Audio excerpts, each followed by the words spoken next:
a completely new game has officially launched, combining romantic elements where you can enjoy beautiful scenery. Along with that, there is also adventure everywhere. Right in that place is another reality, the greatest virtual reality fantasy game. This fascinating game is called Chrono Life. Welcome everyone to the game Chrono Life. A player had just walked in and showed the middle finger. The girl at that moment also had to cleverly refuse. Our hunting team does not accept amateurs. Very sorry. Even a child showed disdain. Your equipment is all trash. Upgrade all of your equipment to plus 11 strength. Now Jai-woo is standing alone and abandoned. Everyone has no intention of befriending him. He is full of anger and tightly presses his lips to hold back. However, in the end, Jai-woo could not endure and also had to shout a curse, "Damn it." Time continued to pass quickly. The sky at this moment was incredibly clear. However, he still raised his voice to scold this trash game. Seeing the low-quality equipment in his hand, Jai-woo could not bear it and cried heavily. Failed already. This damn game. Everyone seeing him acting crazy and constantly cursing was extremely confused. What is it? What is wrong with him? Maybe he was not allowed to join the hunting team, so he became like that. While he was suffering because of this, a figure noticed him. Those bastards blind as bats. Do you know how good this weapon is or not? That person seemed very attentive to Jai-woo's matter. I have spent so much money on this sword. Finally, that girl shyly spoke to him. Luna was a bit cautious and called again, "Hey you." The other person was a stunningly beautiful girl. Jai-woo saw her coming over, so he was a bit surprised. "Wow, what, who are you?" Luna smiled brightly and made a suggestion to him. "I wonder if the two of us could go hunting together." Jai-woo, after hearing that, was a bit confused, not knowing how to answer. However, in his heart he was now blooming with joy, a beauty in the world of Chrono. The scene shifts to a certain forest in the game. Luna continuously praised, showing admiration. "Oh my god, really? You are amazing." Jai-woo tried to act cool and responded, "Nothing big at all." He went on endlessly. "Actually, yesterday I just got a few coins. I almost spent everything on this damn game already." Luna's eyes lit up, seemingly very interested. "How much money have you spent?" Jai-woo coughed twice and was reminded, "Don't be surprised." His eyes became dangerous, and he warned again, "Don't be surprised."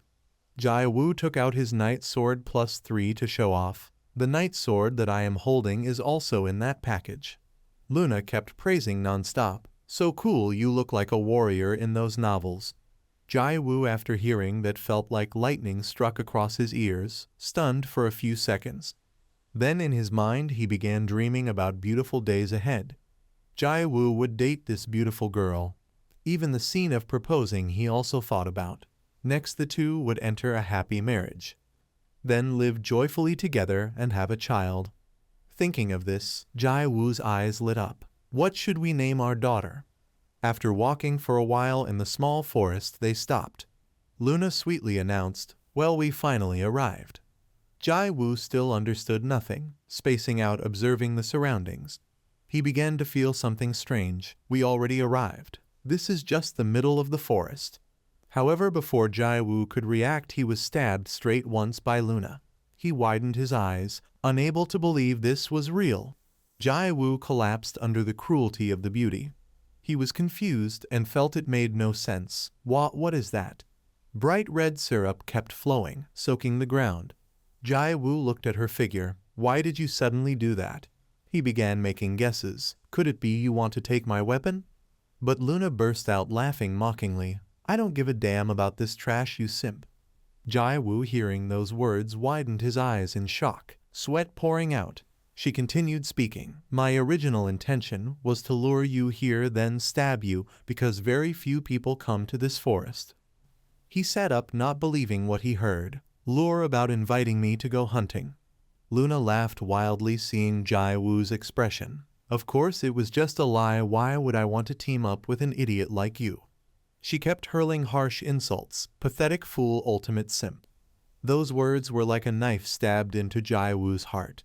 Luna did not stop. She continued talking. So that means in real life you are like this too, right? If it were real life, you would never get to talk to me. When you get some money, then try strengthening your equipment again, even if you don't know how to use it. At least you should have a weapon that looks nice. Jai Wu's face darkened while she kept insulting him, looking at you, yelling around like some idiot. Why do your parents have such a stupid kid like you? Jai Wu clenched his teeth from anger. He said nothing and only slowly stood up. Then Jai Wu coldly spoke a sentence. Stop barking. His eyes turned bright red, looking terrifying. You have exceeded my limit, you demon.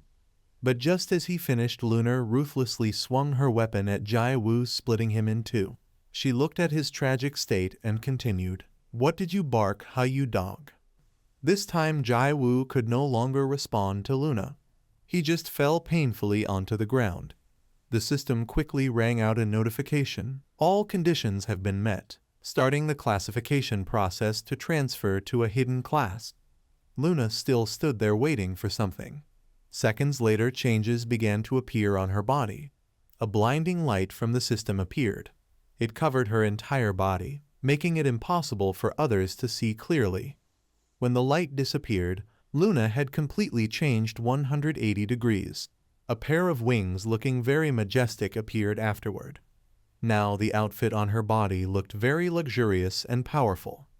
The system once again rang out a notification. Class transfer complete. Transformed into the Life Goddess class.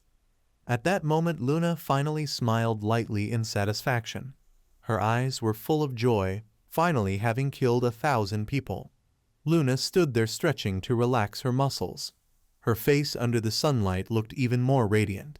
Luna then stepped on Jai Wu. She left him behind and walked away. Now only the final task remained. Jai Wu at that moment was like a soulless person. Today I have learned something.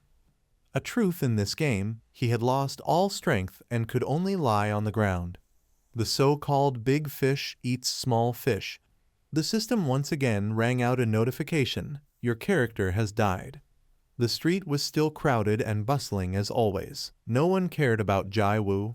In a small alley somewhere, the system appeared again. You have lost a certain amount of experience and will revive in a safe area. Jai Wu's figure appeared intact right after that. However, at that moment his eyes looked soulless. Your character has been revived. In Jai Wu's mind, Luna's mocking words kept appearing. How far can your ability even go? Remember to earn more money and enhance your equipment. Jai Wu just stood there silently for a long time. The images of those who insulted him kept appearing. Damn, it got lost. Your equipment is all trash. Enhance all of your equipment to plus 11 strength. Jai Wu lowered his head, not knowing what he was thinking. Finally, he could not endure and burst into tears violently. Jai Wu tried to hold back his tears and reached into his pocket to take something out. What he took out was an enhancement hammer, equipment enhancement +1. Next was a sword, Knight Sword enhancement +3. Jai Wu went crazy, picking up the hammer and smashing down. Then he struck hard on his own sword. Jai Wu confidently grinned with delight, the quickest path to become strong. However, reality slapped him in the face. You have failed to enhance the item. The item has been destroyed. Jai Wu widened his eyes, unable to believe it. Equipment enhancement. Jai Wu did not give up and continued taking out iron gloves +5. Then he crazily struck them just like before. However, the system still announced, you have failed to enhance the equipment. The item has been destroyed. Time passed without knowing how long. A pile of broken equipment lay scattered on the ground, but if enhancement fails, the equipment will be destroyed. Jai Wu at this moment could only give a helpless self-mocking smile. Now he only had one pair of underwear left on his body. I have nothing left. Forgetting this trash game, he quietly shed tears. Suddenly at that moment something fell near him. It was a wooden stick, a basic weapon for beginners, very weak. Jai Wu was confused, not understanding what was happening. Then someone waved at him. That person kept repeating this action, making Jai Wu speechless. What is this? Is this character's emoji lagging? However, after that the person kept jumping continuously. Maybe this is its normal appearance. Jai Wu frowned, thinking of something. Could it be? Is this action meant to give it to me? The boy immediately raised his thumb at Jai Wu. Seems correct. He was now very sad and discouraged because my equipment was broken. I only have my underwear left even though the newbie sees me as pitiful. Jai Wu froze, not knowing what to do. He turned to look at the wooden stick as if thinking something. Jai Wu just picked up the hammer and struck it. The system remained the same, continuously announcing success. Even he was stunned by the scene. Wooden stick plus 6, additional damage plus 64.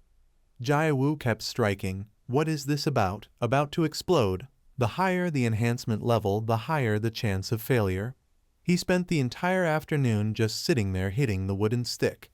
Now it was sunset, the sun gradually lowering. Jai Wu's hands trembled from continuous striking. Sweat poured from his entire body.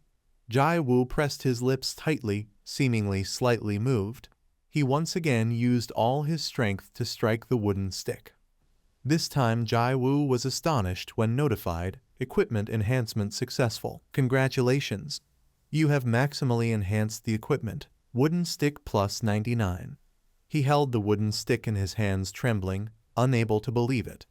Jai Wu kept asking himself, enhancement plus 99, unbelievable, after enhancing it more than 10 times. Isn't the next success rate supposed to be below 5%? At this moment he slipped and dropped the wooden stick. Jai Wu panicked and immediately reached out to catch it. Fortunately, after a moment he caught it. But the tip of the wooden stick still hit the ground. A horrifying scene occurred immediately afterward. The area in front of Jai Wu exploded instantly. A massive force shattered everything. Its power could even split the earth in half. Its power could reach across the universe. Jai Wu was too shocked by the scene, just sitting there in a daze. Sweat poured from him, worrying clearly on his face. People quickly ran over to check what happened, help the person. Is it a fire-breathing dragon? Save him first. Why is it such a chaotic game event? I did not receive any notification. Jai Wu turned pale with fear, still not calm, hearing everyone panic, losing his mind, looking quickly. Everyone shouted in shock, the continent has been split in two. More and more people began discussing this today.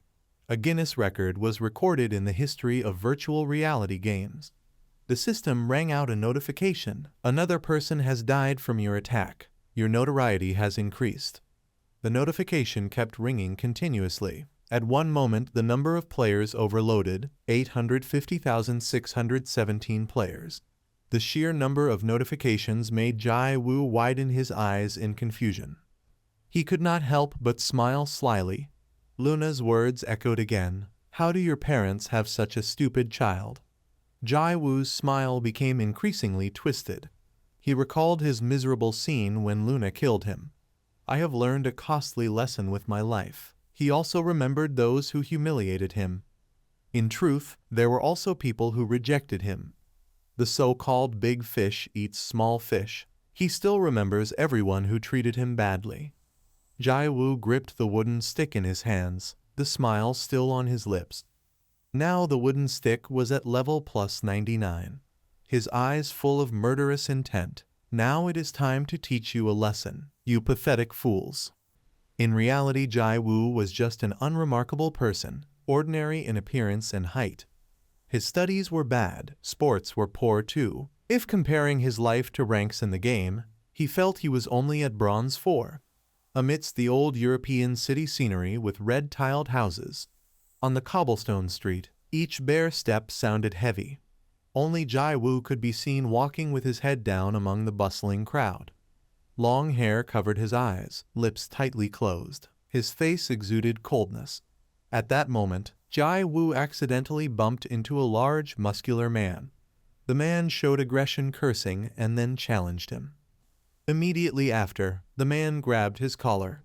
He shouted threatening words. Do you want to die, rookie bastard? Not watching where you walk. The wife tried to calm things down. Come on, dear, he's scared. In contrast to the two, Jai Wu was unusually calm. But here it was different. He did not hold back and cursed. You pig! The man's eyes instantly changed, carrying terrifying hatred. Immediately, he lunged forward. You bastard, what did you just say? The man glanced at the stick hitting his face. In an instant, his face changed drastically. He roared, Did you just hit me? What can this wooden stick do? Before the man could finish speaking, the force of the wooden stick distorted his face. A brilliant light spread before Jai Wu. Looking from above, the entire town seemed about to explode. After a while, the smoke gradually cleared, and the woman was nearly stunned. Before her stood Jai Wu, motionless. In his hands was the wooden stick, nothing more, nothing less. He was the strongest, in this world he was. Around Jai Wu's body a radiance seemed to shine, the main character. He looked forward and smiled calmly.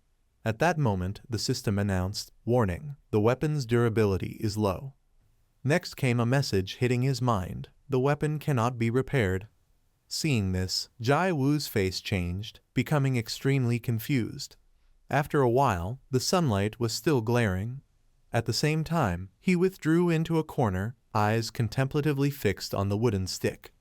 Jai Wu pressed his lips tightly, cold sweat pouring continuously. Because this was a basic weapon for beginners, its durability was low, a few strikes would break it. His eyes narrowed, full of murderous intent. Immediately after, Jai Wu helplessly fell backward, angrily hissing. What do you mean 2 hits reduced durability from 5 to 3, only 3 left? Jai Wu leaned back, eyes staring straight at the sky. His face drooped, with his characteristic pressed lips.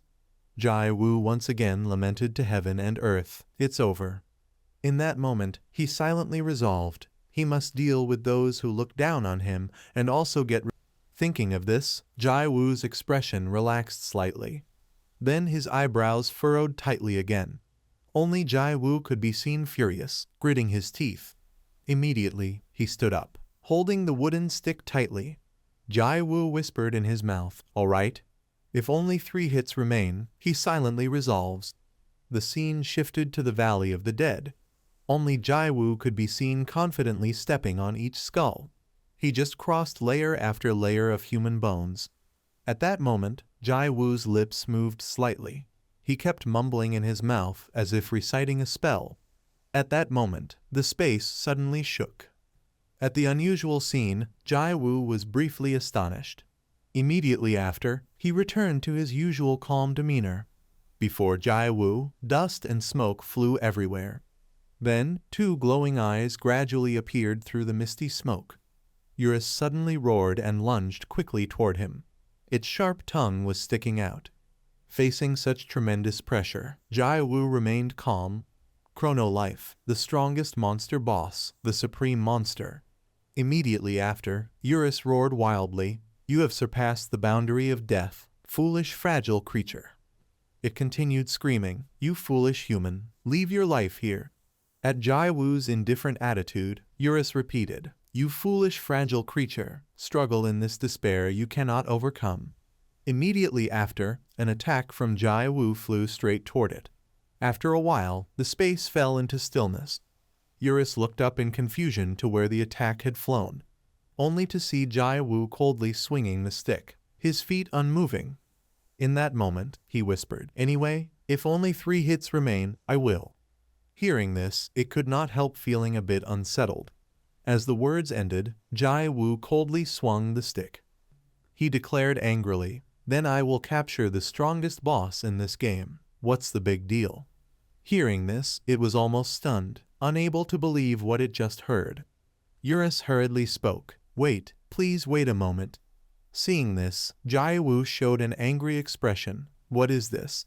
It hesitated as if negotiating. I have something to say. Please wait a bit, elder brother. He suspiciously asked, Elder brother, you just called me a fragile creature, right? Eurus quickly corrected, Elder brother. That was the script they gave me. I had no choice. Jai Wu continued questioning. Your way of speaking was already serious. It stammered, explaining, Elder brother, you misunderstood me. After a brief silence, the corner of its mouth moved slightly. Immediately after, Eurus curiously asked, Sir, what exactly is your identity? Hearing this, Jai Wu swung the stick once again. Too much talking. You don't need to care about it. It frantically begged, "Please spare me, elder brother." He did not care at all and struck it with a smack. Columns of golden light fell from above like enormous swords. Within the light, Eurus roared with frantic screams. Immediately after, its entire body fell to the ground. It was heavily injured, lying on the ground, blood streaking across the stone floor. Beside it, Jai Wu stood silently, then coldly looked at it. He sighed, reaching out to grab the wooden stick. Only one hit remaining. How did it come to this? If the durability was fine, it would be much better. At that moment, Eurus's eyes widened, seemingly very agitated hearing this. Its gaze shifted to Jai Wu, fearfully looking at him, stammering in a trembling voice, "Durability. Could it be that there is a durability problem, elder brother? If that is the case, I have a way to solve it."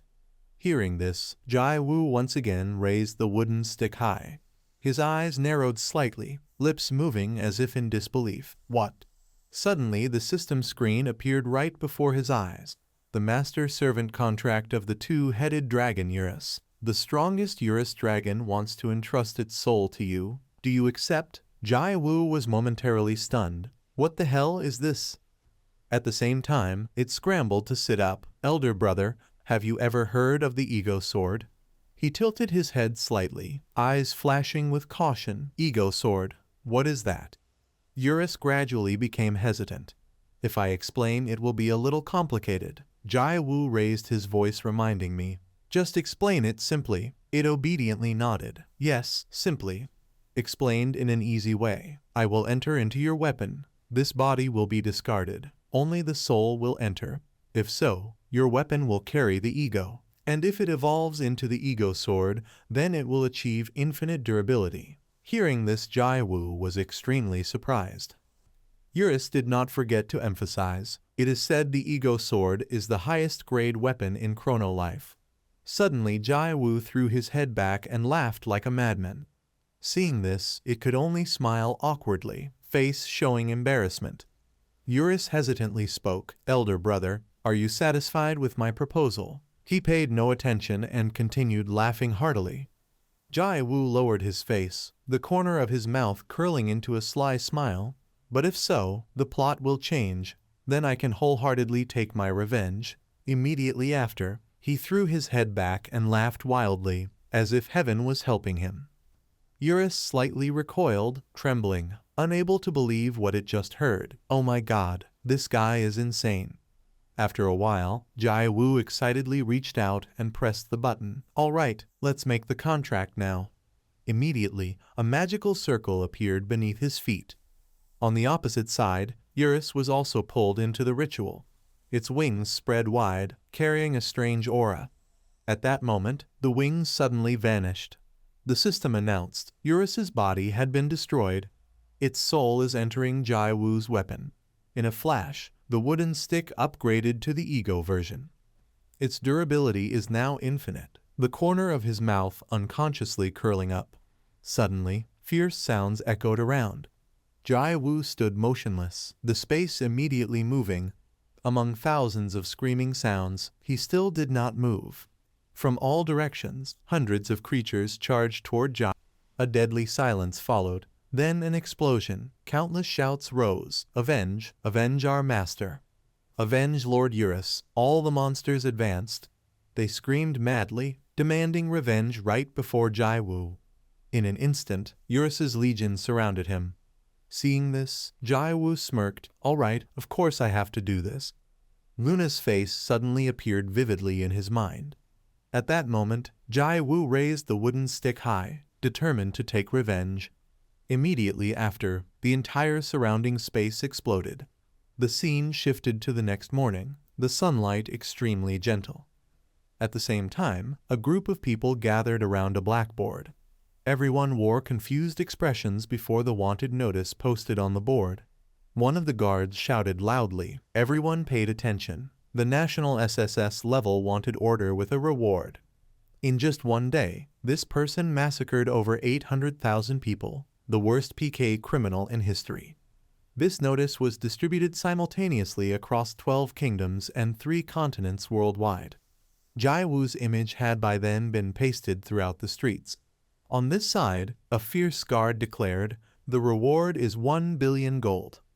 The group of people held their breath, then erupted, insane. 1 billion gold? If it's 1 billion gold, that could be converted into 1 billion cash. As the words ended, the legion of soldiers advanced with heavy steps. They appeared with imposing demeanor, attracting everyone's attention. Witnessing this, the crowd gaped in amazement. What are these patterns on the armor? On the chest of the guards appeared an emblem. One of them boldly guessed, "Royal Palace Guards." Look over there, the person at the front of the parade. Holy Guild Master Guild, Saint Lai. She appeared with calm yet authoritative demeanor. Before they could calm down, the crowd's gaze immediately shifted. One of them shouted excitedly, "The white cross on the red cloak." The strongest Crusader army consisting of only 10 elite soldiers, cross line. Next was Abracadabra. She led the group into the city gate. The crowd shouted again, "Master Guild of Holloland Guild." The strongest royal witch, Abracadabra. The Rogue Guild, no, Master Guild of Hwal Bin Dang, specializing in righteous theft, Hong also arrived. At the same time, the guards raised their hands to touch the armor. Another person firmly pressed a column to the ground. Only the flag fluttered gently in the breeze. Amid the eyes of the gathered populace, Hawkeye slowly stepped forward. He wore a stern expression mixed with authority. As soon as people saw Hawkeye, everyone was tense. At the same time, another person shouted fiercely, "Here are the 5 Master Guilds of the world. Master Guild, Cross-Line Guild, Hollyland Guild, Hwal Bin Dang Guild, and Justice Guild. The first alliance of the 5 Master Guilds in the world." At that moment, Hawkeye shouted coldly, "As the leader of the World Master Guild Alliance, I gave the following order.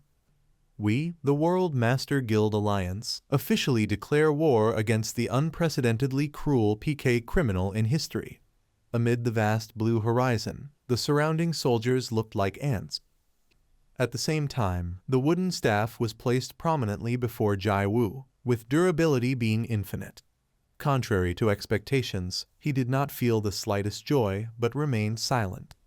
At this moment, the corner of Jai Wu's mouth curved up as a laugh escaped him. Immediately after, he could not hold back and chuckled softly.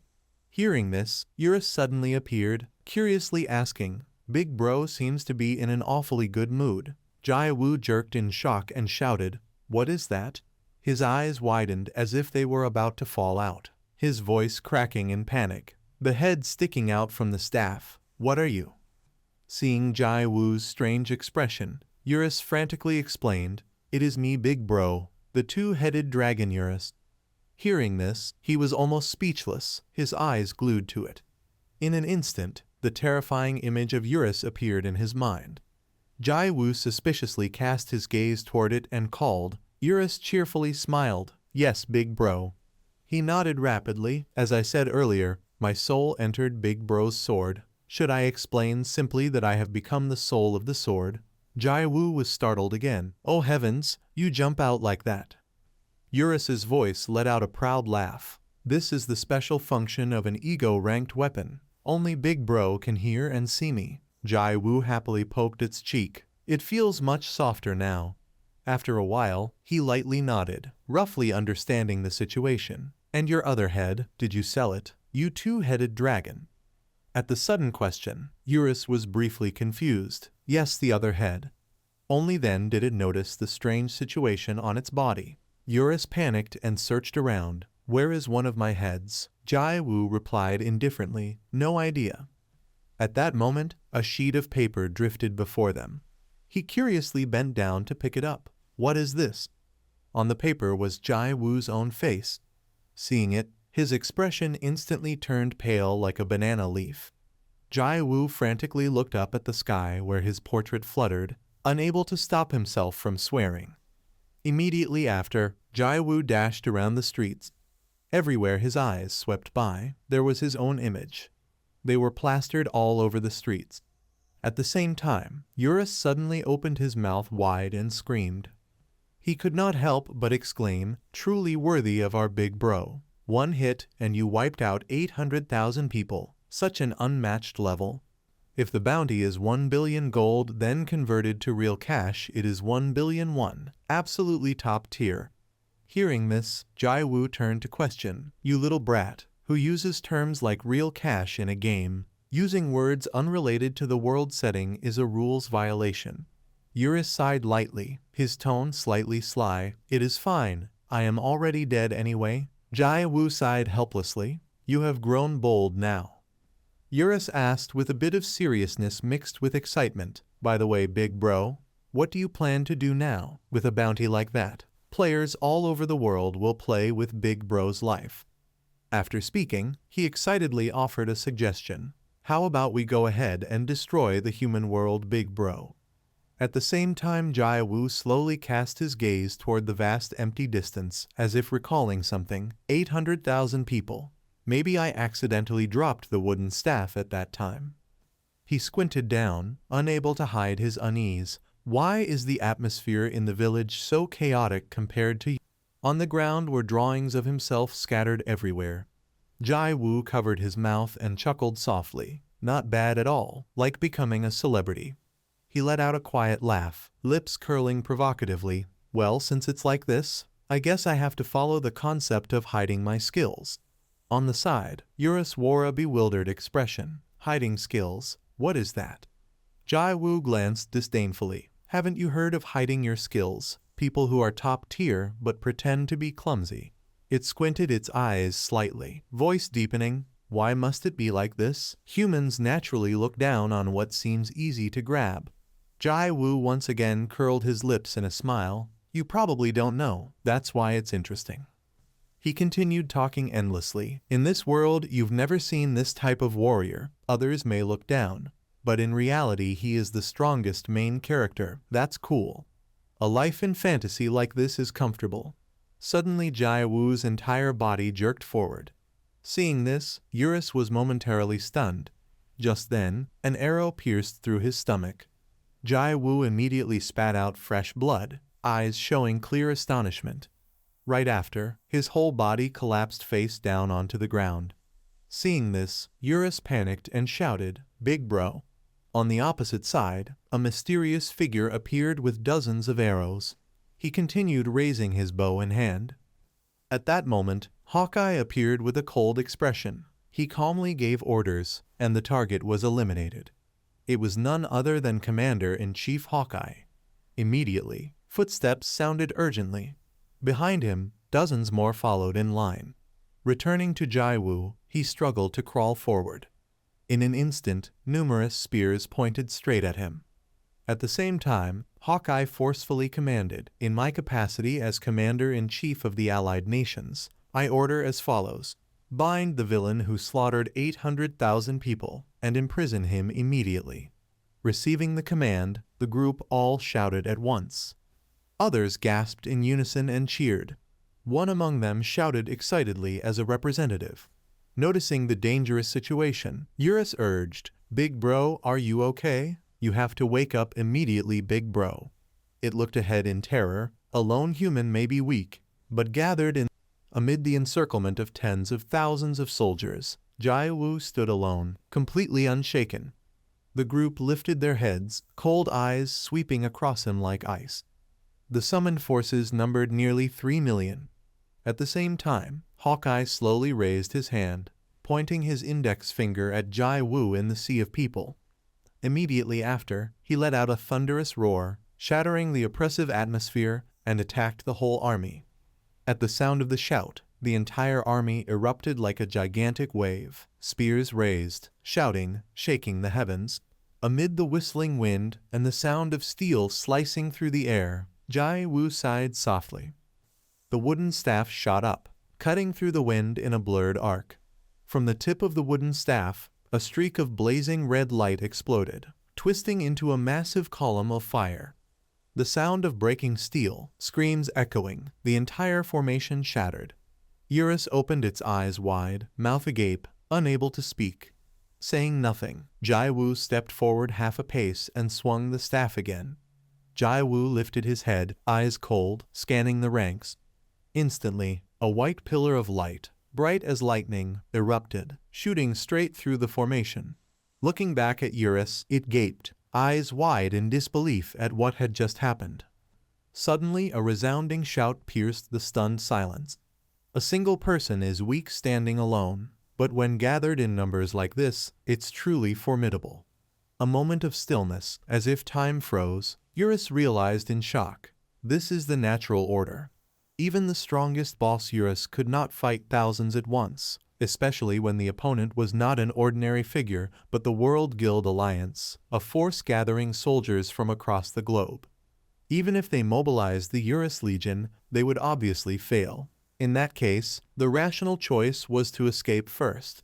It fixed its terrified gaze on Jai Wu. Is that what I thought? At that moment, the soldiers simultaneously raised their spears, cold steel flashing under the light. Suho clenched the hilt of his sword, teeth grinding with a metallic sound in restrained fury. Immediately after, his body launched into the air, facing the sword poised to pierce his chest. Jai Wu stood still, not moving to dodge. The corner of his mouth slightly lifted, then he lunged like an arrow.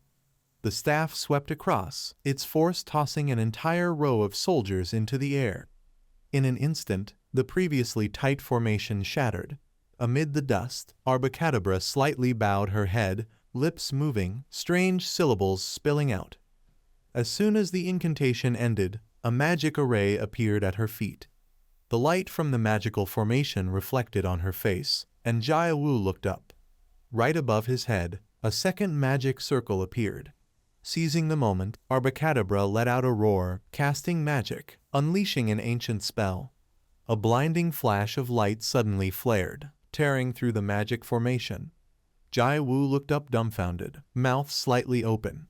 From the magic formation, a massive column of light screeched, rushing straight down toward him. Jai Wu muttered under his breath, "Pretty cool, huh? The spell's name. I should probably give my move a name too." He suddenly swung the staff backward, a decisive motion. From below, the column of light shot straight through space. A hole began to spread at the center of the formation. Ancient runes slowly rotated and then cracked. The hole in the formation could no longer. Overpowered nearly screamed. The ancient spell was broken. Amid the chaos, she hurriedly issued orders, the Imperial Ancient Spell, to prepare the next incantation. The people responded in unison. "Yes, Captain." The entire group of soldiers froze, eyes all focused on Jai Wu. Jai Wu slowly raised the staff, his movement both majestic and calm, lips slightly moving, and swung down. Instantly, a gigantic column of light shot out, tearing through the sky and slicing across the mountains. The shockwave rebounded from the light, throwing an entire group of people far away. The result was not just overwhelming, it was disastrous. The World Guild Alliance army was completely annihilated. Amid the vast sea of people, only Hawkeye remained alive. He murmured to himself as if in an inner monologue. In that moment, Hawkeye growled in panic, "Impossible, impossible, impossible, impossible, impossible." At the same time, Jai Wu slowly stepped toward him. He coldly looked up, sparing a path for him. "Thanks to you, I could adjust my strength." Hearing this, Hawkeye was momentarily stunned. "Not killing, why?"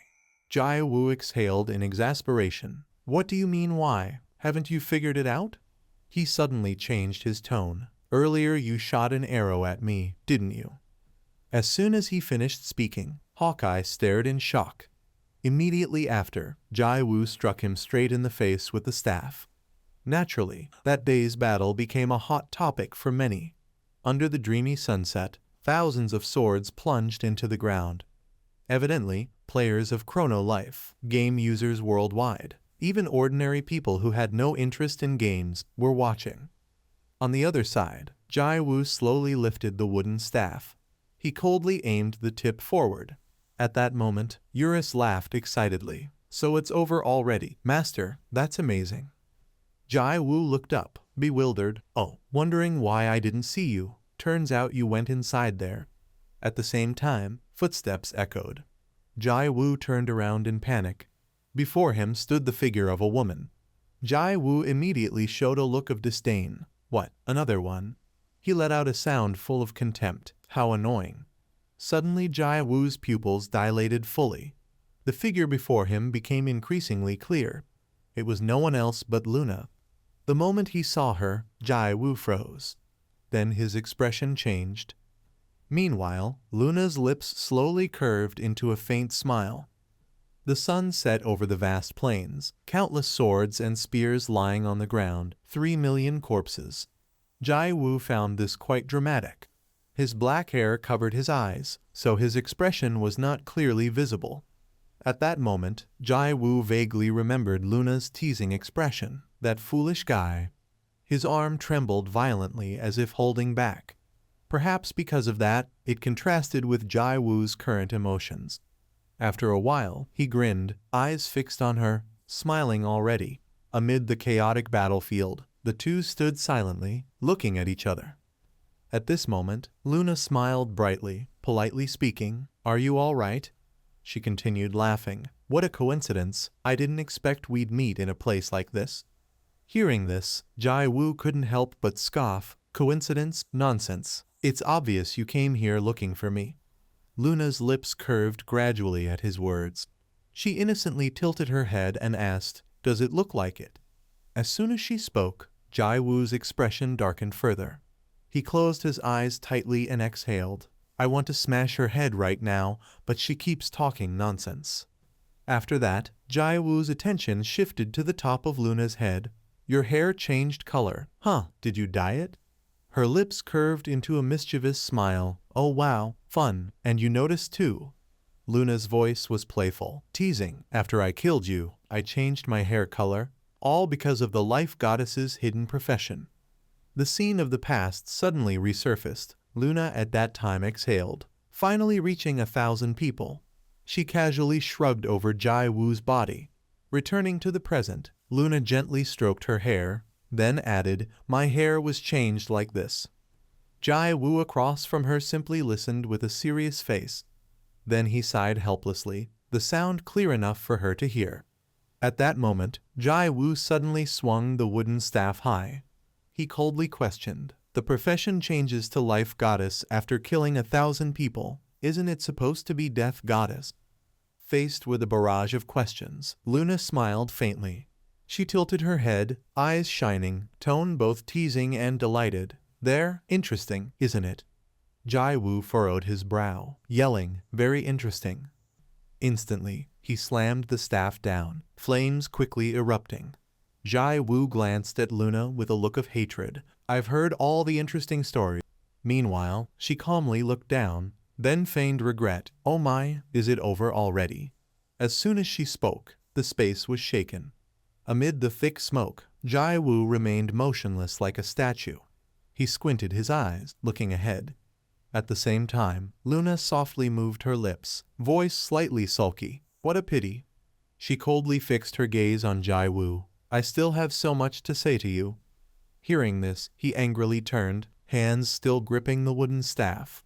Flames immediately erupted, engulfing both of them. The pillar of light stretched up to the sky. At the same time, Eurus excitedly cheered, "Hit the target." It joyfully jumped up while not forgetting to praise, "Truly my big brother, Naizu, absolutely perfect." Jai Wu grinned smugly. 3 demons, kids like that only know how to brag. Before the words could escape, he stared in astonishment through the smoke. Jai Wu's eyes clearly showed his amazement. After a while, Luna's figure appeared distinctly. She tilted her head and smiled. "Indeed, you've become quite strong." Luna looked straight at him and mocked. "But at this level, I'm not dying yet." Eurus on the side panicked. Big brother, look, that girl is still alive." Jai Wu spoke with displeasure. "I see that. Won't you get your eyebrows out of my mouth?" On the opposite side, Luna calmly observed their conversation. Her eyelashes arched, paired with a bright smile. In that moment, Eurus' heart skipped a beat. It felt slightly confused. What? Could it be she's looking at me? Unbelievable. No one else but Big Brother can see me. At the same time, Jai Wu immediately sensed something unusual. He snorted coldly. "Obviously this is strange." Then Jai Wu loudly inquired, "Clearly she was attacked by me. How is she unharmed?" Luna responded indifferently. I already said it earlier, didn't I? I've been converted into the life goddess. Do you think humans can kill the divine? After a series of explanations, Jai Wu just let out an "oh." He raised the staff and smiled leisurely, interestingly. Suddenly, Jai Wu rushed toward Luna. His eyes turned pale as if he wanted to devour her alive. On this side, Luna remained unshaken, standing motionless like a statue. In that instant, Luna's lips curved. Boom! Flames blazed, burning an entire realm. Jai Wu went mad, swinging the staff in his hands. Seeing the flames erupt on the mountaintop, blazing red and surging, Jai Wu swung the staff wildly, creating chaotic whirlwinds in the air. The violent collisions shook the entire space. At the same time, Eurus was completely terrified by the scene before him. His eyes followed every movement, his eyebrows furrowed, worry clearly showing on his face, feeling as if the entire continent was trembling. At this rate, even the Dark Tribe would disappear without a trace. On this side, Luna smiled faintly. It had no effect at all. Suddenly, her feathered wings spread wide, each movement soft. Then Luna smiled, her lips slightly curved, her eyes showing a bit of warmth. She flew up, wings spread wide. Jai Wu stood below watching the entire scene. Eurus stood frozen, stunned and bewildered by what he saw. Meanwhile, he swallowed dryly, the hurried gulping sound clear in the silent air. Jai Wu stared straight with a serious face, his eyebrows tightly knit.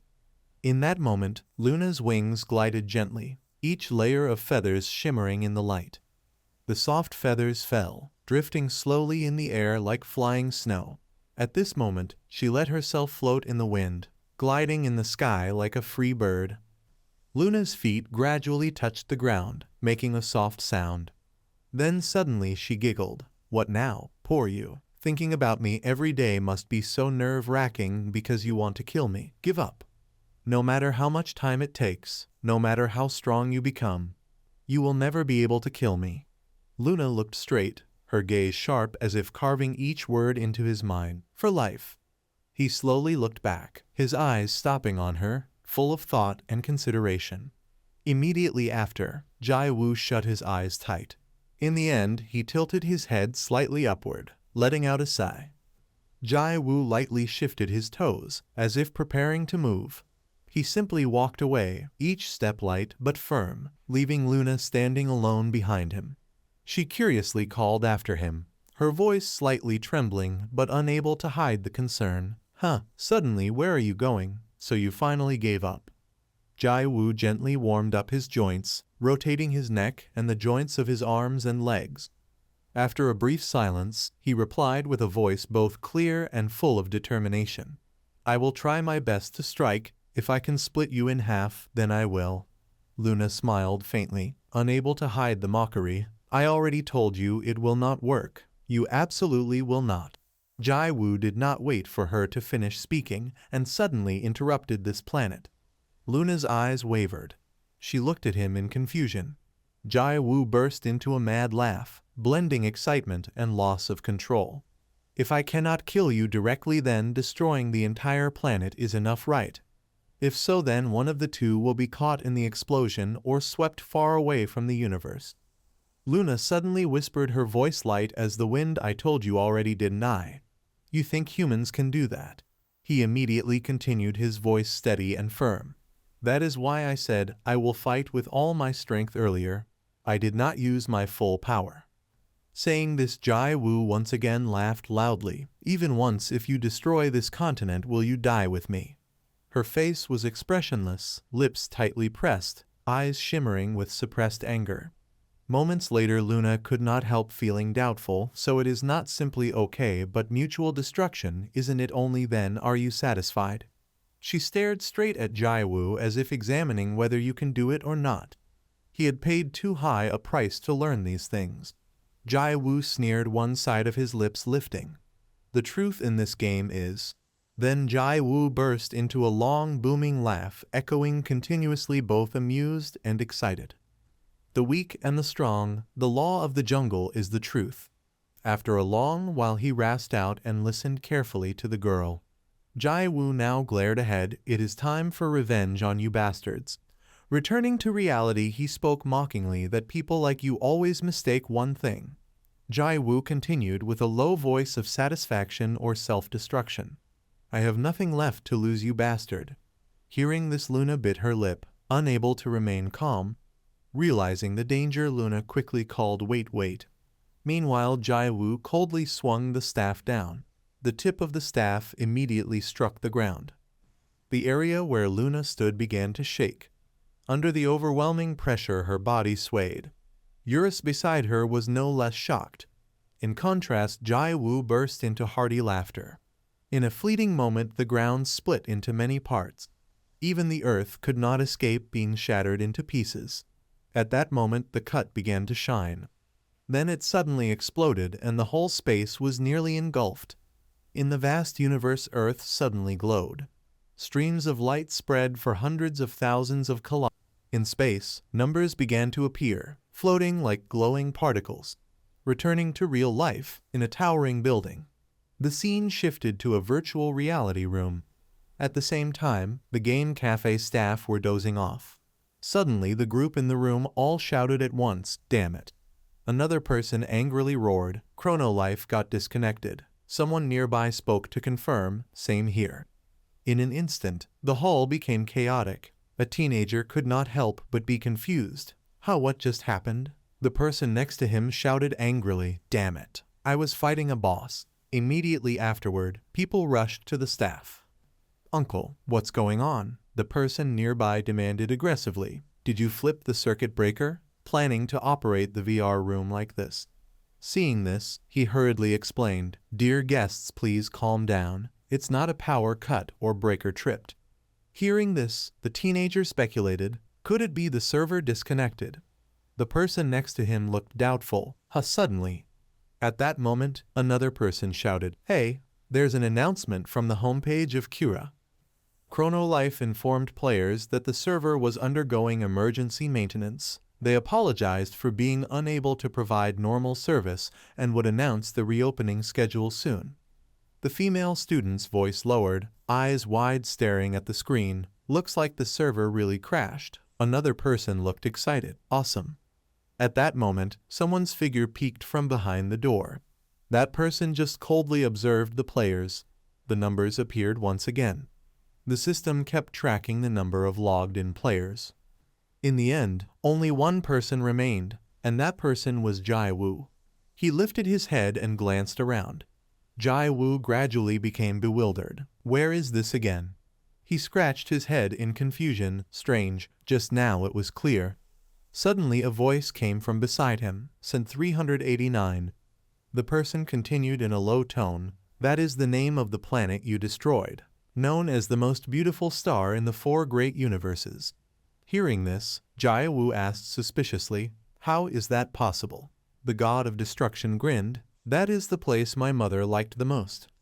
Seeing this, he coldly turned his gaze toward him. After a brief silence, Jai Wu bluntly asked, who are you? At the sudden question, the god of destruction hesitated for a moment. He pressed his lips together as if pondering. Moments later, the corner of the god of destruction's mouth curved up. He suddenly opened his mouth wide and roared, God. The god of destruction suddenly shouted, God. The sound echoed, but Jai Wu did not react at all. Then suddenly he let out a chuckle. Immediately afterward, Jai Wu casually questioned, what? I don't even need to know your true identity. Don't you see any black-haired girls nearby? The god of destruction quickly replied, no, there's only the 2 of us here. Jai Wu, confused, repeated, only the 2 of us. At the same time, the system screen suddenly appeared. It notified that the current user accessing was 1 person. Seeing this, the god of destruction grinned. Why are you so surprised? Didn't you already kill everyone? As soon as he finished speaking, Jai Wu seemed awakened. He continued in a reproachful tone, thinking normally, who could survive that outburst? For a moment, all the creatures, Jai Wu suddenly burst out laughing. Seeing Jai Wu's unusual expression, the god of destruction had no choice but to laugh along. At that moment, he could not hold back and laughed out loud. Then Jai Wu excitedly swung his staff high. He laughed while yelling, "Very interesting. This is what playing online games feels like." Jai Wu's gaze rested on the staff in his hands. "Hey Eurus, come here. I finally succeeded in taking revenge." However, all he received in response was deadly silence. Sensing something strange, Jai Wu slammed the staff against an object. "Hey kid, Eurus." In that instant, the voice of the god of destruction seemed to blast directly into his ears. "I already told you, there are only the two of us here." Jai Wu immediately reacted to the implication of his words. The god of destruction emphasized in a deep tone, "That means that child is not here either." Hearing this, Jai Wu annoyedly spoke up. "Then who are you? The current user is one person, that's you, right?" Then he speculated, "Are you an NPC or an administrator?" The god of destruction almost laughed. He repeatedly denied it. "Neither, I am not." Before he could finish, the god of destruction's body began to flicker. Finally, he sighed. The god of destruction forced a laugh. "Oh my, the destroyer has appeared already." Just at that moment, the ground below lit up. The light immediately enveloped Jai Wu's face. His voice deepened, lips curling into a faint, meaningful smile. "What a pity, but it's okay. Our meeting is meaningful." Immediately afterward, the god of destruction waved. "Goodbye. Please give my regards to the messy-haired one." Seeing this, Jai Wu hurriedly called after him, hey, wait." Before he could react, the beam of light below split the two apart. It gradually enveloped his body. In an instant, the two disappeared simultaneously. The light quickly spread across the space.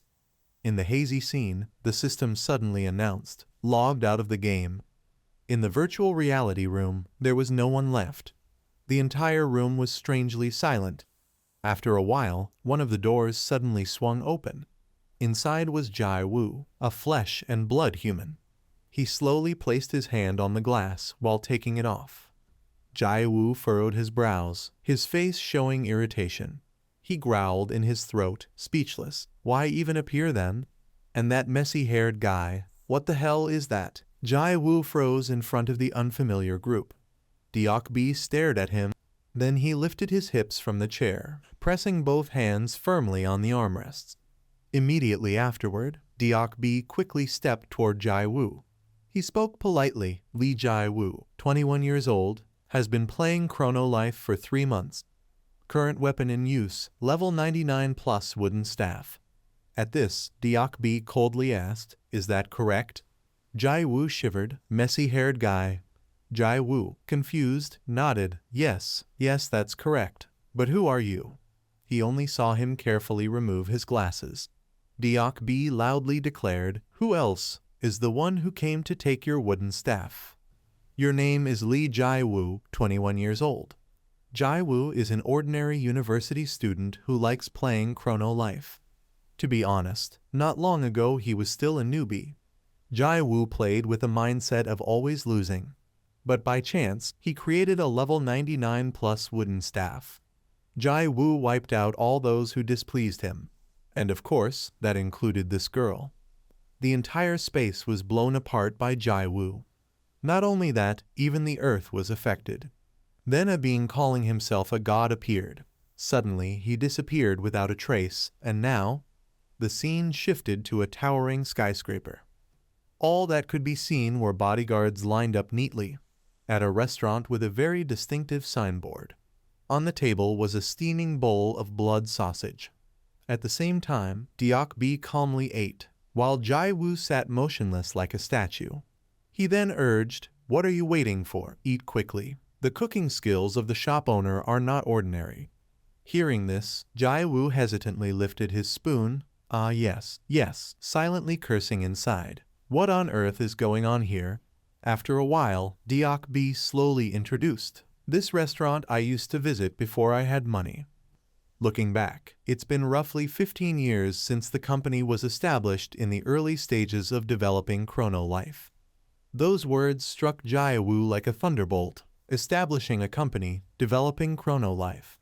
Later, he hesitantly spoke. "See, could it be that you are?" Deok B responded without hesitation. "Haven't I said?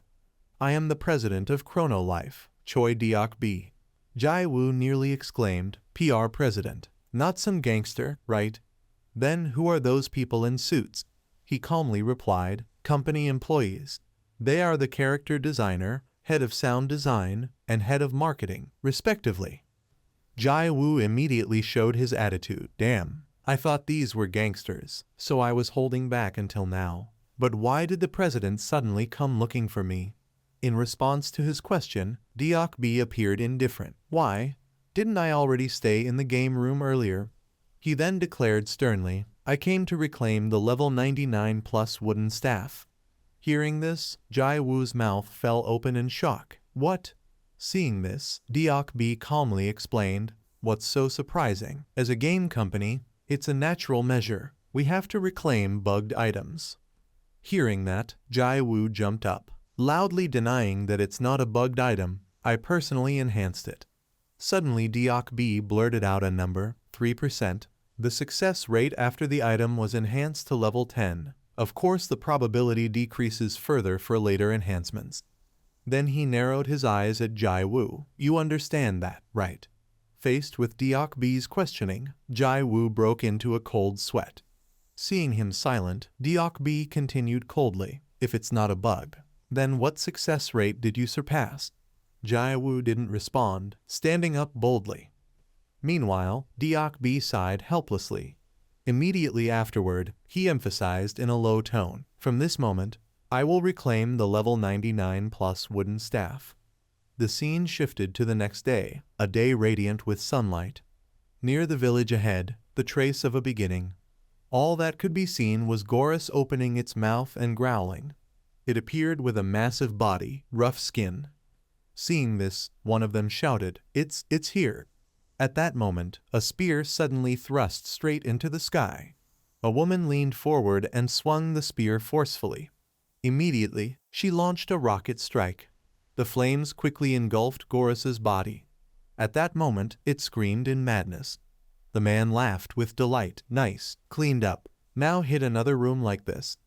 At the same time, Sarang suddenly leapt down below. Then she dashed straight toward the group. Sarang brazenly blocked the front while growling. The man shouted in shock, Disciple, you cannot attack alone. As predicted, Sarang was lifted by Gorus. Then it bluntly threw her away. Sarang immediately fell straight down. Seeing this, the woman could only utter a single sound. Immediately afterward, Sarang's body tumbled onto her.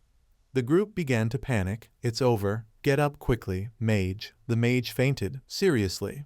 At the same time, another person screamed, Run. On the other hand, Jai Woo coldly raised his eyes, observing every movement. Finally, he sighed helplessly. Jai Woo, bored, lifted his head and looked up. Now what to do? Behind him, Eurus gnawed eagerly on a steaming chunk of meat, smacking its lips with curiosity. What is that, big bro? Jai Woo did not respond. He stared ahead, bored. After a moment, he reached for his wooden staff, lifting it and gazing thoughtfully at it. The corner of his eyes sank slightly, carrying an indescribable sadness. The memory of last night resurfaced. Deok B had coldly declared, from this moment, the level 99 plus wooden staff will be reclaimed. Jai Woo had gritted his teeth in anger. Then, Deok B shifted his tone, speaking from the company's standpoint. His eyes met Jai Woo's, with a subtle implication. From my position, things are a bit different. Jai Woo felt a pang of confusion. Deok B continued in a low voice. I personally investigated. Your wooden staff is a normal item, no bugs. Therefore, my conclusion is simple. There will be no further interference with the player. Whether you defeat the strongest boss, kill 3 million people, destroy a planet, or anything else, that is the player's freedom. He carefully placed a bowl of soup in front of Jai Woo and politely offered it. Then, with a faint smile, he added, whether you put radish kimchi in it or not is entirely your choice.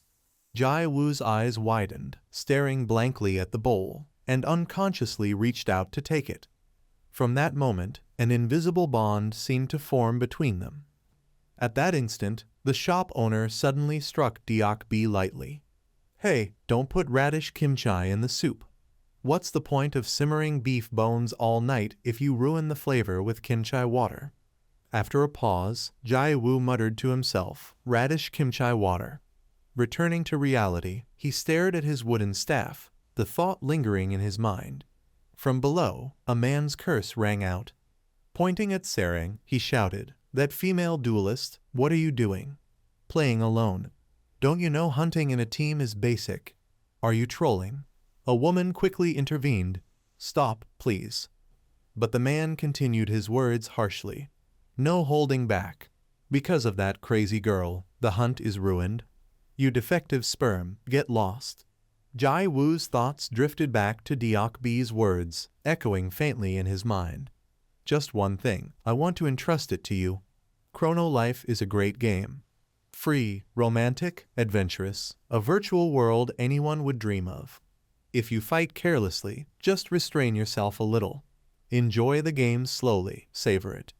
In his subconscious, Jae-woo repeated softly, Chrono Life. Meanwhile, the man spat a disgusting glob toward Sarang. She remained silent, enduring it, lips pressed tight as if about to bleed. At last the man raised his middle finger. Get lost, you dog, I'm not hunting with you anymore. Saying that, he turned away indifferently. Let's go, those items. Immediately Sarang was removed from the hunting party. On the other side, Jae-woo stared intently at her. He suddenly exhaled sharply. Then Jae-woo angrily cursed, reckless, romantic, bullshit, survival of the fittest. Deok-bi's voice echoed once more. Enjoy the game slowly, how about that, Chrono Life? Jae-woo swung his staff high and declared, okay, let's enjoy it my way. Put lots of radish kimchi water in it.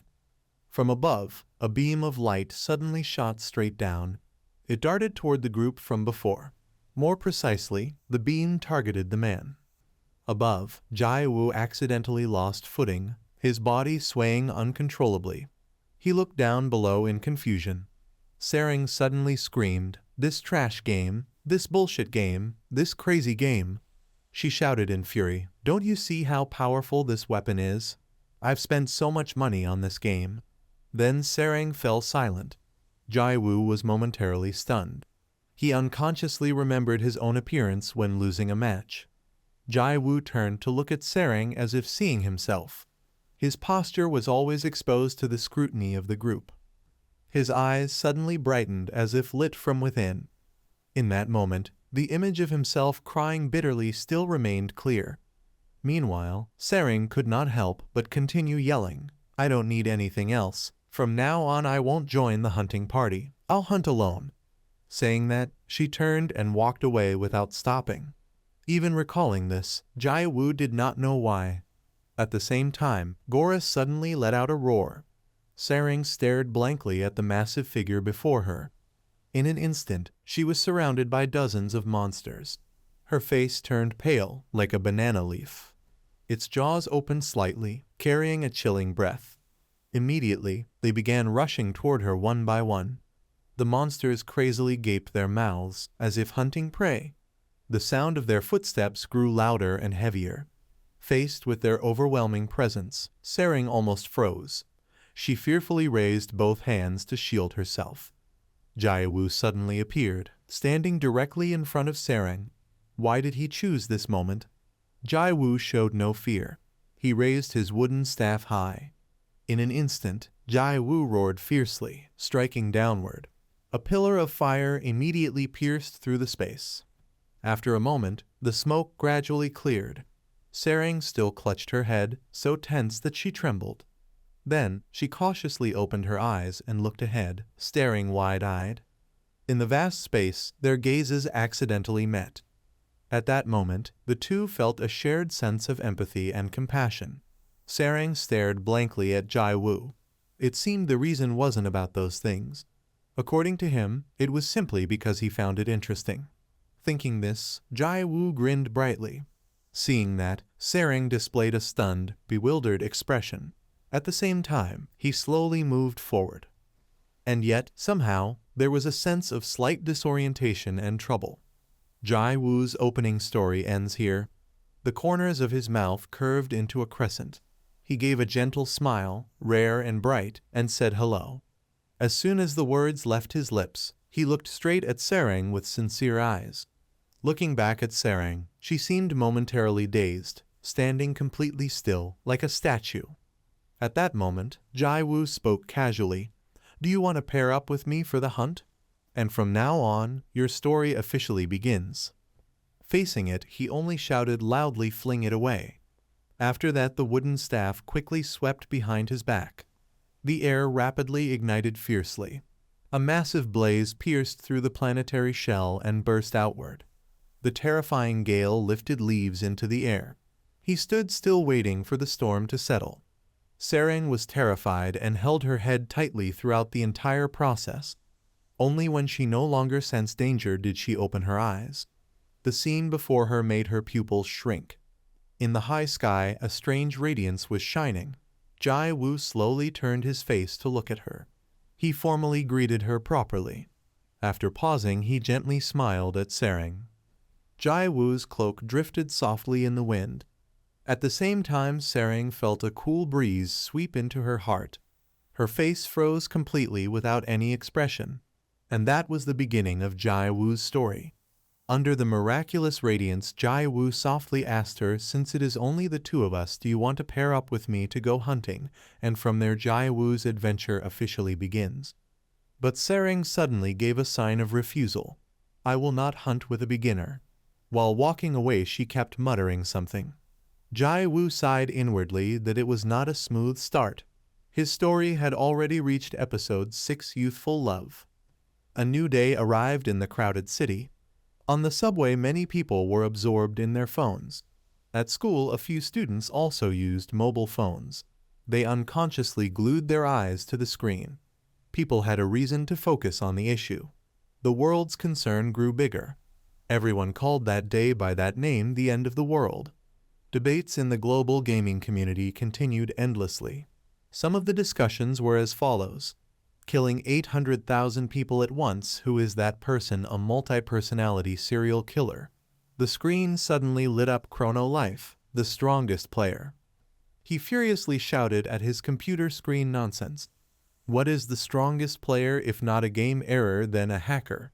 However, there were also reasonable opinions as to how one can fight against 3 million. That number cannot be edited or manipulated by ability. Others found it ridiculous. This news is trash, blocking it. The uproar in public opinion grew louder. Embodiment of justice, blocking the IP, delete the character, and fixing the bug immediately. Thus, everyone's attention focused on Chrono Life's response. And finally, the announcement was, "We will provide an official stance on the current situation." He excitedly said, "Time to activate keyboard warrior mode." The lines of text scrolled down. The person who recently became a hot topic is a very ordinary player. He froze as if the announcement held him down. Instinctively, he had to continue reading. According to the investigation results, that person did not exploit any bug to hack. He played strictly within the rules of the game. The arm holding the phone of the girl went numb. Others were also astonished. In their minds, a very large question mark was forming. And just like that, the debate came to an end, leaving only questions. At the beginner village in Chrono Life, a player spoke up. "Have you heard that news?" In another corner of the village, they were also talking about it. The cause of this main server malfunction this time was because of that person. Whispering sounds lingered around that area. Too many people died at the same time, so things turned out like that. Could it be that the server malfunctioned because of that? Public opinion. The wanted poster showed a hoodie so no one could tell. The information posted on the wall was the gloomy face of Jai-woo. But now no one knew. He actually looked incredibly adorable. Jai-woo and Eurus both silently followed Sarang. Her face did not hide her annoyance at all. On the contrary, Jai-woo completely enjoyed the pleasant time. Then she screamed loudly, "Why do you keep following me?"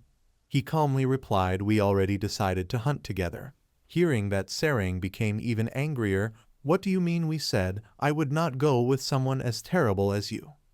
Jai-woo blankly asked her if she was terrible. Sarang furiously shouted that not so you underwear under a cloak wooden staff level 1. I have no time to play around with you. Jai Wu felt extremely wronged. What is this? I look terrible. I just saved you from that monster earlier. Eurus also spoke up to explain, I saw everything earlier when the boss saved you and you closed your eyes. Those few short words pulled back the memory from a few minutes ago. And Jai Wu was truly speechless when he remembered she had not seen anything at all. He unconsciously rested his hand on his chin. You stop right there. Suddenly Jai Wu asked her, you do not know that I am strong. For a moment a bold thought appeared. Could she be pretending not to know? So Jai Wu immediately chased after Sarang, a young lady. Then please teach me how to hunt monsters. A hint of astonishment flashed across her face. Jai Wu instantly pretended to say, actually, I am a beginner, so I do not know anything. She heard him sweetly plead, help me please, master. Sarang felt her whole body shimmer with a gentle light. For a brief moment a strange emotion clearly appeared on her face. Then for some reason she thought of someone. A moment when she had remained silent, enduring insults. The other party had not backed down at all and had raised a filthy finger. Jai Wu's words were completely opposite. I am a master. On this side Eurus immediately asked the boss, what are you planning to do? He whispered to it, acting pretending to be weak. Hiding strength means first you must appear weak. It calmly said hiding strength as the boss said. Right after that a scream echoed from the opposite side, no. It is quite troublesome, after all experts should help those who are weaker. A sudden notification appeared. Lady Love invites you to a hunting party. Sarang confidently declared, I must help you this time with the body of this old acquaintance. Her posture was straight and full of pride. Some basic information appeared, level 24 fighter, full health bar and stats. The scene shifted to the starting dungeon near the village ahead. The air was being compressed so much that it formed a breeze. Sarang moved swiftly, preparing to strike. Her punch landed directly on the belly of the bear rabbit. The level 4 bear rabbit spewed fresh blood like a stream. Then its body stiffened and fell to the ground. Another bear rabbit in the herd decided to take revenge. But Sarang only needed to lightly jump to dodge the attack. While floating, she adjusted her breath. After that, she flipped like a spinning wheel in the air. They stared blankly at the superhuman agility of their opponent. Then a bear rabbit growled in their own language. At that moment, Sarang raised her legs straight toward the sky. Her long, endless legs formed a perfect curve before its eyes. When she kicked down, she created the power of a dragon. The poor head of the bear rabbit was smashed into the ground. The smaller ones deeply mourned for it. After that, they began to howl fiercely. While observing, he unconsciously sighed, even low-level monsters can put us in danger when we get surrounded. Eurus immediately reassured him, big bro, don't worry, her equipment is quite good. He keenly pointed out a few details. Her weapon alone is worth over 10 million gold. Jai Wu shouted in shock, that's 10 million in real cash. Then Eurus calculated the rest of her other weapons are also top tier, so the total should be around 100 million gold, right? Hearing that, Jai Wu couldn't help but wonder, if she was a beginner, how did she get that equipment? Eurus, on the other hand, found nothing strange. Of course, she recharged VIP. Jai Wu seemed to be enlightened quite a bit. The sound of her scolding echoed in his head. You blind fool, do you know how good this weapon is? I spent so much money on this game. Jai Wu felt uneasy that she really spent that much, but 100 million is really. At that moment, Sarang's scream almost made him fall. Hey underwear boy, we're in a party, so why are you just watching us use your wooden staff and attack?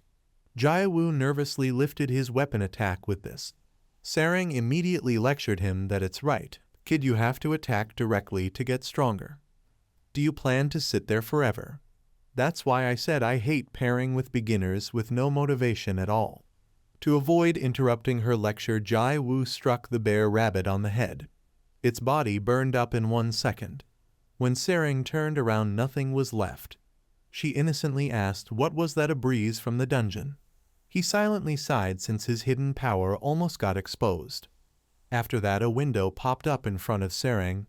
The message was from her manager. The performance started 10 minutes ago. Did you forget? She looked at the message without any joy. In the end, Sarang chose to compromise. Then she instructed him, I'll log out for a bit and be back soon. Before fully logging out, she added it might take 30 minutes to train and hunt on your own. Jai Woo froze like a statue. Why is she logging out whenever she wants? Then he suddenly became curious about what kind of person she is in real life. She spent 100 million after all. Eurus casually replied, probably some rich aristocrat. At the same time in the real world, the room in the hidden corner was closed. Sarang lay relaxed on the large bed. The system completed the transfer logged out of Chronolife. She slowly pushed herself up and sat. Half of her face showed a deep, unreadable sadness. Sarang let out a heavy silent breath. Her eyes dimmed. Even though she felt a bit annoyed, it was still a pleasant memory. Sarang unconsciously curled her lips slightly. But then a shout from outside the door ruined the atmosphere. Hurry up and wake up already. Still sitting there, are you quitting or what? She angrily shouted, I took it off, can't you see, are you blind? The woman grew even more annoyed at you, game addict. Sit down quickly with only 10 minutes left. She seemed to use Sarang as a punching bag. You're wearing glasses while playing again, they will leave marks on your nose, you have to take them off. Sarang trembled as she answered, you know, if I don't wear glasses I feel uneasy, and you always help me cover the marks on my nose anyway. The manager sighed helplessly at your troublesome creature. There's no time to sit down. If not for money, I would have met my ancestors because of you already. A set of high-end cosmetics was laid out. She gently removed Sarang's glasses. The nearsighted glasses were placed safely aside. The makeup sponge began gliding across her skin. Then came the step of applying lipstick on her sweet lips. Sarang raised her hand and pulled off the hair tie. Her long waist-length hair fell down quickly. On the stage, the lights had already turned on. An excited voice came from the microphone. Thank you for waiting. The Music Bank is today's final stage. 13 consecutive weeks at the top idol solo, beloved by the audience, the best singer-songwriter. This is Miss Han Sarang. The audience erupted in cheers. Sarang made a sweet heart gesture. Forever one, love your first love. She tilted her head to add cuteness. Hello everyone.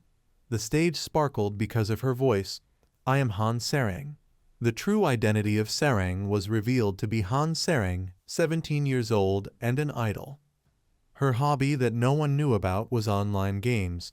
Returning to the situation in Chronolife, a bear rabbit was rushing toward Jai Woo. He lowered his face and smiled from here on before the expert returned. I should train a little. Eurus looked at him confused. Big bro, train what exactly? Jai Woo smiled even more deeply. If I want to hide my strength, I have to train, or in other words.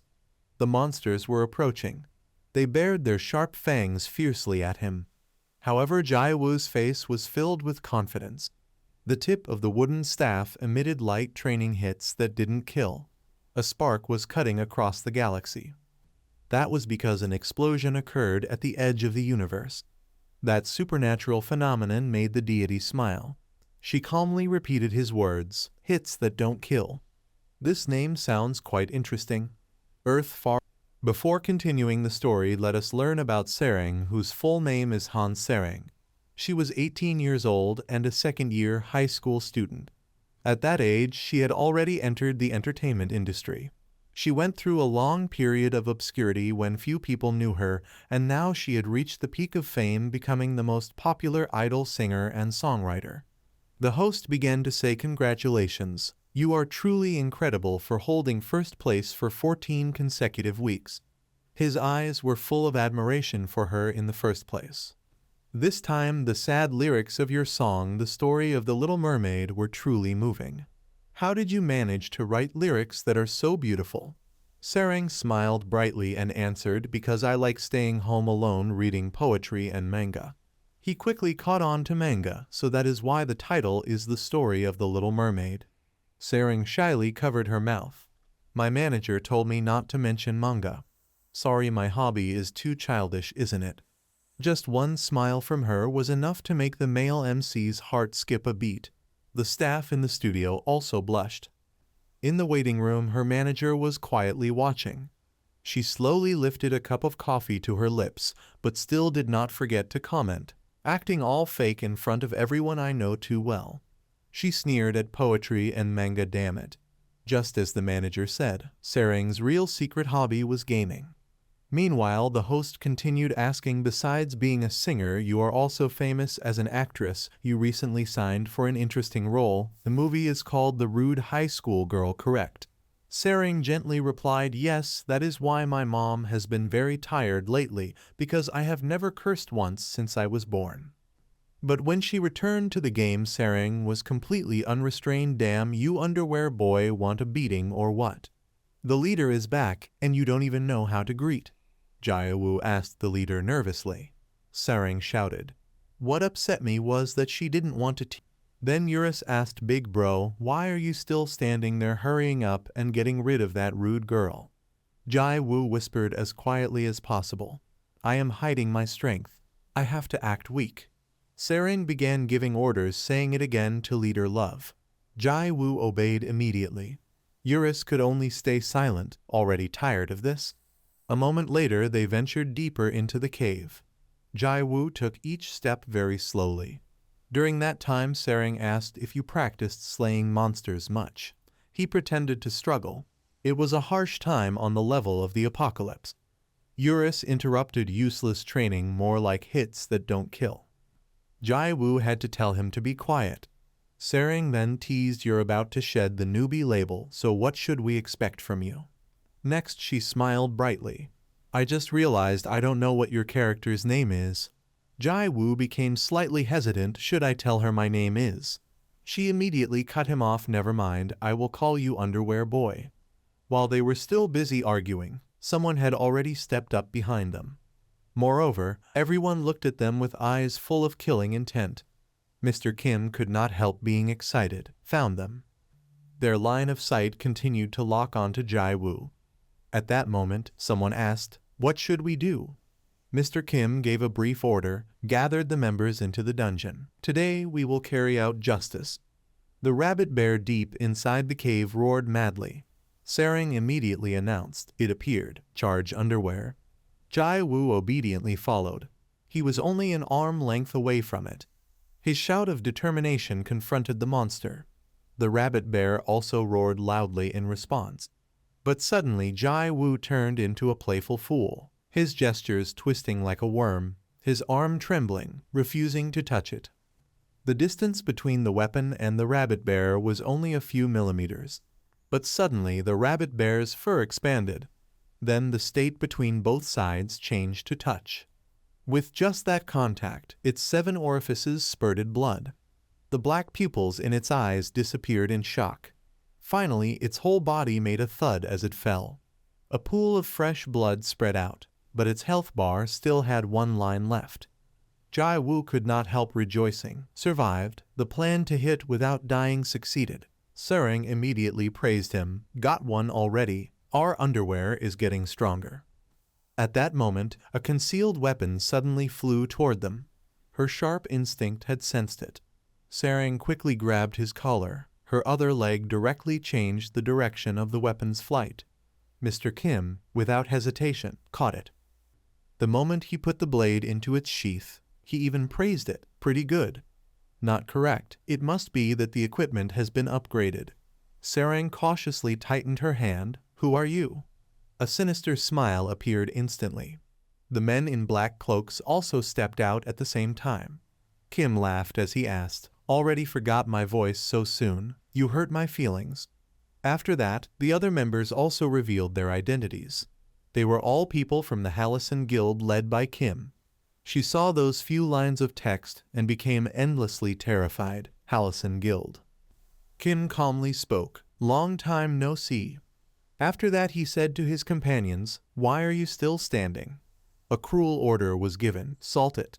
Sarang immediately shouted, "Underwear, it is very dangerous, hide behind."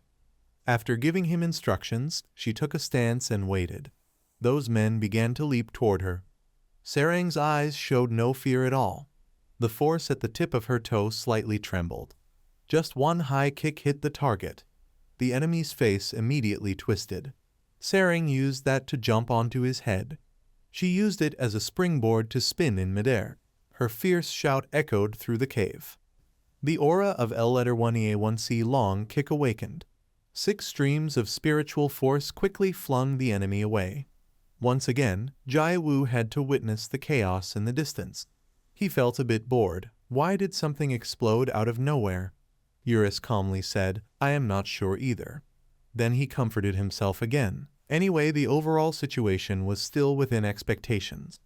Those brats who call themselves Halison picked a fight with love. Even though they have fought several times until now, love still overwhelms them. But that uncle who does not know how to give up still comes for revenge. The two of them kept talking even though several people had been thrown very close. Jai Wu commented as if watching a martial arts match. Those kids are really weak. How can they not even catch a person who has just passed level 20 and even get beaten? Eurus also agreed, that is what I am saying, and they still rush forward. On the opposite side was Kim observing with the mercenaries. He felt very satisfied, just as planned. Now she has lowered her guards so we can act slowly. After finishing his words, she disappeared somewhere. The next moment she appeared behind Sering. The metal claws were displayed as her hand opened wide. Sering felt slightly wary inside. Bare hand. At that moment the mercenary spoke, leveling up. A ring of dazzling golden light flooded the space. Sering also struggled to avoid obstructing her vision. But very quickly she became very confused. Both of her hands were completely empty. The bare fists had disappeared. The mercenary excitedly said, She has a good weapon. Are you from a rich family? It turned out she had priced it. The silent fist was worth 10,700,000 gold. Over here Eurus had realized it was the theft skill of the thief organization. But strangely, it was definitely not a scam. Jai Wu replied calmly, So what? I have nothing left to be stolen. Only underwear and a cloak. But for some reason, in his mind, a few arrows pointed at the wooden staff. Unconsciously, he slowly turned his head to the right. A sense of unease made him swallow. They saw Jai Wu clutching the wooden staff. Then he said nothing and ran off holding the weapon. Kim spoke coldly, Only now you notice that other guy? Such a nuisance, just send him off. A glance is enough to see a beggar with nothing to take. While running, the cloak exposed a little of his skin. She suddenly felt her heart flutter. Then the gloves were thrown at Kim. The mercenary was extremely excited. You do not know, robbing people who have nothing is naturally the most interesting. The corner of her mouth curved in delight. This makes it even more fun. Immediately afterward the enemy launched in front of Jai Wu. She spoke sweetly, Hello my love. Her legs unconsciously bent. Then a teasing voice appeared, Where are you going, my love? The claws from the gloves grew very long. Her arm reached out in front of him. Jai Wu quickly decided, this is not the time to hide his strength. His hands gripped the wooden staff tightly. He swung with full force in a massive strike. The storm quickly swept through the cave. Sering was stunned, eyes wide open. Kim folded his arms and waited to see the fun. Eurus froze into a small stuffed bear. The white smoke obscured Jai Wu's figure. The arm that had swung the staff was now empty. A strange, unprecedented sense of empty. She spoke with amusement. Next I will take your cloak, my love. Then only the underwear will be left. The light in front suddenly dimmed, making her glow. A chilling feeling made her involuntarily say, Why the shadow? Then a demonic figure suddenly appeared. Its dark eyes and sharp-toothed mouth radiated killing intent. Death seemed to be looming over her. Eurus angrily raised his voice, Insolent human, do you not know who I am that you dare to claim ownership of me? Just after that sentence, the female assassin fell. Eurus rolled the wooden staff to Jai Wu's feet. Jai Wu remained silent from start to finish. Then he slowly picked up the weapon. The system displayed a warning. Eurus's soul resisted the enemy's ownership. The weapon's ownership returned from the enemy's hands. Eurus's small hand gradually released the wooden staff, truly speechless. Trying to claim me too. Besides the boss, no one can take me away. That human who does not know who I am. At that moment Jai Wu lightly placed his hand on its head. Eurus was so embarrassed that it stammered. Boss. On this side, the female assassin was gasping for air. Her body shook so much she could not sit upright. Fearful thoughts still lingered. What just happened? An illusion. If so, it is far too realistic. In the distance came Kim's angry shout. Why suddenly collapse? Did you forget what you must do? She stiffened and stood up. How could I forget? I am a pro-mercenary. If I am paid, I must work. But immediately afterward, her intuition warned something was wrong. Sering suddenly kicked her. She did not forget to order, thief, return my weapon quickly. She laughed smugly, scared there. My love is ferocious. But it seems like the target is wrong. Your weapon is over there. Kim also quickly raised his hand to punch to provoke. Sering saw this and became even more furious. These guys really are. But then a sharp pain made her stagger. Behind Sering was the wooden staff. He had struck her, knocking her unconscious to the ground. Jai Wu calmly declared, secret weapon, strike but do not die. She asked in surprise, my love, what are you doing? Aren't we on the same side? He replied without hesitation, must hide my strength. She asked confusedly, hide what strength hides? But very quickly, concentrated firepower arrived and blew everything away. She stiffly exclaimed, oh my God. The ground was completely covered with bodies. The mercenary trembled as he said, my love, did you do all this? He replied with a strike to the back of the head. Then Jai Wu coldly admitted that it was me. She spat a mouthful of blood in confusion. And that was the secret weapon, strike but do not die. After the enemies lay on the ground, he said angrily, bastards, luckily I have been through a lot so my mind is steady. Suddenly he paused, but just now because of you my heart almost fell out. The wooden staff continued to strike down on her head. At the point of impact, it triggered a violent explosion. Sunlight began to appear after the blast. On the ground, Sering was lying unconscious. She slowly opened her eyes after having fainted. Her reflex nerves made her spring up into a defensive stance. Jai Wu, behind a tree, heard the noise and said, up already. Sering still felt fearful, my love. Next to her, Jai Wu was casually eating grilled meat. She anxiously asked, where did those people go just now? He gave an excuse, there is a nearby field so they went back. Her mind was confused. Went back? What do you mean? Why did I suddenly faint? Moreover, she checked and saw her weapon had returned. It was completely unharmed without a single scratch. Joy mixed with emotion filled her heart, her bare fist. At that moment he spoke, those guys are called the Halcyon Association, right? What did they do? Tell me everything. His stern expression surprised Sering a little. But she quickly returned to normal. Why suddenly act like that? Wanting to die? She sighed, embarrassment appearing on her face. Finally, Sering turned away. I know, let me tell you. After all, you got involved because of me. She seriously called him my love. Have you heard of the name Lord Linge? Jai Wu was completely unfamiliar. What is that? Eurus quickly explained, it's the abbreviated name of the game Lord Lineage. Jai Wu was surprised. How do you know that? You're just an NPC in the game. It proudly explained. Of course I looked it up online. It started to read a long string of definitions. Sering impatiently said, keep it short. That is it. Jai Wu suddenly had a thought. So the people in the Halcyon Association? Sering confirmed. Yes, they all come from Lord Linge. This bare fist I happened to pick up at the auction a few months ago. I don't know when they suddenly charged in to steal it. But they are just some outdated old men, so of course I won. Then she suddenly remembered, but how did you get it back? Did you take it by force? Jai Wu stammered, they left it and left. It seems they forgot it. Then Sering said gloomily, even though I don't know what happened, that dark-lipped old man following you is not to be underestimated. Jai Wu pondered and said, something is strange. Why are they targeting that weapon like that? Sarang, on the other hand, didn't find it strange, obviously. Of course, because it's worth over 1 billion. Hearing that, he commented, "That's the strange part. Those old men spend billions each time, but are obsessed with a 1 billion item." He seriously confirmed there must be some reason. Night quickly fell in the game. This place was the Halcyon Association's base. Suddenly, fresh blood spurted inside. Lord Kim was punished with a cut. Immediately after, his aged body collapsed. Despite the pain, he shouted loudly, "I'm sorry, please give me one more chance."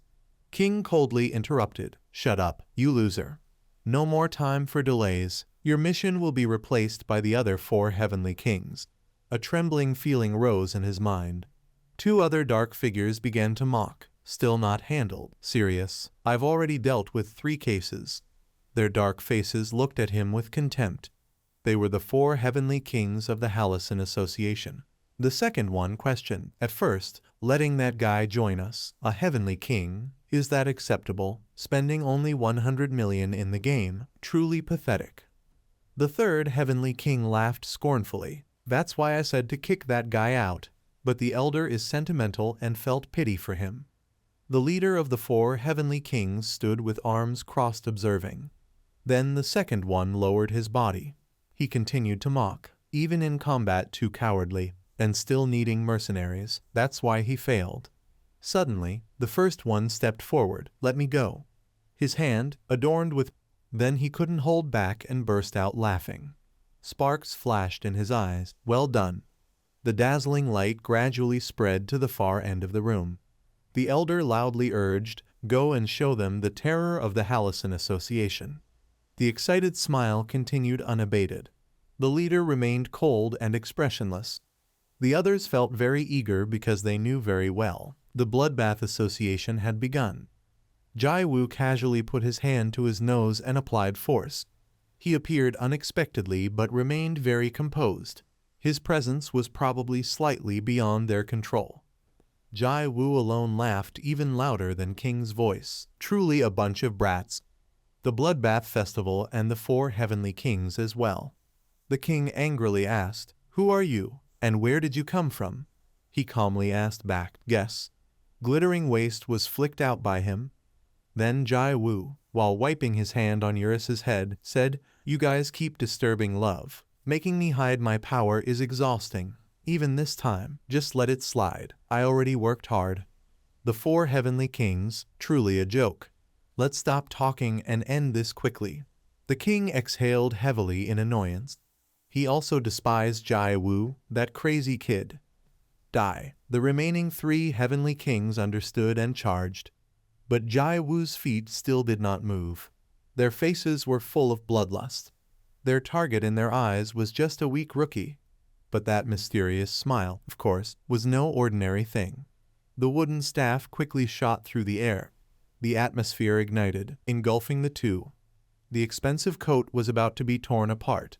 The whole base burst into light as if illuminated all night. A moment later, the sky gradually turned to dawn. The sound of footsteps crunching the grass echoed. Luna walked leisurely through the forest at night.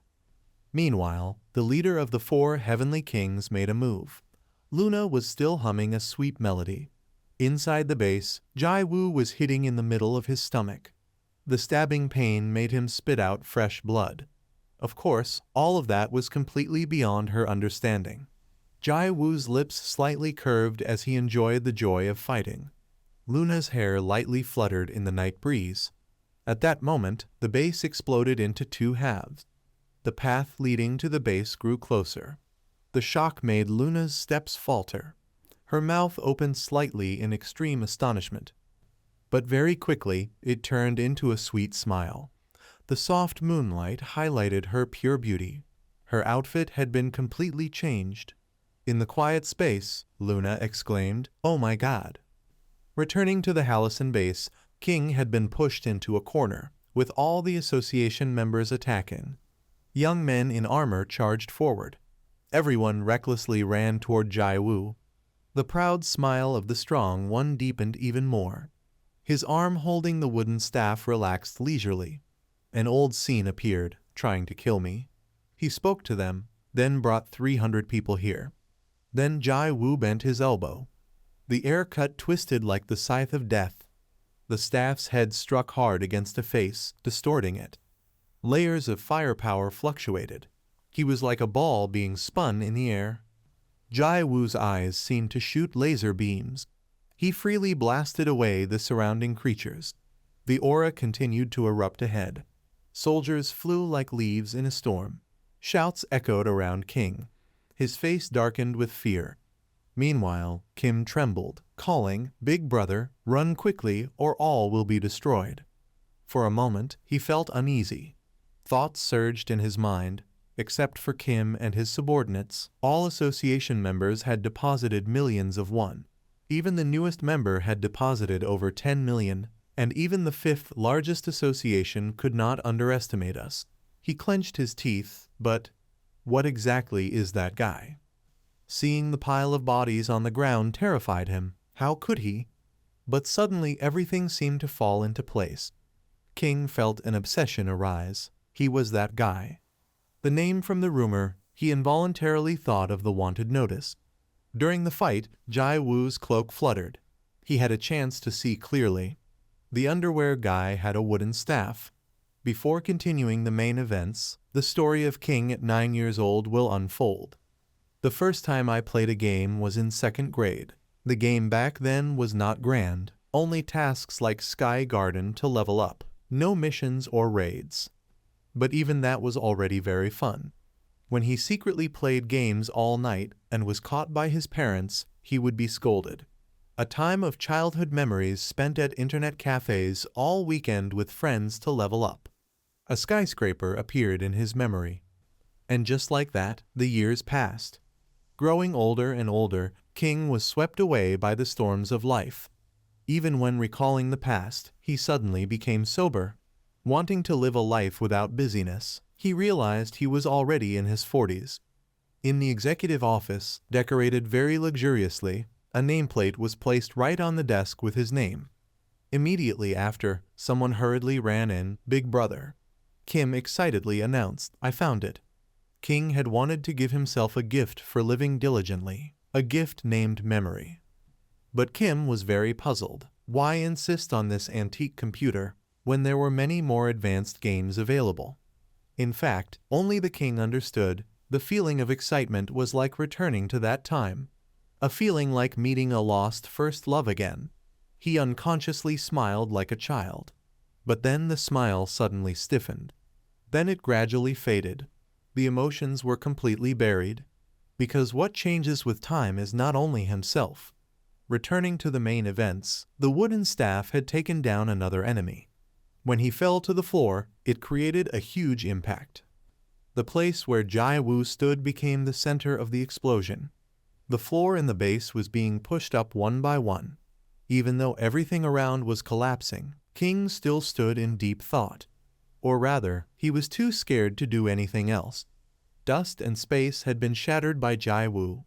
The area behind King was lucky enough to retain a few wooden planks.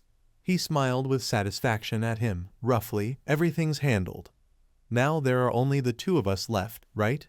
Kim felt his heart grow heavy upon hearing that. A cold drop of sweat ran down King's face. Jai Wu hoisted the staff onto his shoulder and turned around. He stepped closer and teased. "The Lynch uncles are pathetic until the last second, right? That's why you shouldn't steal other people's gear." He teased with delight. "I'll strike you guys." King unconsciously lowered his face. In the real world, his hand also froze. Then he hurriedly controlled the computer. The screen quickly displayed, "Payment successful." The number on the screen exceeded 12 billion. And that was also his sorrow. The thing that changes is not only me. No other effort is needed, just a click of payment, and one can become as strong as desired. He used that power to trample other users. Paying to win is the reality of online games. Suddenly, King stood up from his seat. His thoughts lingered about something from that time. The time he had forgotten because he had been too busy. Kim unconsciously waited for the host. The king sat at the luxurious desk in the room. A heavy oppressive aura radiated from him. Meanwhile, in the present, authority radiated from the wooden staff. Jai Wu struck directly on the top of King's head in a very bizarre posture. He spoke mockingly, secret weapon, hit but not dead. In the next second, King spat out fresh blood. His massive body collapsed. Seeing that, Kim was extremely worried. Big brother. Next, Jai Wu declared, the Halcyon Guild ends today. It will be troublesome, so don't disturb leader love anymore. That's it, you guys worked hard. King unconsciously clenched both fists. He staggered to his feet. Is it you, right? Not long ago, the entire 5th Major Guild had also been wiped out. The man who destroyed 300 allied troops of the World Guild. Suddenly, he smiled a sinister smile. His voice gradually shifted into a strange tone. How much money have you spent? Surely you have poured a lot of money to gain that power. But you will realize soon enough. Your efforts all this time were just in search of something that does not exist. The king's silhouette was upright but very lonely. It stirred ripples in Kim's heart. Big brother. Immediately after, Jai Wu spoke up. I don't care about your nonsense, but of course, I did spend a significant amount of money. He unconsciously felt fear, hundreds of billions. Surprisingly, Jai Wu revealed 55,000 won for the novice warrior package. An unprecedented sense of emptiness made him panic. The void erased his confident expression. Jai Wu didn't even look back, turning his back. Darkness concealed his sorrowful face. King muttered grimly, 55,000, novice warrior. A simple childhood game appeared. He remembered the simple game he used to play. Moreover, he remembered the innocence of childhood. The king let out his laughter. The sound quickly spread through the air. Kim became more and more worried. Big brother. Next, King asked, after lineage, how many games have we switched to? He answered, 8. The king's smile was dazzlingly bright. He laughed with great delight. This game is quite interesting this time. Luna suddenly spoke. Of course, this is the new game Chrono Life. Hello everyone from the Halcyon Guild. Good evening. She walked toward them with the posture of a supermodel. After scanning them once, she said, it's been a long time since I came, but the state of the base doesn't look very good. Luna stopped and spun on her foot. She subtly asked him, have those things been prepared? King hesitated, replying, all prepared. King said thoughtfully, I will rest from now on. Even cooperating with you from now on is over. Luna's small lips quivered as if she wanted to say something. Finally, she answered brightly, is that so? Cold cuts sliced through the atmosphere. Blood gradually turned black into a deadly liquid. Kim's vision was quickly stained. He widened his eyes at the scene. The sound of impact from the two halves of the body echoed. Kim gasped, calling out to the other, Big brother King, yet no one answered. Luna reflected briefly on her actions. She smiled very bashfully. I should have listened to the reason. My mood earlier wasn't good, so I unconsciously lost control. Her hair stood up like a demon's. The staff had ended his life in a single strike. The liquid accentuated her graceful beauty. Kim retched hot blood. His hands tried to move. However, very quickly, the character had completely run out of blood. Luna had fully dealt with the troublesome prey. The smile remained on her lips. It turned out she remembered Jai Wu. The Halcyon Guild would end from now on. Don't disturb leader love anymore. Her pink hair quickly changed color. She had completed transformation into a new variant. The alluring outfit highlighted her curves. At that moment, her number was now at 998.99. Then the system displayed notifications. The Halcyon Guild had been destroyed. You have received combat experience points. Immediately, the number spun rapidly. It stopped at 999. Meanwhile, celebratory fireworks appeared in front of Jai Wu. He also received notifications. Congratulations, you have reached the highest level. Both Eurus and he felt utterly stunned. What is this? How is this possible? He began to check. Just now the system announced reaching the highest level. Wait, I'll show you the stats. His information is still displayed as a novice.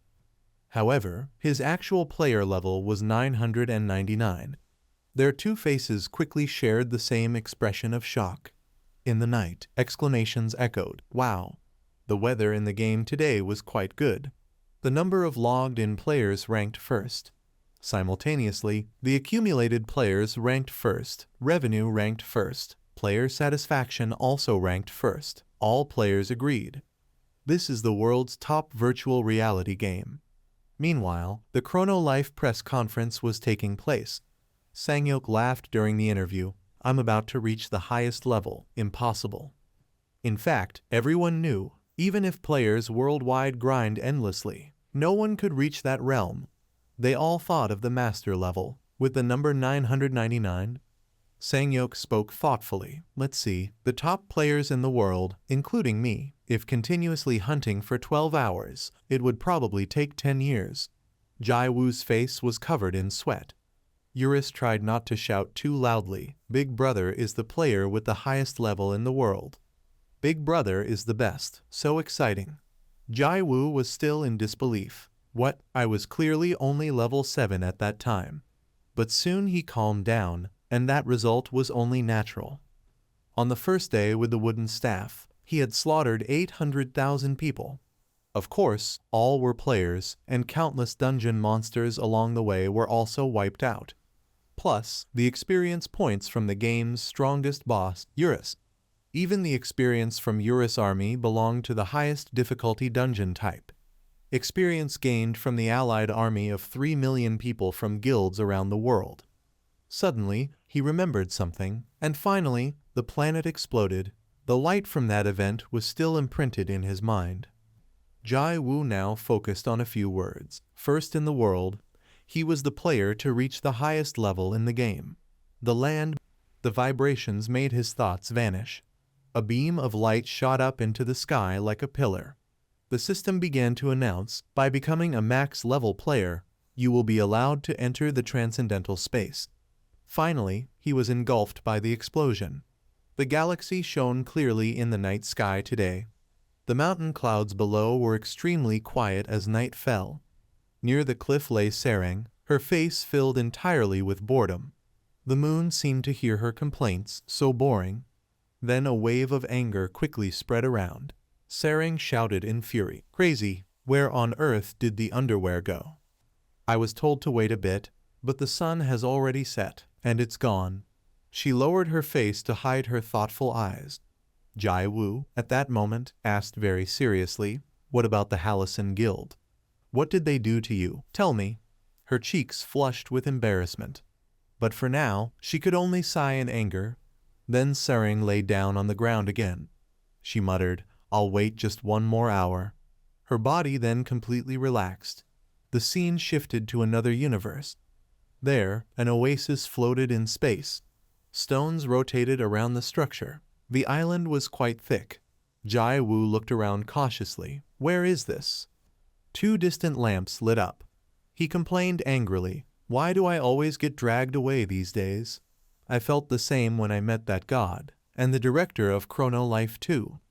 At that moment, a voice echoed across space. Welcome here, child of the human world. I didn't expect you to come see me so quickly. Truly impressive. A strange noise came from in front of him. The island shook violently, tilting. The god of vocation appeared. I am the guide of transcendent players.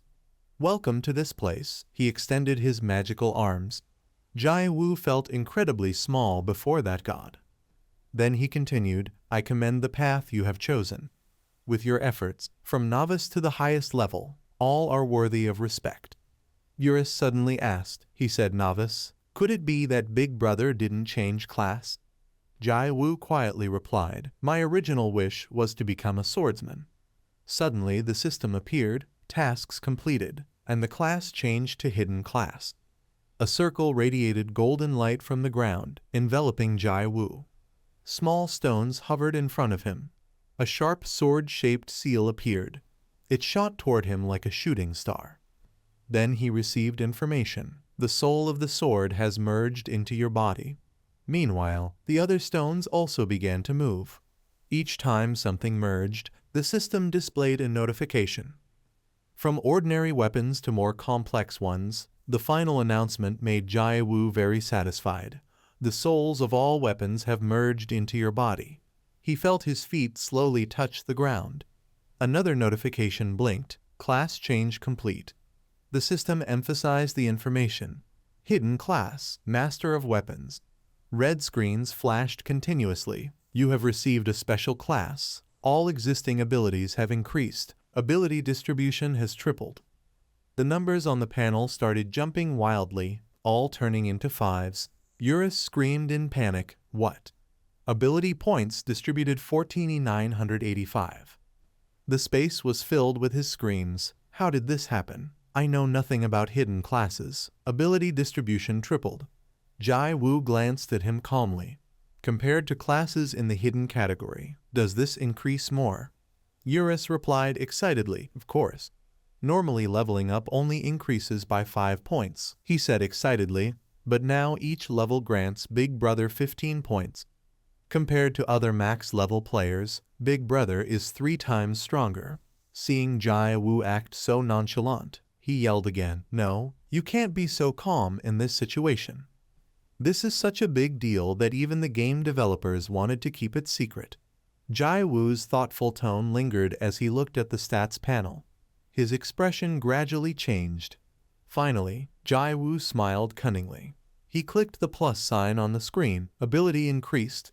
Seeing this, he clicked even more. Eurus asked bewildered, "Big Brother, what are you doing?" Jai Wu grinned mischievously. "Can't you tell? Increasing the stats." Eurus gloomily reminded him, "Why randomly increase abilities like this? If you assign even 1 point wrong, it's wasted." Crazy. Could it be that Big Brother is putting all points into one stat? And why that attribute? Very quickly, the system announced, "You have used all points." Jai Wu explained excitedly, "Other abilities are unnecessary for me. This one is enough." Eurus felt utterly despairing. This is definitely doomed. Meanwhile, in the real world of humans, this is the headquarters of the game Chrono Life. The department head suddenly shouted, "Something happened, sir?" Diok B stopped mid-spoon. "Which happened?" The development manager panicked. "Sir, you must come as quickly as possible. It's related to a player." In another room, monitoring screens lit up. Keyboards were being pressed continuously. Diok B stepped in and asked, "What exactly happened?" The design manager immediately explained, "Sir, please look at this." Excitement overflowed. "Oh my God!" The boy with the wooden stick finally reached max level. He trembled and said, "It's not about the level, sir. Look at what he's doing." On the screen was Eurus screaming. Could it be that Big Brother put all points into one stat? Why that one? Diok B was not surprised. Why all the fuss about this? Which attribute did he increase? The design manager pointed to the screen. The surprise quickly turned into a smile. "That kid plays games in a fun way. Order a bowl of kimchi stew and enjoy it." The design manager stammered, "Sir, are you joking? Now he has no future left. If he knew the ability he chose has no future, I don't know how angry he would get." He calmly reassured, "Don't worry, I have said many times, the game publisher has no right to interfere with a player's choices." He was about to discuss countermeasures but turned away.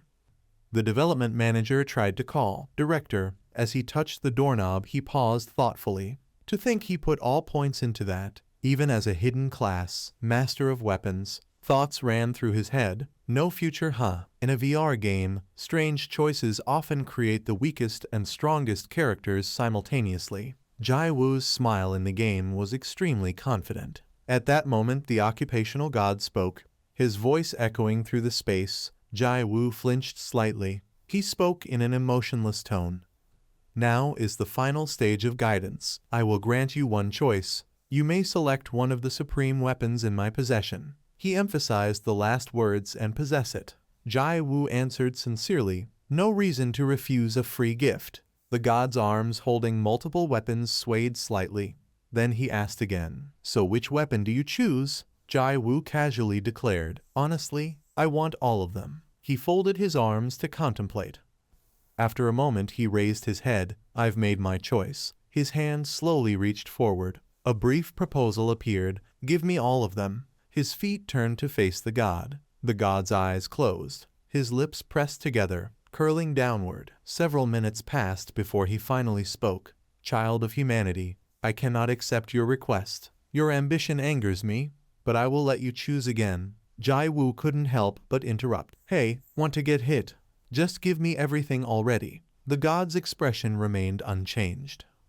Eurus raised his hands, trying to hide his panic. The design manager gawked in astonishment. Even Deok B was affected. His cigarette fell, his face frozen. He's gone mad. Back in the game, the system notified, you have angered the occupational god. The god's face contorted, his eyes glowing with lethal intent. Another alert followed. You have become an enemy of the occupational god. All the arms holding weapons went into combat stance. A divine aura shot toward the ground. Jai Wu casually raised his wooden stick. That's right, he stood ready, fully prepared to trample anything in his path. The god's divine face was about to transform into something monstrous, but Jai Wu was already ready to crush everything before him.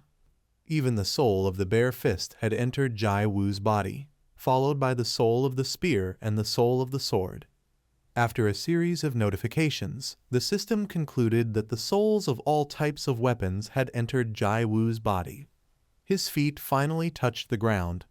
When his entire body was completely stable, the job change was completed, and his character had the hidden class, Master of Weapons. But it wasn't over yet. The system continued to appear and announced that he had received a special class, and all current abilities had increased. Currently, the character sheet is increasing ability points threefold. Finally, it stopped at nearly 15,000. Eurus witnessed this spectacular scene for the first time. It trembled and shouted, ability points distributed, 14,985. How did a situation like this suddenly happen? I don't know anything about the hidden class. Ability points are increased threefold. In fact, Jai Wu also didn't know whether this was a lot or a little compared to the hidden class, but Eurus explained that it was a lot. Normally, leveling up would only increase 5 points, but now each level gives Jai Wu 15 points. Compared to other max level players, his level was 3 times higher. Seeing Jai Wu respond so casually, Eurus was even more amazed. That's not enough. You can't just say that in this case, because this was such a huge matter that even the game publisher would have to conceal it. That terrifying character sheet was observed in detail. Jai Wu pondered and calculated it for a long time. Finally, he curled his lips in a meaningful smirk. Jai Wu clicked on a plus sign, and the system confirmed the ability had increased. Then he frantically repeated the action to increase points. Eurus blankly asked Jai Wu what he was doing. He smiled cunningly and explained that he was increasing that ability. But Eurus was displeased that he was arbitrarily increasing abilities, because even increasing the wrong point would be wasted. Its eyes and mouth were wide open in shock. Then it frantically questioned, could it be that you are putting all points into one attribute? Why? Why that attribute? After being notified that all ability points had been used, he explained that other abilities were unnecessary now. This one alone was enough. On the other hand, Eurus sank into despair. It was over, definitely ruined. That evening, at the game company headquarters, someone was hastily running.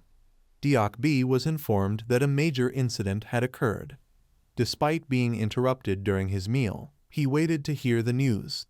The development manager urged, "You must come as quickly as possible. It's about that player." His eyes immediately widened in astonishment. The monitoring screens for operating Chrono Life were turned on. Hands were rapidly typing on keyboards, working frantically. Before entering, Deok B asked, what exactly happened? The head of design told him to look at something. Deok B couldn't help but show great interest.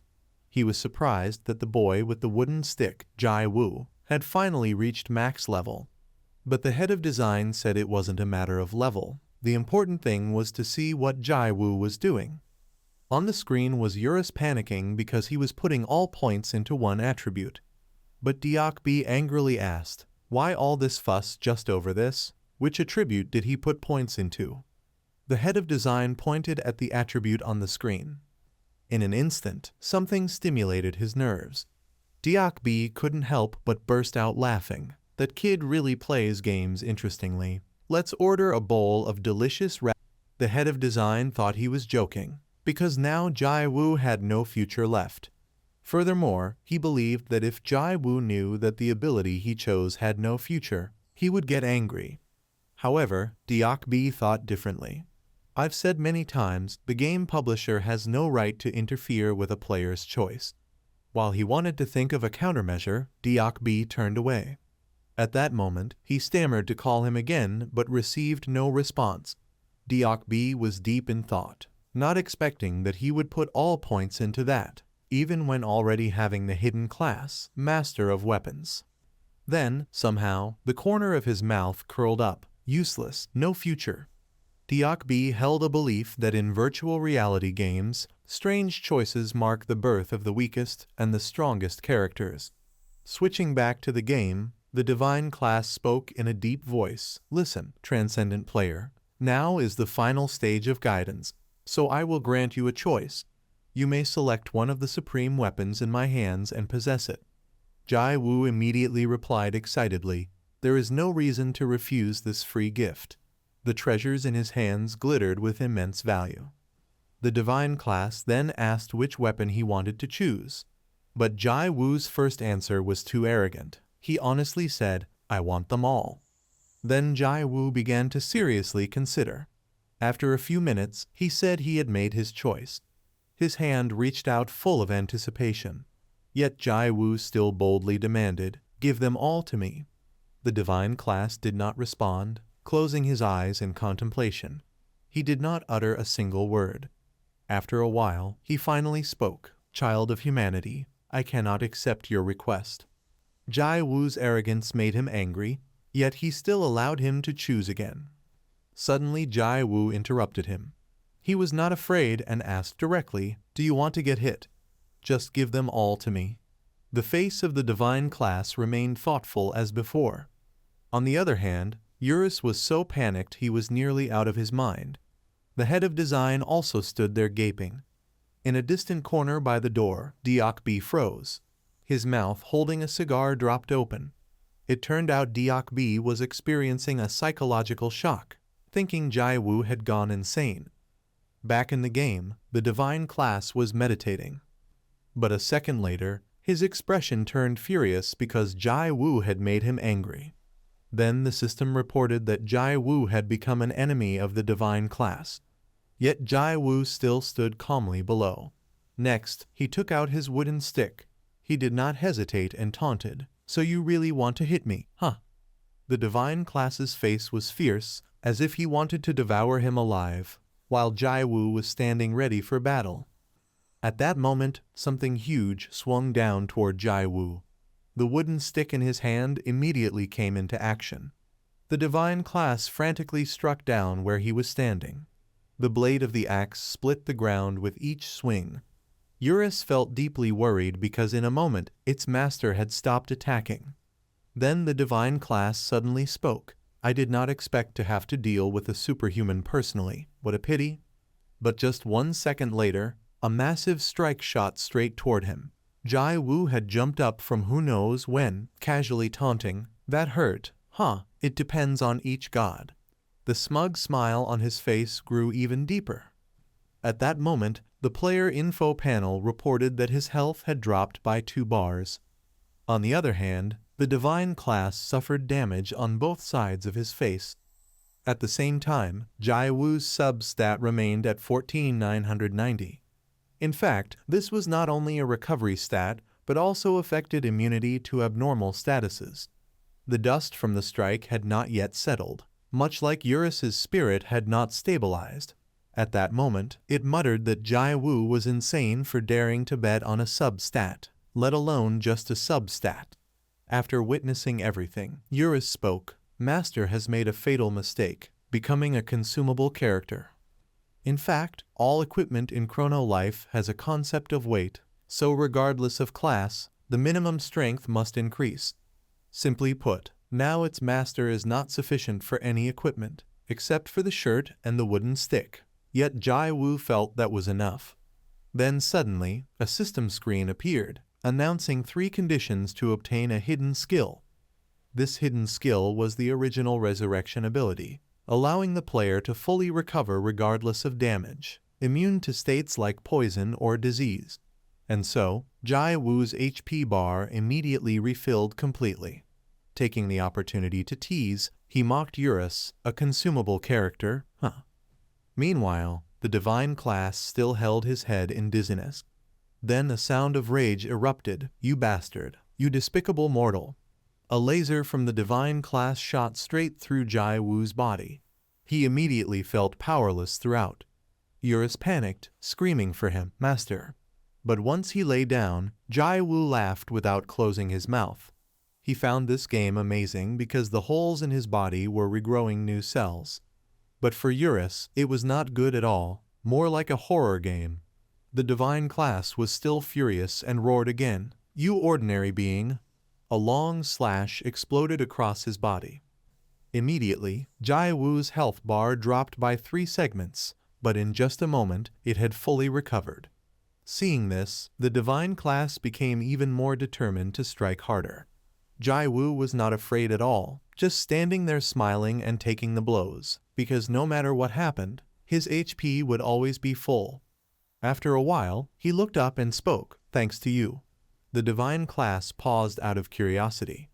Jai Woo added that now he was gaining many benefits, and all the god had to do was offer up all the weapons and disappear.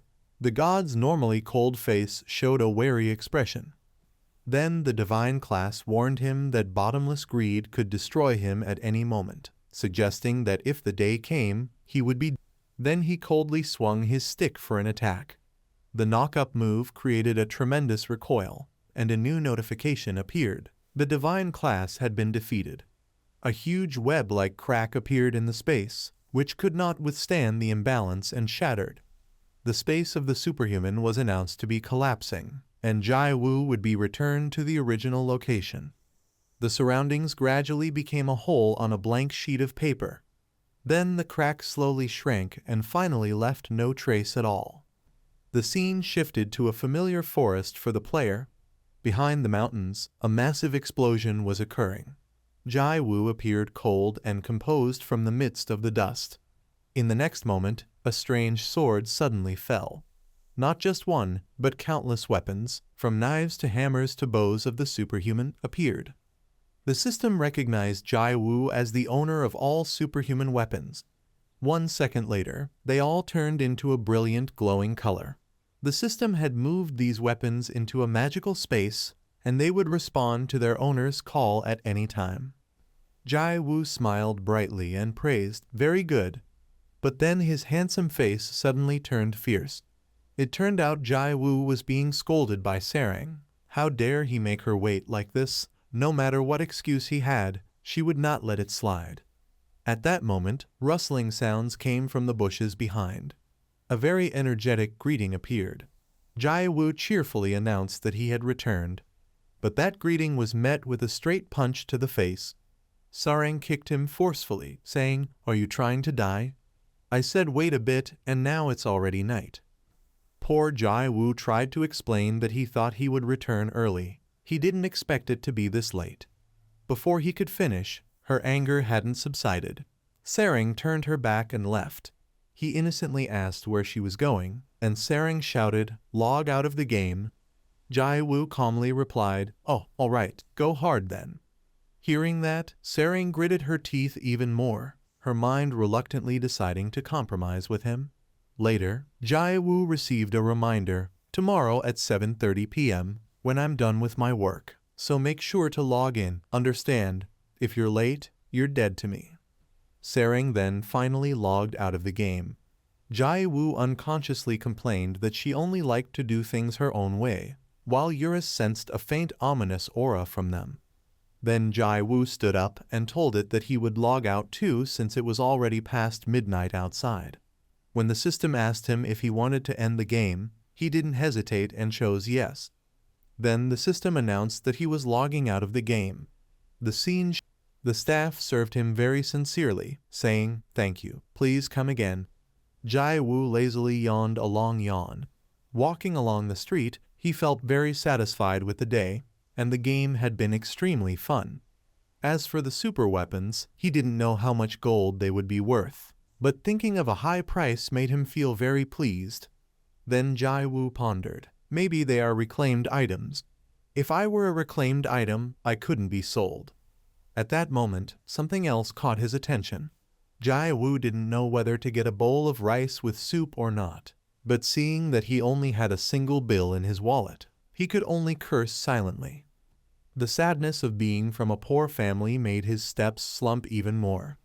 Jai Wu sighed helplessly because lately he had been spending all his time at the gaming center, unsure whether to increase his part-time work hours. His steps felt heavier with each step.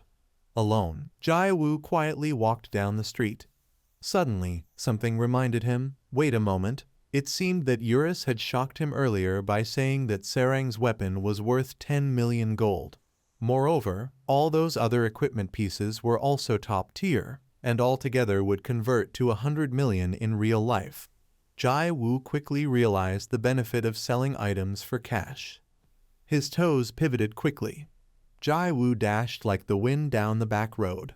Currently, Chrono Life is the #1 game in the world.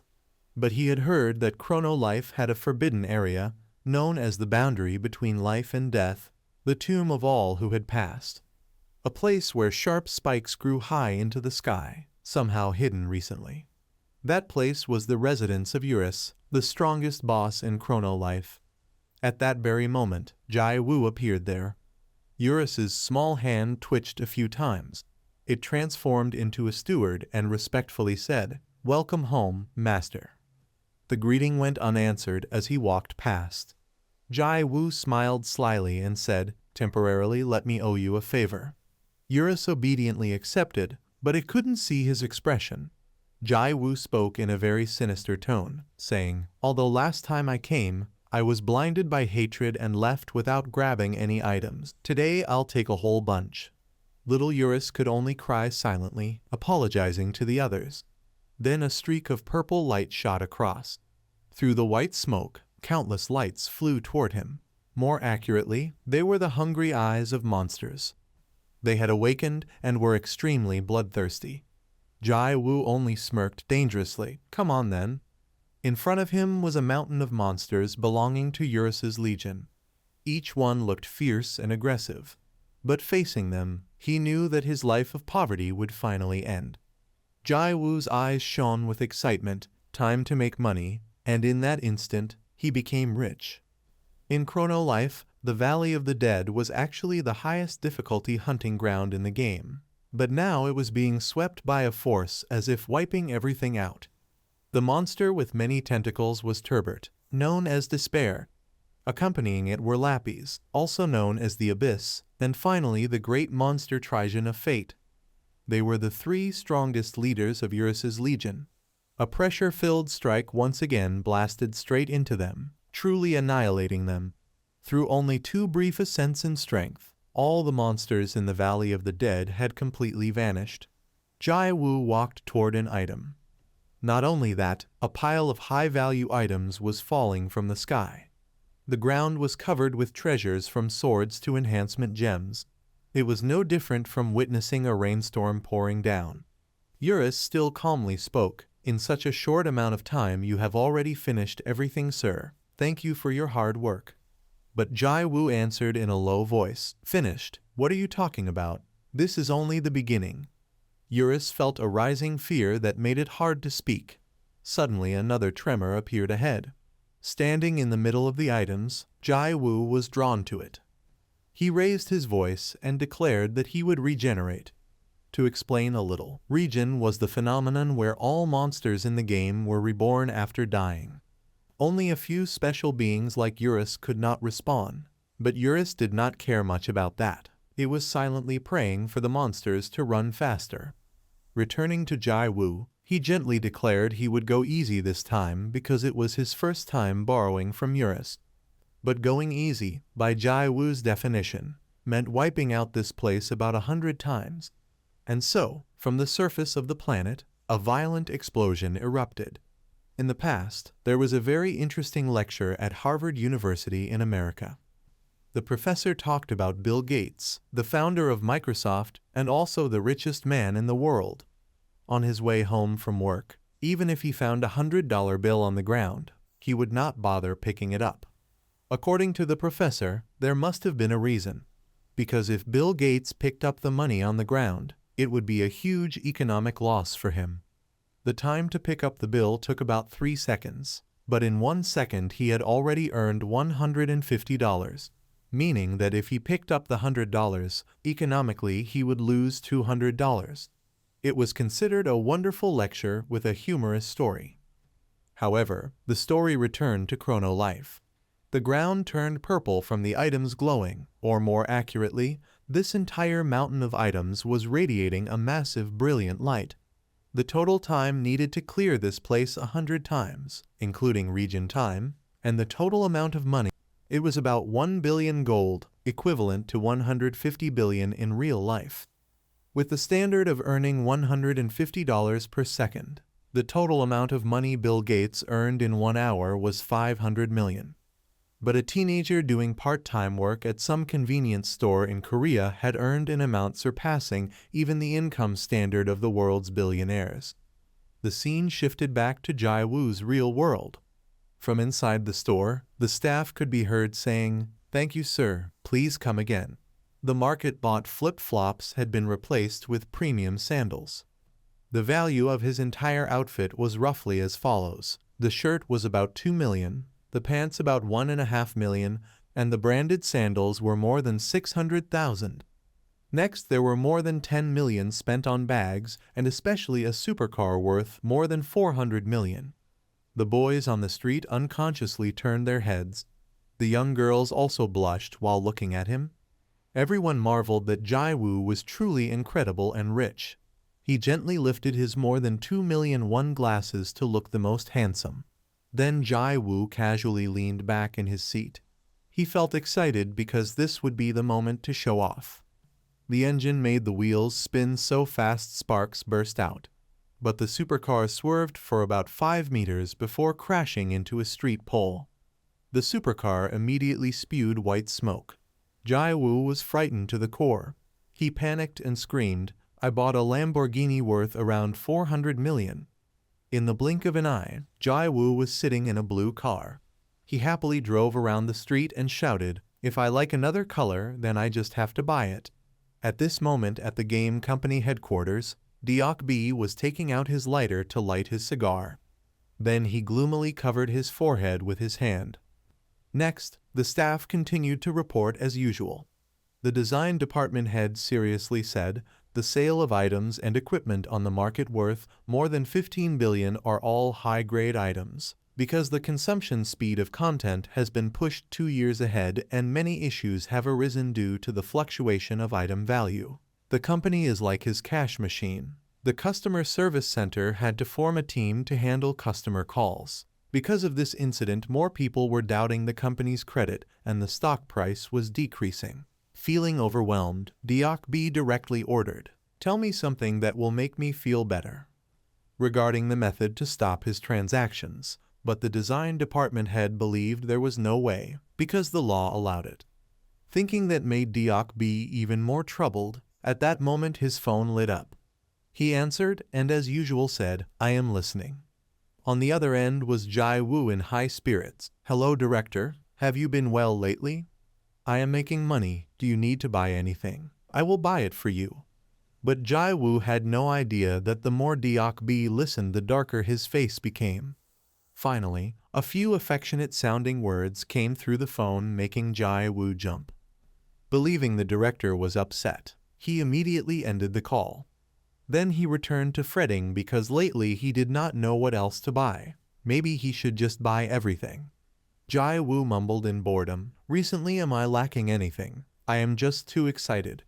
But that sighing and pondering lasted only a short moment. A bit later he cheerfully sat back behind the wheel. Jai-woo's mood grew even brighter. The most important thing could not be forgotten. A towering high-rise apartment appeared. Just looking at it made Jai-woo laugh loudly. He looked at the living room and exclaimed, "The highest class. This place was too luxurious. Welcome to my home." Standing in the middle of the room, he could not help but shout, "This feels too good." At that moment he suddenly remembered that if he moved here he would need that. Then Jai Wu pressed the button on the wall. In his hand he was holding a plate of cake. Another voice came from the speaker. "Who is it?" Jai Wu kindly said he had just moved in, so he brought over a housewarming cake. The neighbor briefly told him to wait. A moment later the door slowly opened. Jai Wu still smiled and spoke, "I hope you will take care of me from now on." But suddenly he froze. "No way." He stared intently at the half-revealed delicate face in front of him. Just now, Sering in casual clothes slightly peeked her head out. After that, Jai Wu and she just stood facing each other like that. It seemed to match some scene in the game. Jai Wu felt that right now this was the most exciting thing of the day. On Sering's side, she was still wide-eyed observing. The story then shifted back into the virtual world. The Valley of the Dead of Eurus was in front. A foot with both hard scales and claws appeared. In fact, to all the rankers in their game, this was a forbidden place in Chrono Life, a place where thousands of monsters craved the feeling of tearing life apart. That was also the Valley of the Dead. A pitch-black hand with sharp claws reached out. Immediately all existence before it was annihilated. Bright red flesh and blood splattered everywhere. At that moment, the three strongest commanders of the Eurus Legion appeared, shouting, "You bastard! How dare you come here and cause chaos?" They all had the same single goal, which was the intruder. But Erkin angrily shouted to "You filthy things that you do not recognize your master." Then his entire body burst with countless purple magical rays. The three tentacles behind him also began to crawl and split up to attack the three Legion commanders. At this moment the tentacles suddenly changed shape, swelling in several spots on their bodies. Because of that, the points of impact between the tentacles and the commanders became burning hot. The agonized screams of the monsters echoed everywhere. The three terrifying tentacles of Erkin then withdrew. After finishing the extermination, the three tentacles gradually stopped pumping magic from his body, and the three strongest commanders of the Monster Legion could no longer resurrect. And right then his tentacles suddenly contracted and stretched repeatedly. A system message appeared. "You have absorbed the opponent's level. You have absorbed the opponent's power." The data of the three Monster Legion commanders had been completely erased. Erkin remained calm without revealing any expression. In his mind, an old scene when fighting Jai Wu. One side of Eurus's head had been smashed apart. That spot had only a vague mass of flesh left. Thinking of this, he exposed his sharp teeth. It seemed that when returning to the soul state, Eurus had felt something strange. The question about its remaining head had no answer. It turned out Erkin was the missing head of Eurus. He kept remembering the expression and facial lines of Jai Wu. That fury urged him to decide to annihilate all humanity. The scene shifted to Jai Wu wearing branded clothes from top to bottom. He drove a convertible supercar with a sky-high price on the road, smiling brightly. The car quickly sped through the streets full of pride. Jai Wu held the steering wheel, smirking, and muttered, "Let us go." The scene shifted to another place with many skulls below, and standing in the middle of those skulls was a strange creature with platinum hair. The voice of this creature slowly echoed, "I am the head lost by Eurus, the existence that will annihilate all humans." This creature was Erkin. The scene shifted again to a ranking board where Sering had held first place for 14 consecutive weeks. She was the #1 idol in the singer industry, named Han Sering. That was the name of the girl in Chrono Life. Jai Wu recalled the first time he met her. At their first meeting, Sering had looked at him with an extremely arrogant gaze. After Sering opened the door and saw Jai Wu, the two of them froze for a moment. When he saw her, he widened his eyes and stiffened, thinking, "This is the first time I have met the person who couples with me." In real life, not only Jai Wu was surprised, but Sering as well. Instead of her not very good image in the game, in real life Sering was extremely cute. She held up a plate of cookies and smiled, saying, "Oh, thank you, I will enjoy them." Seeing Sering smiling so sweetly, Jai Wu was dazed for a moment. Then he smiled in delight and exclaimed, indeed, idol Han Sarang is different. She in reality and in the game are truly completely opposite. At this moment Jai Woo completely did not realize. Sarang closed the door and brought the plate of cookies inside. The manager saw that and was quite surprised. She looked at the plate in Sarang's hand and asked, "What is this?" Sarang honestly answered, "Cookies from the neighbor. The new neighbor who just moved in gave them." Hearing that, the manager seemed even more shocked. "What neighbor's cookies?" Seeing her like that, Sarang did not answer, but only slightly glanced at the manager. She suddenly remembered the images of Jai Woo's triangle shorts and thought it seemed she had seen them somewhere before. Then Sarang handed the plate of cookies to the manager and said, "Please eat these cookies." Because the images in the game and in reality were completely different, the two of them did not recognize each other. While Sarang was still standing there, the manager suddenly said, "Oh right Sarang, hurry and change your clothes. It is almost time for your schedule." Hearing her say that, Sarang angrily replied, "I am not a working machine. I just got home from school not even 30 minutes ago." But of course the manager had her way. She smirked and continued, "If you do not go, then we will push back the filming schedule. You said you would film until 7:30 and then play the game." As soon as she finished speaking, Sarang was silenced, unable to say anything. Indeed, yesterday in the game she had promised Jai Woo that she would meet him tonight. So Sarang had to compromise and follow the manager. Though angry, she still said, "I am going to change my clothes now, okay? You should also prepare." Hearing the loud sound of the door closing, the manager outside laughed. She bit into the cookie while thinking, "Look at this girl. With one look you can tell she has fallen for that guy in the game. What kind of guy is he? The handsome one who stole the heart of our Sarang." The scene shifted to inside the game. Jai Woo stood somewhere with a twisted face full of anger. Then he suddenly shouted, "Where did the mob go?" The place where Jai Woo was standing had many skulls. He angrily looked up at Eurus and asked what was going on. "Could it be that your subordinates all ran away?" It also sighed in confusion and replied, "Impossible. Monsters are programmed to only operate in their assigned area and role. Unless it is a bug, escaping or fleeing is impossible. This situation feels like they evaporated without a trace." Eurus looked at the sea of skulls before them and spoke quietly.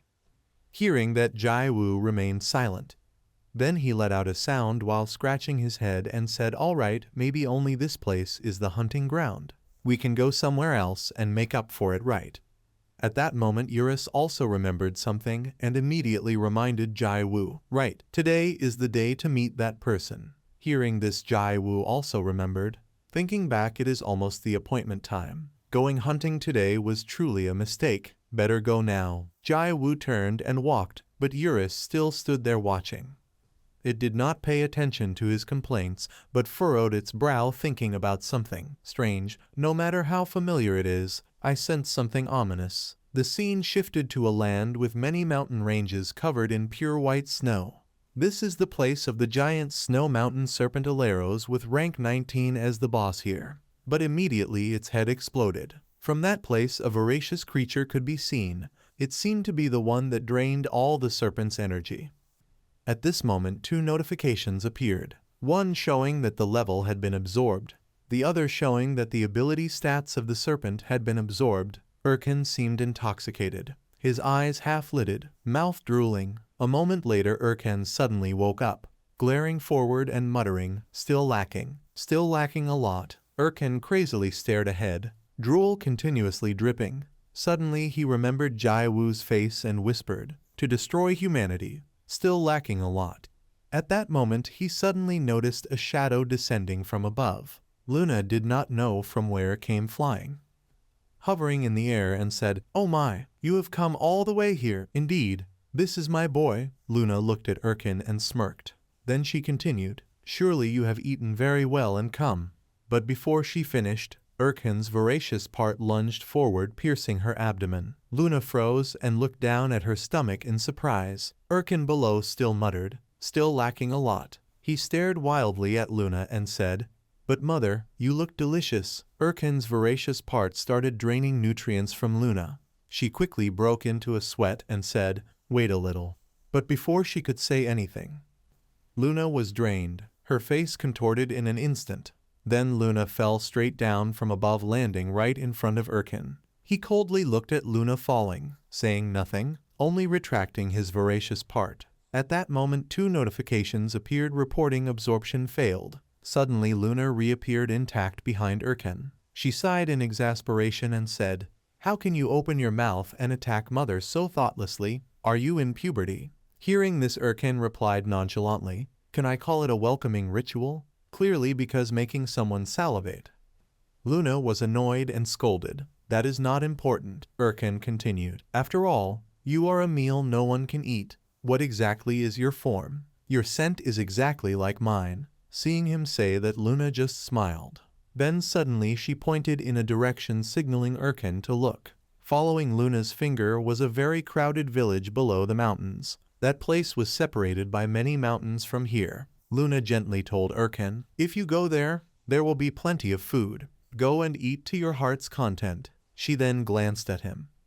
Indeed, Erkin was captivated by what Luna just said. His eyes widened. Then suddenly a few drops of water dripped from the ground. Luna also looked at these drops. They fell right near Erkin's feet. She seemed to realize something and smiled at him gently. Erkin was aroused. His pupils constricted, mouth drooling. Then Erkin slowly lifted his feet and flew up high. He spoke slowly. "I am Erkin, an existence that will annihilate all of humanity." His entire being exuded an incredibly terrifying killing intent. Then immediately, with a swoosh, Erkin flapped his wings and shot forward. He aimed straight at the village Luna had just pointed to. Erkin flew over many different mountains, and in his eyes now there was only the image of that village. Very quickly Erkin arrived there, targeting a relatively tall house. As Erkin crashed straight into it, purple lights spread across the area. Everyone in the village froze. They had no idea what was happening. Suddenly, a man nearby was impaled in the neck by the voracious part. Immediately it drained all his life force right in front of everyone else. The girl beside him, terrified, tears welling in her eyes, screamed. After draining all the life force, the man turned to smoke before everyone's horrified eyes. Soon after, the others could not avoid the attacks of the voracious parts either. They shot out in all directions and pierced the people there. Erkin, standing in the thick cloud of dust, began his mass slaughter. Notifications of level absorption and ability stat absorption appeared continuously without stopping.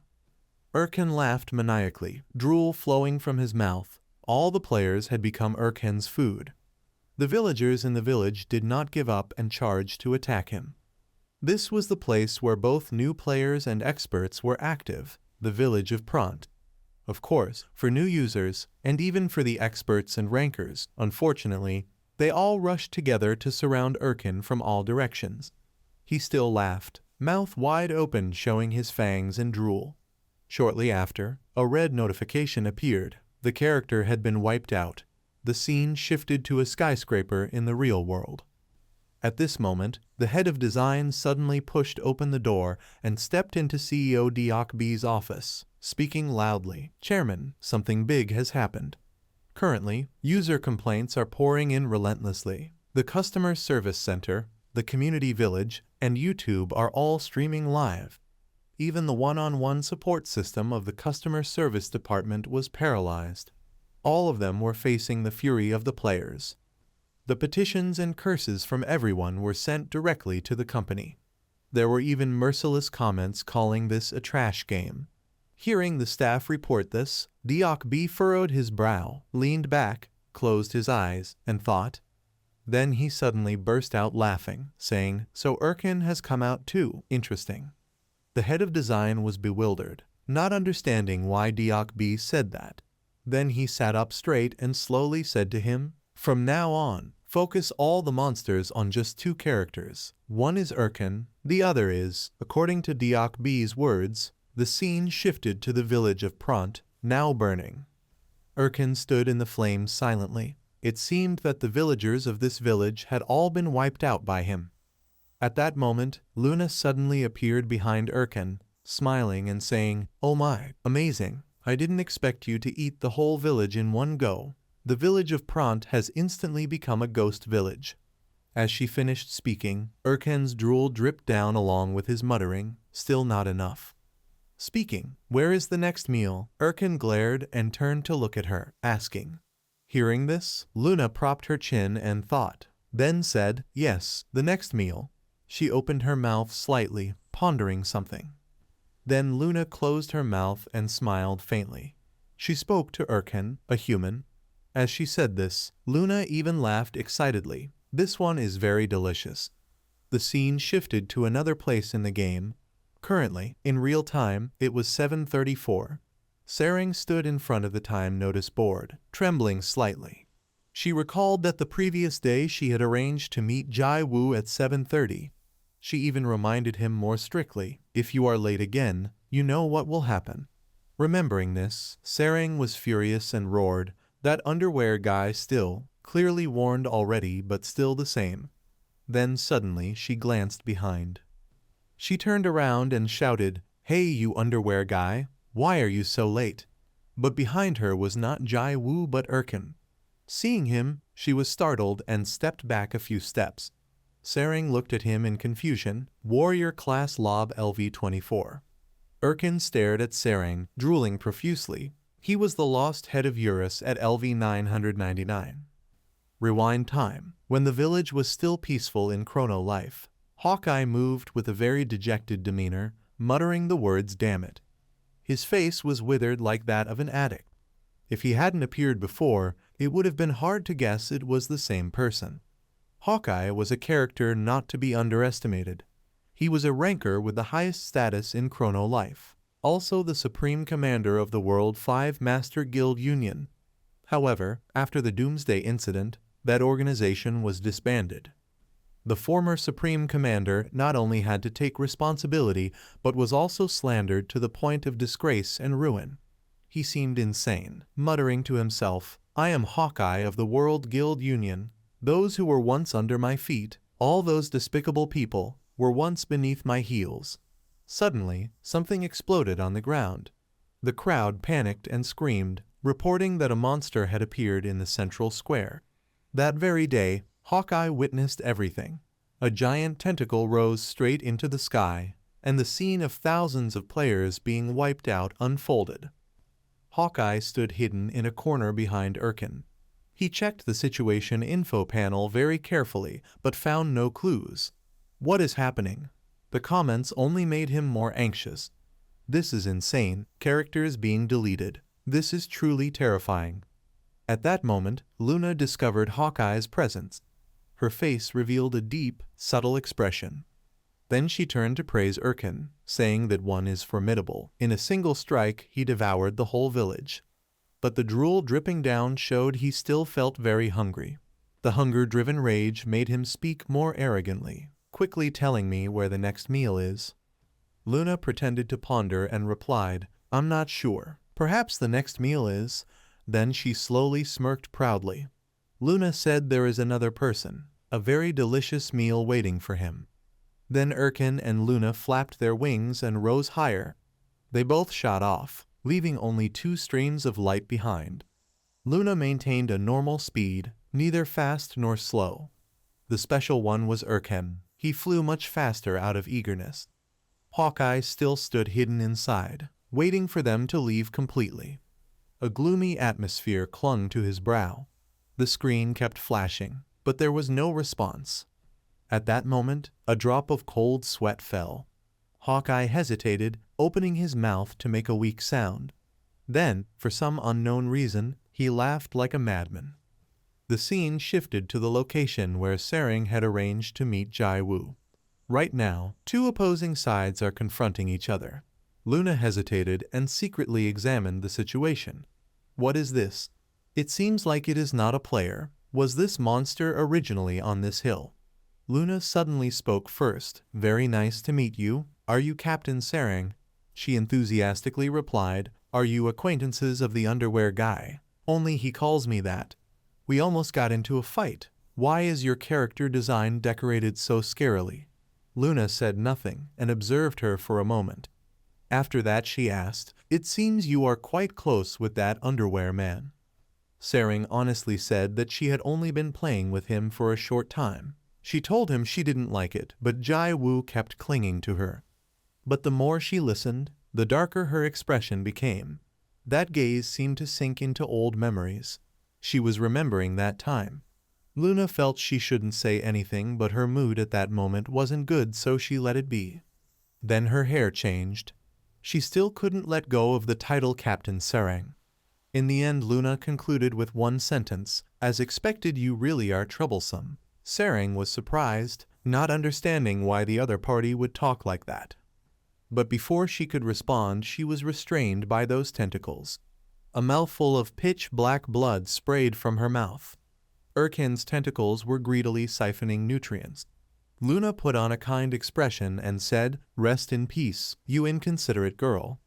1 second later, a bloody explosion suddenly erupted around them. Only the weak green scarf remained falling down. As for Erkin, his entire body was overflowing with power. He did not forget to acknowledge that the previous meal was good.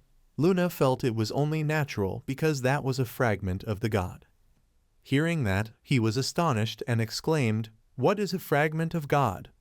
But Luna thought that knowing it was not very important, so he didn't need to care. After that, she blatantly stepped on Serang's scarf. This time Luna spoke just like before, "Let's continue to eat more delicious dishes." Jai Woo suddenly cut her off. "Go where you brats." His entire body radiated a cold and dangerous aura. Moreover, Jai Woo's pupils were lit with flames of anger. But the moment she saw him, Luna immediately blushed. "Oh my. Long time no see. Oh Lord of Promises, have you been well?" The only reply was 2 words, "Shut up." He coldly ordered Luna to lift her foot, if she didn't want to lose that leg. Reflexively, she looked down. Her foot was indeed stepping on Serang's scarf. Luna instantly panicked and stepped back. "I'm sorry, I accidentally stepped on it." The scarf was left with an ugly crease. Jai Woo's eyes grew even more furious. Next he spoke to Erkin. "Hey, you disgusting tentacle freak. Try taking 1 hit from my staff." After that, a scorching... Erkin's entire face stiffened because he could not react in time. That strike shot out full of force. The further it advanced, the wider its attack area became. Eventually, nothing could be seen except a blinding white. Moreover, it shot through the planet's crust straight into outer space. On the ground, the air was pushed so fast that it created a whirlwind. Jai Woo emphasized every word to him. "I am only letting you witness this once. Then get lost like those damn cockroaches." Luna looked displeased and widened her eyes at him. Then she laughed to ease the tension. Where could there be such a beautiful cockroach and not pretend to be strong? After all, you still cannot kill me. Enemy in front, come finish him properly. In the far distance, a small dot appeared. It accelerated rapidly as it approached. Luna's voice called out hauntingly, "My son." Erkin slashed forward with a claw, causing an explosion. The smoke and dust in front of him rose higher than a person's head. Eurus immediately searched for Jai Woo in that mist. But Jai Woo was safely standing up and said, surprisingly, "What is it really? How can it still be intact after my attack?"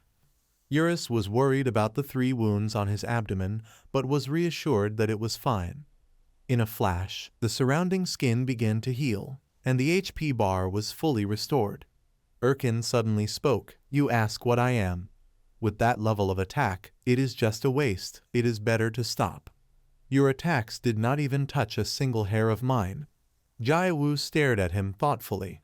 He scratched his head and said, "If it's a waste, then I guess I'll go a bit stronger." That audacity moved his gaze. Erkin quickly realized Jai Woo's remark about having more strength meant the previous attack was not full power. Jai Woo coldly repeated the words "full power" with surprise. He explained that until now all his attacks, including the strikes that shook the universe, were only basic attacks. Then Jai Woo gathered some internal energy behind him. The oppressive aura made Erkin feel very uneasy. On Jai Woo's side, a golden orb gradually appeared.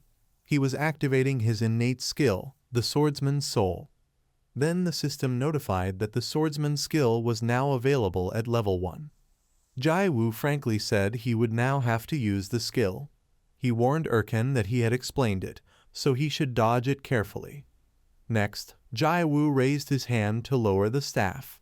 His legs bent, forming a stable stance. Then he coldly commanded, activating skill. The chosen technique was Chaos Slash. A pillar of fire shot from the planet of chrono life. The further it traveled, the stronger its power became. The immense innate power obscured a corner of the universe. It extended all the way to that asteroid over there. In Jai Wu's mind, memories of meeting Sereng suddenly surfaced. At this moment, his strike was very close to that asteroid. Memories of their times together grew clearer. Jai Wu recalled all the moments they happily conversed, and even the times Sereng tried to touch him.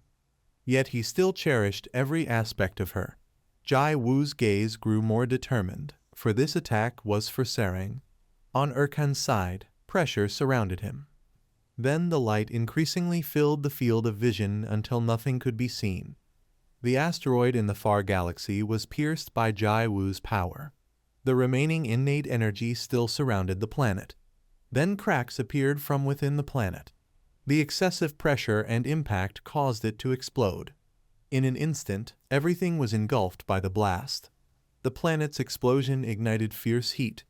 In the end, only a few fragments of the small planet remained. And that was the Chaos Slash skill, cutting enemies without pause. And this was only a basic swordsman technique.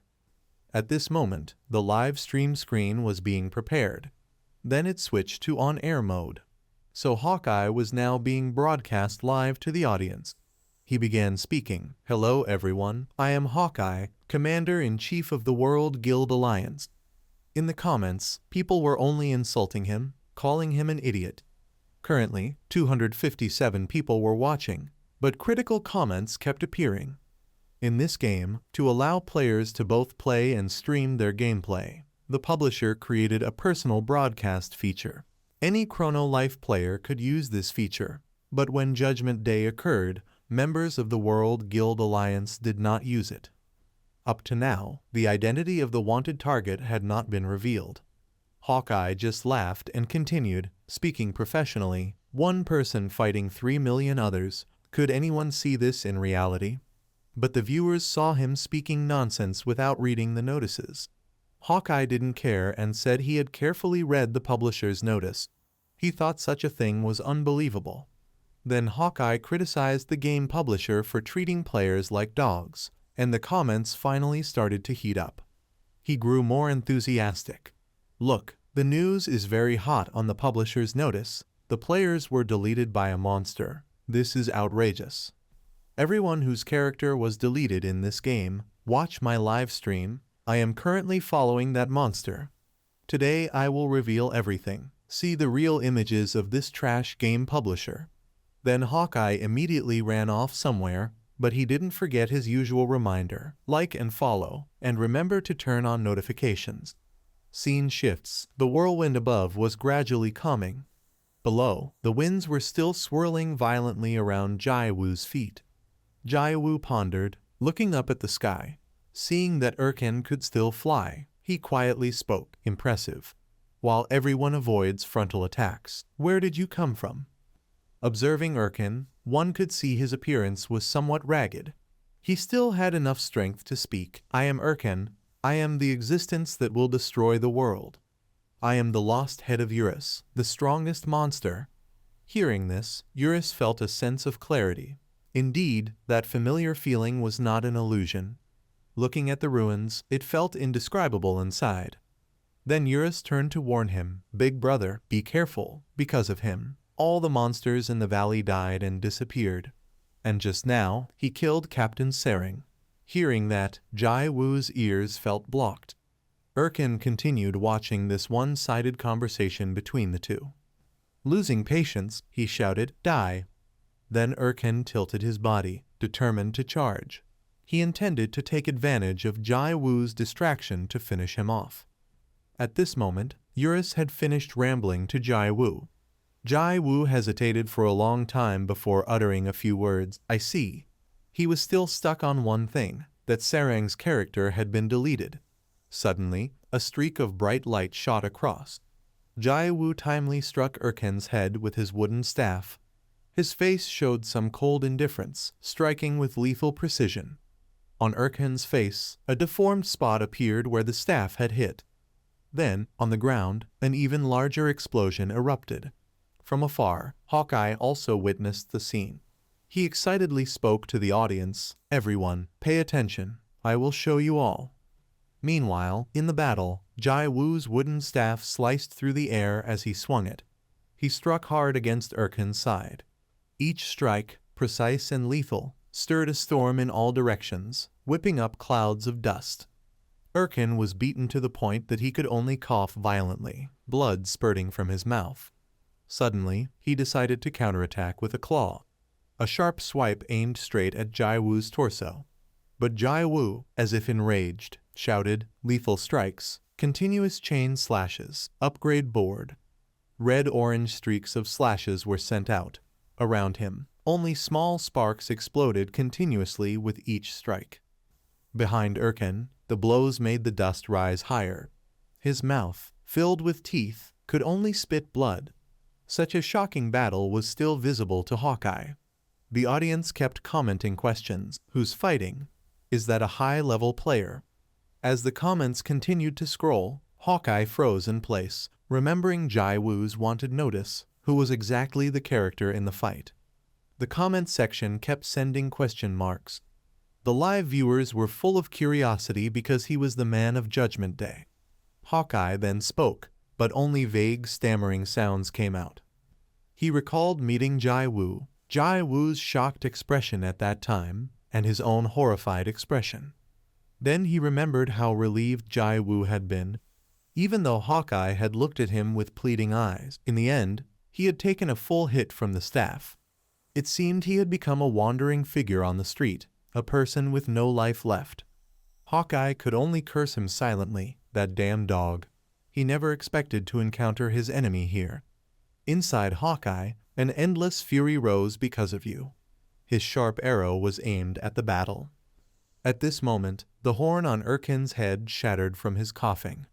Comments on Hawkeye's live stream were full of curiosity about the arrow.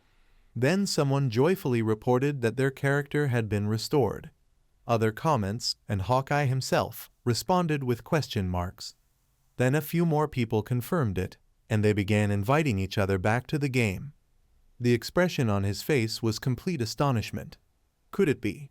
Hawkeye stood in thought next to the tense battlefield. The system suddenly announced, "The stolen soul will return to its owner. Your level has been interrupted. Ability stats decreased." At this moment, Erkan's body was covered in wounds, and his information panel remained. Seeing something unusual about him, Jai Wu asked cautiously, "What's wrong? At first, you were so good at hiding here and there, so why have you slowed down?" Eurus immediately realized, it's because the souls have returned to their owners. If he eats someone, he will also absorb their abilities. At that moment, a voice rang out at the publishing company headquarters. "I see." It wasn't the players being deleted, but they were transferred to Erkan's horn. Diok B thought he was an idiot because, as head of development, he didn't know. He immediately explained that he was the head of design, and the head of development had that slicked back hairstyle. In the game, Jai Wu smiled triumphantly and said, "All right, if I just have to kill you, then Captain Sarang will come back, right?" Fear appeared on Erkan's face, then he gritted his teeth in anger. He screamed madly, "Bring me food!" In contrast, Jai Wu nonchalantly activated continuous slashes, lethal version. A single strike sent rocks flying in all directions, and the ground was scorched to a yellow-orange hue. At this time, the system continuously inserted 3 notifications. Stolen souls will return to their owners. Your level has decreased. Ability stats have decreased. Erkan's level had dropped from 658 to 552 in a blink, and then in 2 seconds to 389. Meanwhile, Hawkeye's live stream viewers nearly reached 35 million. Audience comments kept pouring in, discussing Jai Wu and the broadcast. while reminding each other about the restored character. Hawkeye's mouth instinctively hung open, then he clamped it shut in shock. The bow in his hand loosened. He stood silently among the mountains, lost in thought. It was now nighttime in the real world. The phone screen showed Jai Woo's battle stream. The live viewers included Sarang.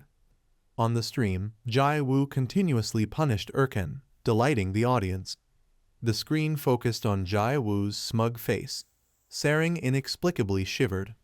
In her memory, Jai Woo had followed her playfully, acting like a child insisting she let him join the game. But what Sarang was witnessing now was different. A thick gray smoke column rose high into the sky. On the ground, Erkan's knees collapsed. His entire body was battered and immobile, and his level had dropped to only 180. Suddenly, Jai Woo slowly stepped in front of him. Eurus immediately spoke cunningly. The souls of everyone have all escaped. He has returned to his original state. At this moment, Jai Woo also said that it was best to slowly bring everything to an end. Erkan, though in this situation, still had the corners of his mouth soaked with saliva. He loudly declared, "I am Erkan." Then his tentacles suddenly jabbed straight into Jai Woo. Jai Woo froze, unable to resist. Deok B and the head of design were extremely tense. Hawkeye also felt an invisible fear. Sarang, on the other hand, was watching the scene with her mouth wide open. Eurus also opened its small mouth in shock. In contrast, Erkan's mouth opened wide, but out of excitement. His eyes were full of enthusiasm as he proclaimed, "I am the existence that will destroy this world." The tentacles on his body began contracting to absorb nutrients. Eurus was extremely worried for Jai Woo's safety. But at that moment, Jai Woo's body gradually split into two pieces.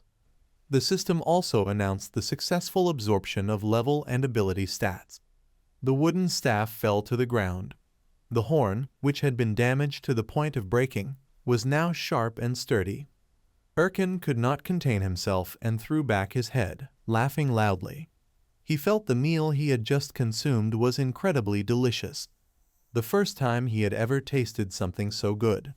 At that moment, Erkan, the lost head of Eurus, reached level 999. Yet he was so greedy that he still felt it was not enough. Smiling, he declared, "I will never be full, for I am Erkan, the glutton." Eurus's small claws moved to Jai Woo's weapon, nearly collapsing as it knelt before the wooden staff. Its tears turned into two long streams. Eurus sorrowfully tried to call out Big Brother. But right then, the system appeared, activating the hidden skill, Appearance Restoration. The injured body was reborn. Erkan's belly suddenly swelled, almost large enough that his mouth could reach it. Yet for some reason, Erkan opened his mouth greedily. On another part of that belly, something protruded. Then the skin split open, revealing a human skull. After a moment, the head stretched even further. The head, which had been facing forward, twisted and turned, innocently making an incredibly cute expression at him. Erkan panicked and screamed in terror. To explain a bit, the hidden skill, Super Regeneration, allows a character who suffers damage beyond a certain threshold to be fully restored and immune to injury statuses. Elsewhere, the cute girl Sarang was staring intently at her phone screen. The more she watched, the less she could believe her eyes. Jai Woo was continuously calling out a name and chasing after a girl, Manhwa. He pleaded with an urgent tone, "Then take me with you." Seeing Jai Woo's clumsy appearance, Sarang suddenly felt a bit hesitant. At the same time, the system repeatedly sounded, "Hidden skill activated successfully. Appearance restoration. The injured body has been reborn." Meanwhile, in the meadow, Erkan's belly swelled abnormally. Over time, the lump grew larger and larger, causing him to roar in pain. Suddenly, from that swollen belly, a lump jiggled and wriggled. That lump gradually transformed into a head with a long, horrifying neck. After completing its transformation, the head suddenly laughed with delight. Its extremely bizarre appearance naturally scared Erkan so much that he began to cry out. His screams echoed throughout the mountains and forests. Erkan kept screaming, whether out of fear or pain, no one could tell. Yet that only made the head laugh with even more delight. In another scene, when a cigarette butt fell, Deok B on the other side of the screen was so astonished that he could not close his mouth. Eurus was also very surprised. What is that? Hawkeye's face clearly showed terror, and netizens kept typing furiously, crazy, disgusting, headache-inducing. From above, Luna suddenly appeared and saw the scene. She quietly exclaimed, "Oh my." Meanwhile, Jai Woo, in the strange form of a head sprouting from Erkan's belly, kept laughing mysteriously. He gleefully enjoyed his new appearance. This is fun and feels like an earthworm. Soon after, Eurus anxiously flew closer. Big brother, right. Jai Woo nodded in confirmation, still happily saying, "It's me." Suddenly, Erkan's whole body tensed, and he clenched his teeth. Then he roared in rage, "I am the existence that will destroy this world." Immediately after, Erkan screamed a terrifying, earth-shaking roar, gluttonous Erkan. However, Jai Woo showed no fear. Instead, he pressed his face close to Erkan's and challenged him, "So what?" At that moment, a massive mass of distorted flesh, chunk by chunk, stretched and lifted from Erkan's own body. Suddenly, Jai Woo's belly began to shrink, as most of the flesh had already transferred to Erkan's head. Eurus, standing beside him, froze in terror. All that could be seen was Erkan beginning to groan, his face contorted in agony. After a moment, a flawless pale leg landed on the thick grass. It was Jai Woo, back to his normal human form, except for a part of him that still bore the withered appearance from being drained by Erkan. The super regeneration skill, the pinnacle of when the body takes damage beyond a certain threshold, it is fully restored. Thanks to this power, all absorbed cells return to their original owner. The mass of writhing flesh moved like a living conveyor belt, each cell replicating, though most had already fully fused with Erkan's body. At that moment, Erkan's entire body began violently convulsing. Despite his desperate struggles in his final moments, he was gradually absorbed back into Jai Woo. Soon after, Erkan completely vanished, fully reabsorbed by Jai Woo through the super regeneration skill. After reclaiming all of his body, Jai Woo let out a loud burp, releasing a swirl of purple smoke from his mouth. The system was immediately announced. Hidden skill completed, assimilation, gluttonous entity. After consuming an opponent's flesh, all their power and level are absorbed. A few seconds later, Luna, flying above, spoke, "Oh my, so it's over already." She sounded slightly disappointed, yet her delicate smile remained. "It's not exactly what I intended, but it's really interesting." Hearing this, Jai Woo mocked her immediately. "Happy to see your little son die. Huh, you little cockroach." Luna responded with an unamused tone. "How dare you call me a mother cockroach?" She added, with a teasing sigh. "Though it's just a metaphor, could it really be the child I gave birth to, honestly? My age is 21. We are the same age," Luna said with a charming smile that made Jai Woo shiver. Surprised by her revelation, he immediately asked, "How do you know my age?" Suddenly, Luna raised her hand, and a strange glowing object appeared in her palm. She lifted it high, revealing a magic staff. She turned to him and smiled gently. "That's right." After finishing, she swung the weapon in her hand with force, tearing the space apart. A giant claw emerged from the rift, and gradually the entire hand of the creature became visible. Witnessing this, Jai Woo's eyes widened in shock. Then, Luna slowly stepped onto the monster's hand. She gently addressed him, "See you next time." Luna did not forget to call Jai Woo by his nickname in a tender tone, Underwear. On the other side, Deok B angrily threw his unfinished cigarette onto the floor. Frustrated, he walked out, finished this matter, posted the announcement, and handled this with a compensation event. His subordinates could only meekly comply. "Yes, sir." Before leaving, Deok B carefully instructed, and continued monitoring the screen as I directed earlier. After some time, while he was sitting in his room reflecting with a new cigarette, Erkan was gone already. Interestingly, he smiled slightly. Deok B sat up straight and focused on planning. From now on, concentrate all screens on the two characters. One is Erkin and the other character is Luna. Her figure became vivid in Deok B's mind. After an intense battle, everything began returning to its orbit, and the sky was blue again as before. In a village on a clear day, the place was almost completely devastated. Below, the villagers raised their hands high. They were all residents of this village, each of them laughing joyfully. They were cheering to welcome a person standing at the gate. There was even a chorus playing trumpets, villagers and tourists of the village in front. They were looking at the man stepping in, indeed a hero. Suddenly, Jai Wu raised his hand to touch his hair, sighed, and said, "So this, I've been discovered again. The power of this body, the hidden power, has been unleashed." Hawkeye's live broadcast. He is the Grand Commander of the World Guild. The number of viewers peaked at 234,482, and this video will be broadcast on social media and YouTube. At that moment, a villager stepped forward and pointed at Jai Wu, shouting, "What nonsense are you talking about? How is this guy a hero? This is the guy who has PK'd and killed people en masse. Not long ago he killed 3,800,000 people. Don't you remember? You are cheering for a murderous criminal. Is this the standard of brainless pigs?" Just as he finished speaking, someone stepped forward and stomped his foot to interrupt. It turned out to be Hawkeye, who stepped up and said firmly, "PKing with a character like this? Huh, you are the one talking nonsense. You are the Grand Commander of the World Guild." Hawkeye.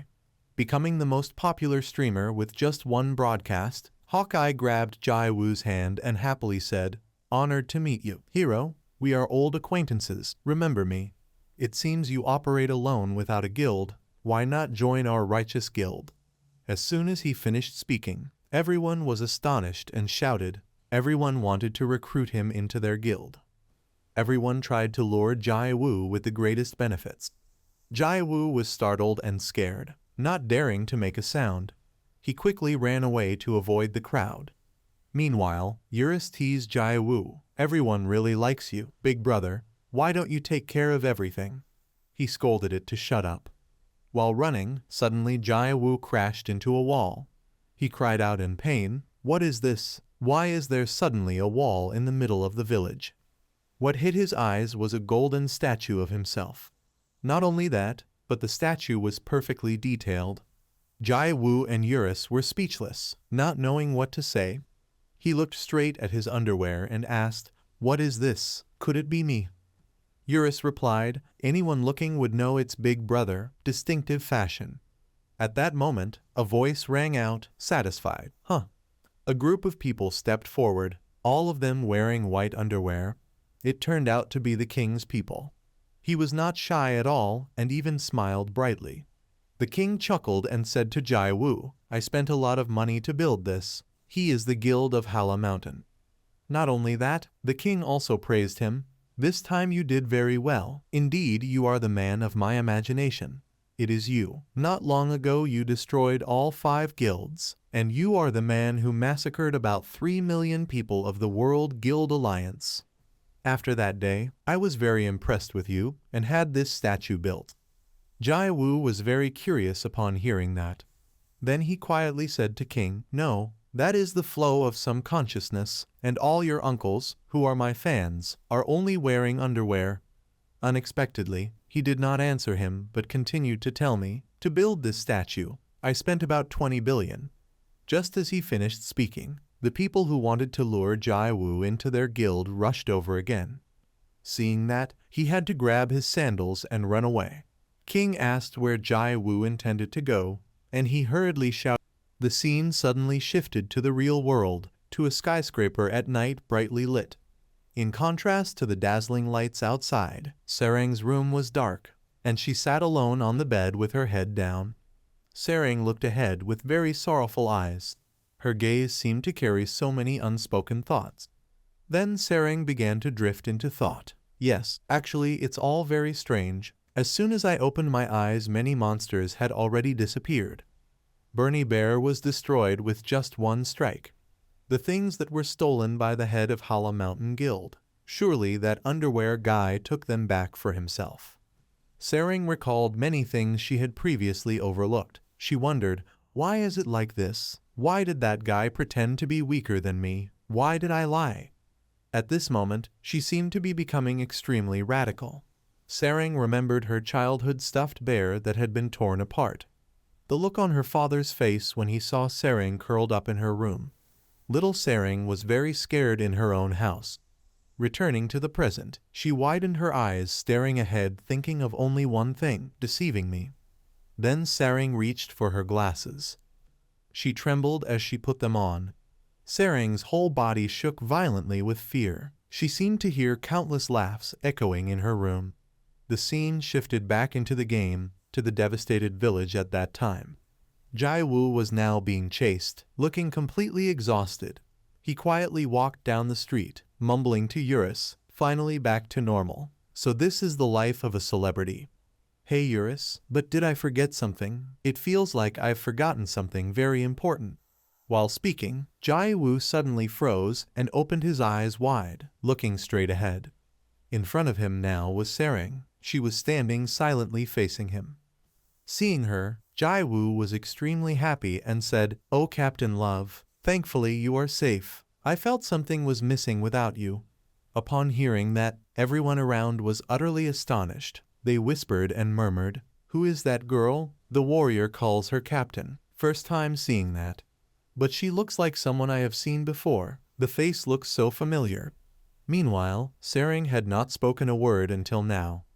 At this moment, Jai-woo still had not noticed her unusual behavior and continued cheerfully, "That's right, I have something for you." Then he took out a scarf and wrapped it around Sering's neck. After wrapping it, Jai-woo smiled and said, "I killed Erkin and made it. I picked it up on the way here." After saying that, he suddenly realized, I haven't told her yet. The more Jai-woo spoke, the paler Sering's face became. Her hands clenched tightly, shaking violently. Then Sering's voice finally rang out, "Don't laugh. Picked it up on the way, right? Why lie?" Jai-woo then realized something was wrong with her. Hearing this, he smiled and explained, "What are you talking about? I'm not lying." But Sering did not respond to Jai-woo and kept trembling violently. Then suddenly, she clenched her teeth tightly. Sering then spoke in a low voice, slowly, "It's you, right? The man who brought the rice cake to celebrate moving into my house." Hearing her question, Jai-woo smiled and denied, "What rice cake? What are you talking about?" But while laughing, he suddenly froze as he realized something. Memories from the present moment suddenly flashed. Jai-woo recalled when he had brought the rice cake to give to Sering. He suddenly opened his mouth in realization. At this moment, Jai-woo looked at her in astonishment and said, "Could it be Captain Love, you?" Others were also very curious and all looked toward him. Now Sering slowly spoke. A memory from the past suddenly appeared. Jai-woo excitedly wished Sering a happy birthday with a bright and joyful mood. She was surprised to see him standing at her door, both standing facing each other in an awkward atmosphere directed toward one another. His eyes did not leave Sering. On the opposite side, she was also looking at Jai-woo. He was extremely astonished to see her figure. Could it be? She is Captain Love. It's her. All four people were curious as they saw the situation unfolding. In the crowded square, people surrounding Sering and Jai-woo seemed frozen, standing still, so she broke the cold atmosphere. "That's right." Her face was firm and calm as she admitted, "I am Han Sering." A truly beautiful and feminine name, Han Sering, and the story suddenly told of a girl who only liked singing. The night sky full of stars at a towering skyscraper had a scream in the middle of the night. "Han Sering, are you crazy?" Mother, now extremely angry, shouted loudly, "How could you reveal your identity in front of so many people? Are you crazy?" Looking at the ranking chart, her name was now holding the top hot search position. Mother angrily scolded, "Right now you are the #1 most searched person on the social media ranking. Reporters are requesting information. False rumors are spreading all over social media." She shouted loudly at Sering, who was enduring the situation. "Do you want to become a character like in real life? Do you even know what you are thinking?" Then the system announced customization, the ability to freely create the appearance of the character in the game. However, in the virtual space, you can only access it in your own form according to government policy. Sering silently endured her rage. If there is no other way, then I must change my hairstyle. Up until now it is a miracle that my identity has not been revealed. She could not endure and immediately retorted, so what if I was discovered? From the beginning I had no intention of hiding my identity. Mother did not expect that. What? She did not hesitate to fight back again. Playing games is not a crime. Why should I hide my identity? I play games for fun, so why should I follow someone else's will? She helplessly covered her face and sighed. I am afraid your personality will be revealed. Did you forget what you told everyone?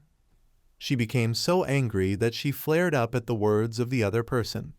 Unable to contain her emotions any longer, she pouted in frustration. Who said I wanted to fake it? You just wanted to force me to do that. From the beginning I did not want to lie. I do not want to deceive my fans anymore. Sering slammed the door, creating a loud noise to Mother's astonishment. She felt dissatisfied with that attitude. That answer. She hurried to put on the virtual reality glasses. Sering lay down and put the VR glasses on her eyes with a feeling of anger and sulking. As soon as the system inside the smart glasses connected, an announcement sounded, activating the virtual reality device, starting recognition. She began verifying her fingerprint to unlock the glasses. She followed the system's instructions, lightly touching her palm to the designated fingerprint spot. After a moment of confirmation, Sering pressed the start button to enter the virtual reality world. Lying on the large bed, she enjoyed stepping into the game as it began. Confirmation complete. Accessing Chrono Life. The system sent a greeting to the player. Welcome, Han Sering. It opened with a scene at a brightly lit amusement area beside a building. Inside, a clear voice began to sing. Ongdal spring deep in the mountains. Who comes to drink? Ongdal spring clear. Who comes to drink? In the room full of young audiences, the little girl sang confidently. The dawn arrived. The rabbit rubbed its eyes and woke up, then went to wash its face. The children loved her singing so much that they stared with delight and admiration. Not unfamiliar, this was Han Sering at age 5, looking lively, cute, and full of confidence in singing. The large stage with dazzling lights was her dream place, and from a young age Han Sering carried musical talent. Surprisingly, she entered the music world at just 5 years old. The little girl sang passionately on the stage full of radiance, beneath audiences praising, genius, prodigy. Behind the polished exterior were hidden stories beyond the stage lights, a gifted singer, a contrast, a second life. The audience cheered enthusiastically for her performance, but no one could have guessed her debut shone brighter than anyone else. However, in the apartment, a tragedy occurred as if it were arranged. The image of little Sering crying uncontrollably appeared. In a pitch-black room, a girl cried, surrounded by scattered toys on the floor. A rose like her should have bloomed brightly, yet the little girl was powerless beneath the indifferent figures in front, trampled under the feet of filthy and evil adults. Their gaze had no trace of humanity, only coldness, the people who should have protected and encouraged her the most. A framed photo of 3 people, a happy family, gradually revealed the true identity of the 2 indifferent people, her parents. Most things only existed due to a single motivating factor, naturally money. The room let no sunlight reach the 2 indifferent people standing and watching their daughter collapse. Someone said that in the entertainment industry, this was common. The television displayed the sad situation, a tragedy destroying a child's life like this, which was just an ordinary story in a drama. Like the last drop of water overflowing, tears fell onto the cold floor. Han Sering was abused beyond expectation. Even while working, the little girl sat curled up in music programs, talk shows, entertainment, or on advertising shoots. She no longer felt anything, her expression frozen in place. The grueling schedule she could endure, one that even adults would struggle to handle, was all imposed by her parents. She became a puppet, letting her parents win the strings. Sering, why is it like this? You can do well, can't you? Behind the sweet, loving words were demons wearing the guise of family, slowly eroding Sarang's body and spirit. Your parents love you very much, don't you know? She curled up on the orange sofa, enduring the pretense from her parents. Tears fell on her flushed cheeks.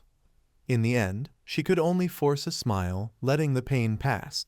The lively, cute little girl existed for the audience, but the small body of a child had limits. In that vast auditorium, Sarang felt lost in a cage. No trace of spirit remained, the weak, exhausted girl sang in a hoarse voice. The pressure tore at her, visible on her expression, during the special year-end broadcast with the highest viewer ratings on a grand stage. Enduring so much pressure, finally, the gnawing pain and tension caused Sarang to grimace. Unable to bear it any longer, she collapsed, vomiting mid-performance. Behind the scenes, everyone filming was stunned, while only her parents' faces darkened. Sarang, exhausted, moaned, "Dad, Mom."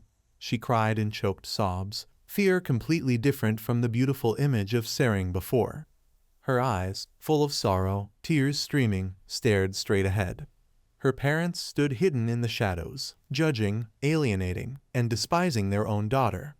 They even felt embarrassed, angry, and scornful without showing any concern for her. She cried so tragically that her eyes, nose, and mouth were all streaked, her red face constantly wet with tears. A wound that would never heal remained. She cried louder and harder until the floor was covered in puddles of tears. In her mind, Sarang sat alone on the lush green grass in the vast open land. She sat sorrowful, lost in thought, then relaxed and let go, suddenly remembering old memories. Jai-woo gently adjusted the scarf for Sarang with delicate care, and immediately, a voice rang out, "Finally finding you." A streak of sunlight highlighted Jai-woo's position. Luna, reflexively, turned her head to look. He sighed and said, "I knew you would be here. Why did you suddenly run away? I'm a bit surprised too." Before he could finish, Luna cut him off, "Go somewhere else." She lowered her face, letting the space fall silent. Jai-woo, flustered, asked, "Why is she like that?" Eurus, clever, replied, "I think she's angry at you." It sighed wearily, "Big brother doesn't understand women's thoughts at all. You didn't tell her that you have hidden power, so she got angry for feeling deceived." Then it added, "Just apologize, it's fine. After all, Big brother is the one at fault." Jai-woo felt slightly embarrassed at that. His face started to flush. "Hey." Luna heard the male voice clearly from behind. "Sorry. I never intended to hide it from you. I was just waiting for a beautiful day to tell you." Immediately after, she unconsciously pulled her cloak down. Yet Luna still hinted, "Do you think an apology is enough?" Her face didn't turn back, saying sorry is too easy. Her legs were now standing straight, no longer sitting on the ground as before. Jai-woo became even more embarrassed and could only stammer, "Well then." Before he could finish, something strange happened in front of him. A huge, shaggy figure suddenly snatched her away. Everything happened so fast that Jai-woo could only stand and watch. Luna was now cradled in the claws of the monster. Jai-woo shouted, "Captain Love." The beast flapped its wings madly in the air. Below it stood the young man in the black cloak, Jai-woo. On the beast's back was Habik. "Caught you. That's difficult, isn't it?" The monster's eyes blazed with anger at its prey. Its claws gripped the edge of her clothes. Habik arrogantly continued, "I don't intend to knock you out." On the ground, Eurus panicked, his heart heavy with fear. "That person is." However, Jai-woo quickly demanded, "Which bastard is this? Come down now." He still smiled as before, "Sorry, someone wants to see Sarang. I'm just borrowing a bit." Jai-woo, furious, drew his weapon, "That bastard." Now it was Eurus's turn to speak. "Attacking blindly like that is not good. He is—" Jai-woo didn't wait for him to speak and announced, already flying up. The surroundings gradually turned red-orange. From the high clouds, streams of air poured down. Below, waves of hot air rose from the ground. The force aimed strongly at Habik's back. Yet he still felt excited. "Interesting, isn't it?" Activating the 8 mirrors skill, he pointed his hand downward. A radiant glow, carrying heat, surged like a waterfall. 5th mirror, reflection mirror. Jai Wu's attack had actually been redirected. It was trying to return to attack its master. Jai Wu's eyes widened at the sight, something he had never seen before. The halo still shone freely in the sky, yet it could not overpower the terrifying destructive force devouring the ground. Sparks shot out so fiercely they exceeded the planet, forming a long streak into space. Back on the ground, the hot air had dissipated. But clearly, the attack had left a very deep trench. Eurus, terrified, shouted, "Big brother, are you okay?" He didn't respond, but the system had already reported. Severe wounds had appeared on his body. The hidden recovery skill had been activated. Jai Wu's expression darkened like a demon. Eurus sat on his shoulder and whispered, "Big brother, do you know? He is no ordinary person." It looked up at the figure above. "His name is—" The famous title emphasized clearly, Habik. The more Eurus spoke, the more serious his tone became. Habik's face was forming a perfect smile. However, Eurus felt a chill. He looked like him. Jai Wu, of course, felt very ordinary. If that's the case, then he is evil. At that moment, a cracking sound rang out. Habik instinctively glanced down at his sleeve. The corner of his mouth twitched for a few seconds. Finally, it curved into a smile. "Perfect. This is the first time it has been broken since that person. It will take some time to repair." His eyes curved with excitement. "But you are just an ordinary person. So you are not worthy of possessing a fragment of a god." The scene shifted to West Woods. Here was the hidden tower. A pair of legs retreated in fear. Luna's voice rang out, "Who are you?" Her face was extremely alert. "Where am I? What is your purpose in bringing me here?" Habik quickly reassured me. "Calm down. I have no evil intent. There is someone who wants to meet you." The tension gradually crept into Luna's eyes. "Who is it?" Her footsteps touched the tiled floor, signaling a sacred presence. Sweat had already begun to drip down her face. But clearly, her gaze truly reflected her fear. The candlelight in the room created a very romantic atmosphere. A man and a woman smiled, shocking Luna. Finally, she called out to them, "Parents." The family portrait suddenly shattered into fragments.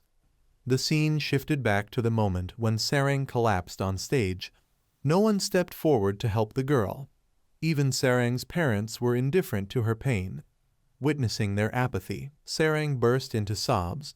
She was alone, embracing the anguish that was tearing at her soul. And from that day onward, Han Sarang withdrew from the music industry. Yet there were those who never gave up on Han Sarang. In a dark room, her mother angrily slapped the girl across the face. Sarang lost her balance and fell backward. And the ones who had never truly abandoned Sarang were her own parents. They rejected her withdrawal and forced her back onto the stage. Her mother whispered continuously into her ear, "My child, why don't you understand our hearts?" Then they continued to fill Sarang's ears with meaningless words, "We love you." Years passed in the blink of an eye. Han Sarang went through a period of fame even after she had given up singing. But major programs no longer sought her out, and her income was completely cut off. On the ground lay the teddy bear, ripped to shreds. Once again, her parents cornered her in the room. Sarang was terrified to the point of crying. Meanwhile, her parents had finally crossed the line. Behind the door lurked lecherous men waiting for Sarang. Seeing their horrifying demeanor, she immediately realized, no, they are. From that day on, they were no longer worthy of being called parents. They were ready to put a price on their only child. Witnessing the immorality of the group, Sarang could not hide her fear. She ignored everything and dashed away. Could this be called a miracle? Indeed, Han Sarang escaping that situation was a miracle. Despite her feet bleeding, she ran swiftly along the road. The place she reached immediately was the police station. Standing before the rescue gate, she cried uncontrollably. That was also the moment Sarang was finally freed from hell after so many years. The court issued an order forbidding her parents from approaching her. Her parents appealed, but of course, it was denied. Thanks to legal protection, she would be completely liberated from them. In the courtroom, they tried desperately to reclaim justice. After the dispute, Sering was left in a total mental crisis. She suffered severe psychological trauma. Her trauma had been caused by her parents. It was the deep impact of hearing lies. From then on, Sering never left her room. At that time, her only escape was online gaming. Living alone in the dark room, her eyesight quickly deteriorated, and Sering had to wear glasses. Because of childhood memories, even in reality, removing her glasses still triggered feelings of unease. Her return to seeing the two of them, her hands trembled involuntarily. Sering was so terrified that she could not speak. "Father, mother, how?" The court's restraining order.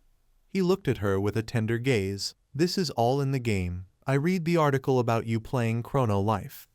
The father then shifted his gaze toward Habik. "But with just our abilities, we could not have found you. It just so happens that this one helped us." Habik shyly ignored his own contribution. "It's nothing. I'll step outside for a moment. You all continue talking." Immediately after, Habik vanished into thin air. The mother smiled gently. "Our Sering has grown so much, hasn't she? During that time, I only saw you through the TV, even in a virtual world. Seeing you directly like this makes me very happy." Then she spoke reproachfully. "The world is truly cruel. It separated you from your parents through the law." At that moment, Sering seemed unable to breathe. After a while, she tried to calm herself. She became cautious. "Why have the two of you appeared? If there is no reason, I can log out, right?" Seeing this, her mother immediately shouted, "I'm sorry." She appeared deeply regretful. "During that time, we wanted to apologize to you so much. Back then, we were terribly, truly sorry, Sering." Her mother's voice deepened, as if carrying a sky full of regret. "Will you forgive us? If possible, we want to live harmoniously with you like before." Faced with this belated apology, Sering remained silent. In another scene, Habik strolled leisurely. The bird beside him suddenly let out a shriek. It seemed to sense something unusual. "Oh, it's already here." Habik glanced to the side, where Jai Wu was standing. He smiled with an inscrutable expression. "This is a place humans do not know. Surely Eurus beside you guided you correctly." Habik continued to stir up fragments of memory. Because Eurus and I, however, Jai Wu did not hesitate to interrupt him. Having just appeared, Jai Wu issued a challenge, playing another round. "If I win, I must take revenge exactly to feel satisfied." Hearing this, Habik merely sighed. Then he lightly snapped his fingers. "There is no other choice, is there?" The bird immediately screeched, its eyes suddenly blazing red. Under Habik's control, the bird soared into the sky. Seeing this, Jai Wu clenched the staff in his hand. "Head of the bird, you go first." No bird dares to be arrogant toward primates. Only then did his expression gradually shift into astonishment. At that moment, the bird had split into two. Witnessing the strange scene, Jai Wu rubbed his eyes carefully. He slowly opened his eyes as if he did not want to believe the vision before him, only to see a flock of bird-like beasts fluttering in the sky. Jai Wu felt a moment of terror. Copy and paste. Really, at this moment Habik raised 4 fingers. Fourth mirror. He casually issued the command, "Complex mirror." Immediately the bird beasts began to roar fiercely. Under Habik's control, they rushed directly towards Jai Wu. He could not hide his fear. "What is this?" Seeing the dangerous situation, Jai Wu had no choice but to use his staff to defend. A brilliant orange light shot up into the sky. Many of the bird beasts were incinerated in an instant. However, they immediately returned to their original forms. He was horrified looking at the flock of bird beasts. "What exactly are these?" Eurus quickly explained. "Complex mirror. It is Habik's 4th mirror ability." It suddenly became alert. "Be careful, master. Habik's ability is mirror. The skill is called 8 mirrors." Jai Wu put on a confused expression. 8 mirrors. First time I hear of that."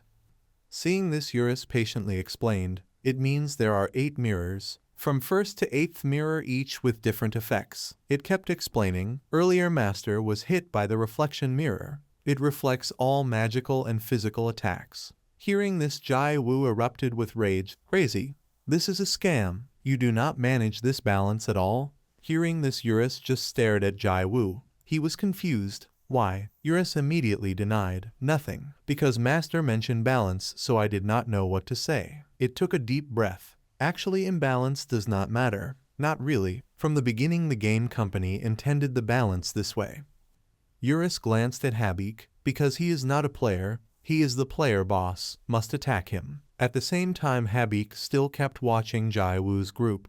The frustration became clearer in his eyes. This game is ridiculous. The boss moves and behaves like a human being. Jai Wu showed contempt. The idea originated from whom? Suddenly a bird beast unexpectedly attacked Jai Wu from behind. His face twisted in shock. Blood gushed from the corner of his mouth. Immediately after, they successively spat fireballs towards him.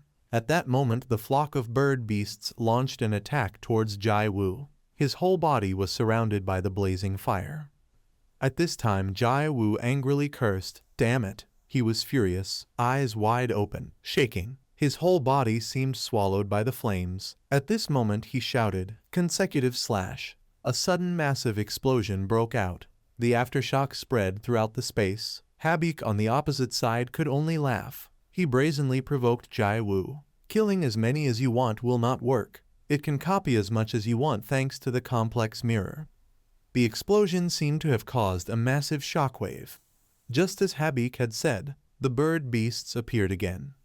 They were continuously cloned, and in the blink of an eye, their number became impossible to count. Hearing this, Jai Wu tightened his grip on the staff. Then, Jai Wu, no longer patient with the critical situation, had found his facing the threat. Habik remained calm. At this moment, Jai Wu did not hesitate and dashed towards the bird beasts, consecutive slashes. One by one, they were all struck to pieces by Jai Wu. The bodies of the bird beasts turned to ashes. Instantly, they returned to their original forms. Seeing this, he once again rushed to attack the bird beasts. The surrounding area was completely covered by blazing flames. At this moment, Jai Wu focused all his strength into his arm and swung with all his might. One slash created a spark of fire.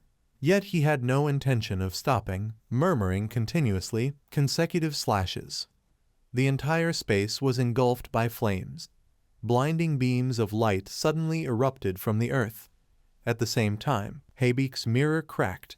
He stared at the object in his hand in confusion. Habik's eyes could not hide his astonishment. This is... Immediately after, a staff member pointed straight at his face. Jai Wu laughed with delight. Shattered, right? He stared at Habik as if he wanted to devour him alive. You bastard! I heard you exist like Eurus. Truly a bunch of bastards. Habik was immediately terrified by Jai Wu's expression. It's not that I'm weak. It's that you are too abnormal. Could you really be this strong? Seeing Habik's calm demeanor, Jai Wu became angry, stopped smiling while talking. Thinking about the cockroach already irritates me. Jai Wu did not hesitate to threaten him. If you don't want to die, then answer. Why did you kidnap Captain Love? And what exactly is this so-called holy fragment? Yet Habik seemed unwilling to reveal. Let's see, should I answer or not? So awkward. Seeing this, Jai Wu raised his staff high. So you want to die, you bastard. Only to see him focus on the mirror. It was almost broken, but could still be used one more time. At the same time, a sound caught Jai Wu's attention.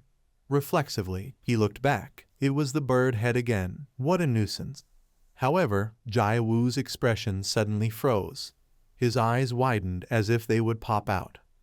Jai Wu was so shocked he could not close his mouth. Before him was an identical version of himself. Jai Wu noticed the weapon in the other's hand. It was a staff identical to his, identical down to every leaf.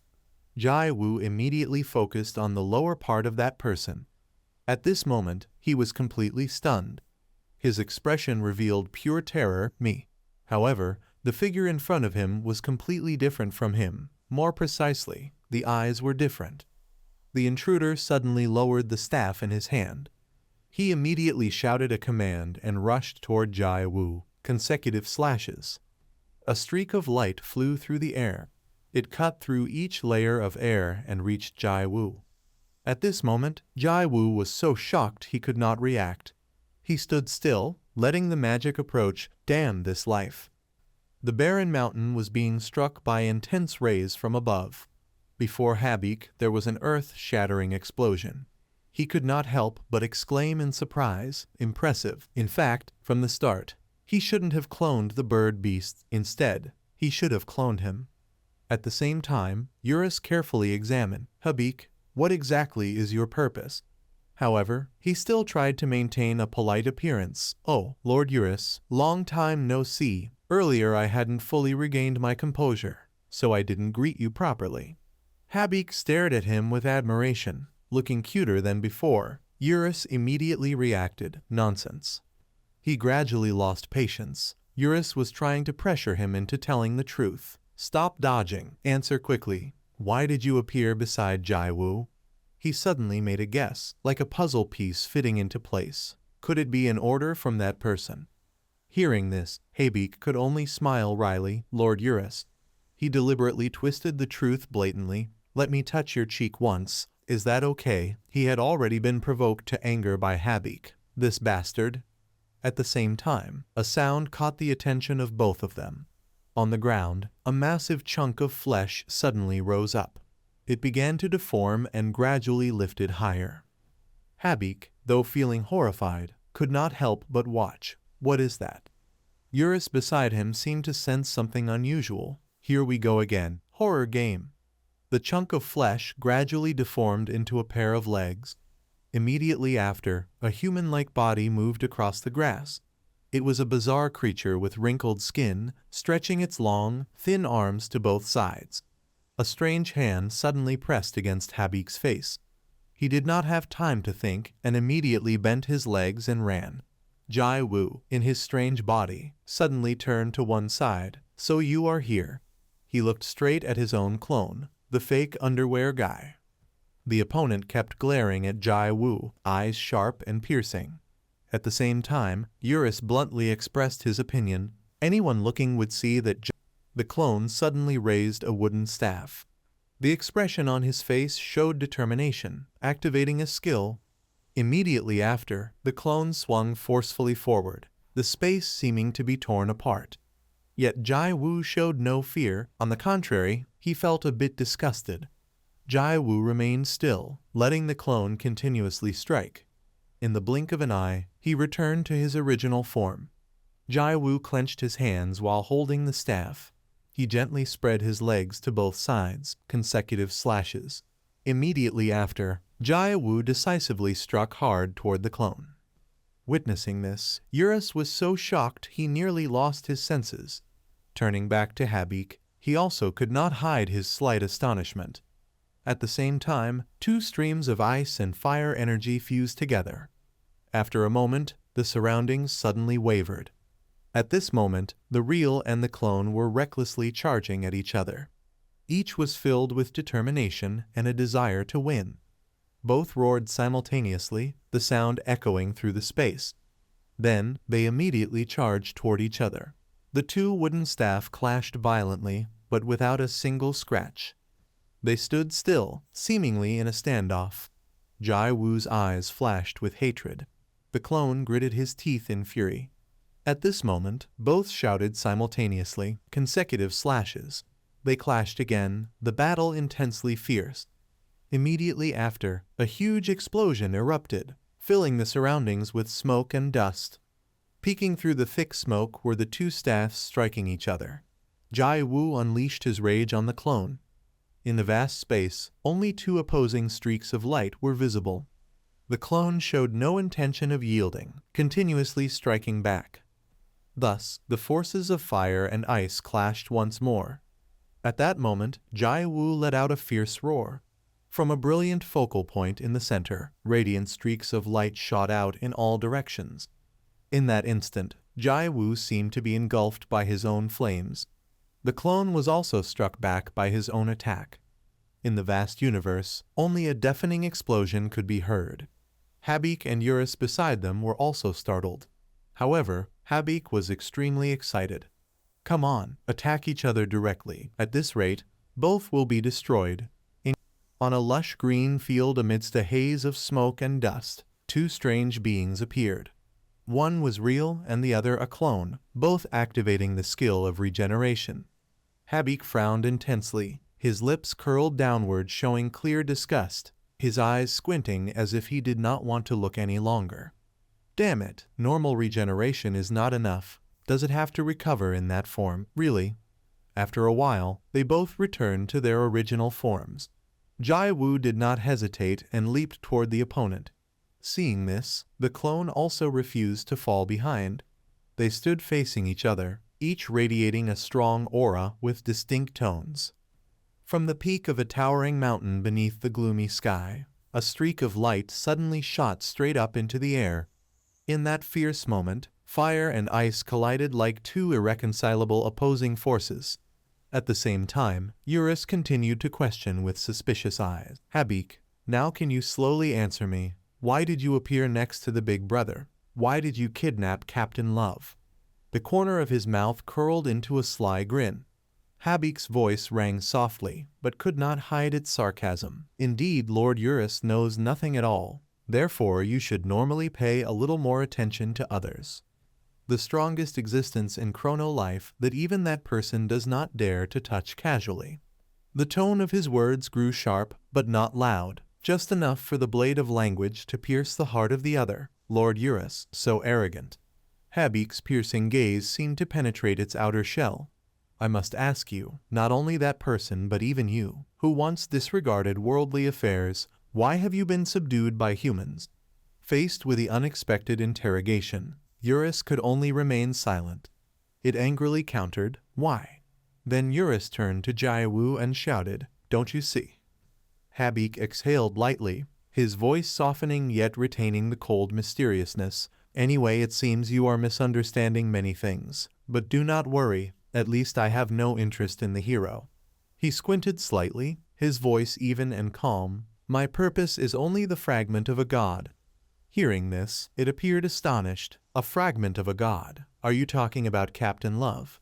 A quiet laugh escaped. Habik could not hide his mockery. What are you saying? Captain Love is a fragment of a god. He paused for a moment, letting the words sink and weigh down the surrounding air. After all, the existence of humans could not be worth that much. Han Sarang is merely in possession of a fragment of a god. On the other hand, she was facing her parents. The mother's eyes carefully observed Sarang's movements. We apologize again, Sarang. We hope you can accept our sincere apology.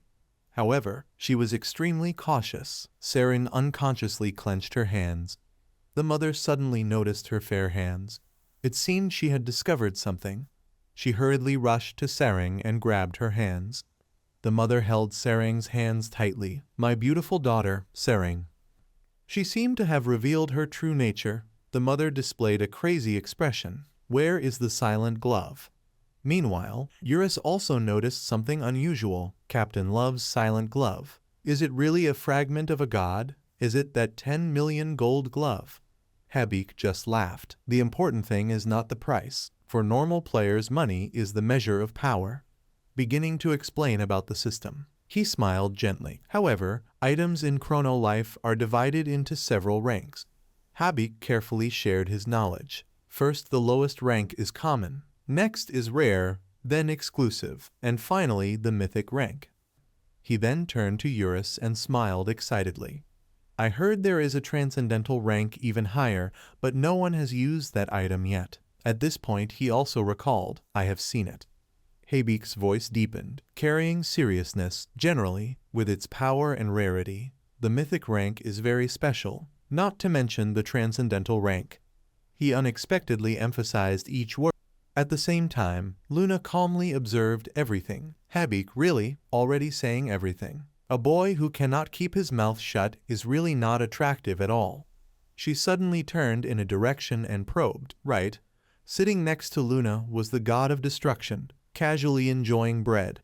The god of destruction also joined the discussion. Quite unusual, it seemed everyone was paying attention. Luna, you have also been collecting fragments of a god. Flashing back to an earlier time, she appeared with a playful demeanor. Hello everyone in the guild. Wish you all a good evening. Luna was full of youthful radiance. Are you ready? At the same time, the king growled in response. It is time to end everything. Agreeing to cooperate with you will also stop from here.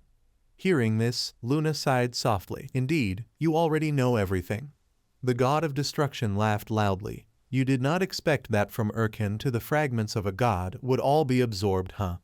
The corner of his mouth drooled continuously. Erkin looked greedy. Delicious.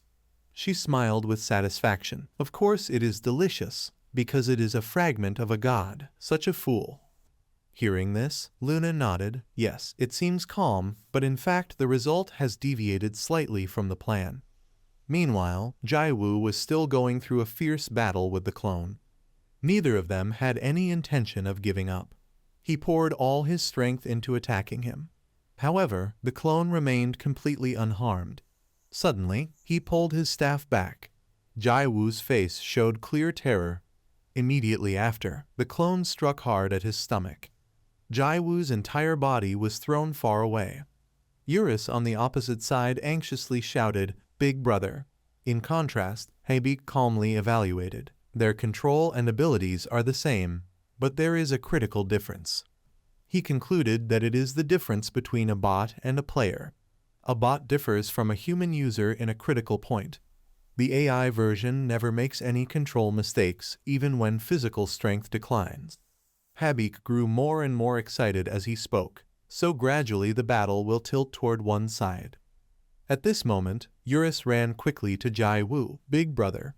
Seeing his hurried movements, Habik sighed lightly. On the ground remained only a puddle of slimy mud.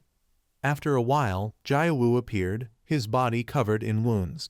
Eurus hurriedly approached Jaiwu, "Big brother." Soon, the scratches on his body began to heal. However, fresh blood continuously flowed from the corner of Jaiwu's mouth. He clenched his teeth, his expression showing no emotion. Then Jaiwu laughed madly. Interesting as hell. Seeing his twisted expression, Eurus felt a bit horrified. Habik on the opposite side shared the same feeling. Jaiwu was still immersed in the battle. Normally, enemies are defeated at the slightest opening, so it's boring. I want to toy with that fake underwear guy endlessly. He wore a bewildered expression. "Big brother, what the hell are you saying? Isn't this supposed to be a critical situation?" At the same time, a figure dashed through the air. He slowly lifted his butt. "Critical, me." At that moment, the clone charged rapidly in front of Jaiwu. He smiled excitedly. There are two ways to deal with that kid.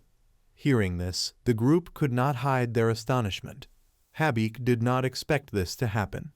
Luna and the god of destruction standing at a distance observing also froze. Everyone was left in shock. At the same time, Jaiwu decisively counterattacked the clone. The two of them once again assumed defensive stances. Immediately after, a deafening explosion occurred. Eurus was thrown backward by the force. In this critical moment, Luna still tried to hold her hair. "Bangs, please maintain some dignity." In contrast to the group, Habik stood motionless as if planted to the ground.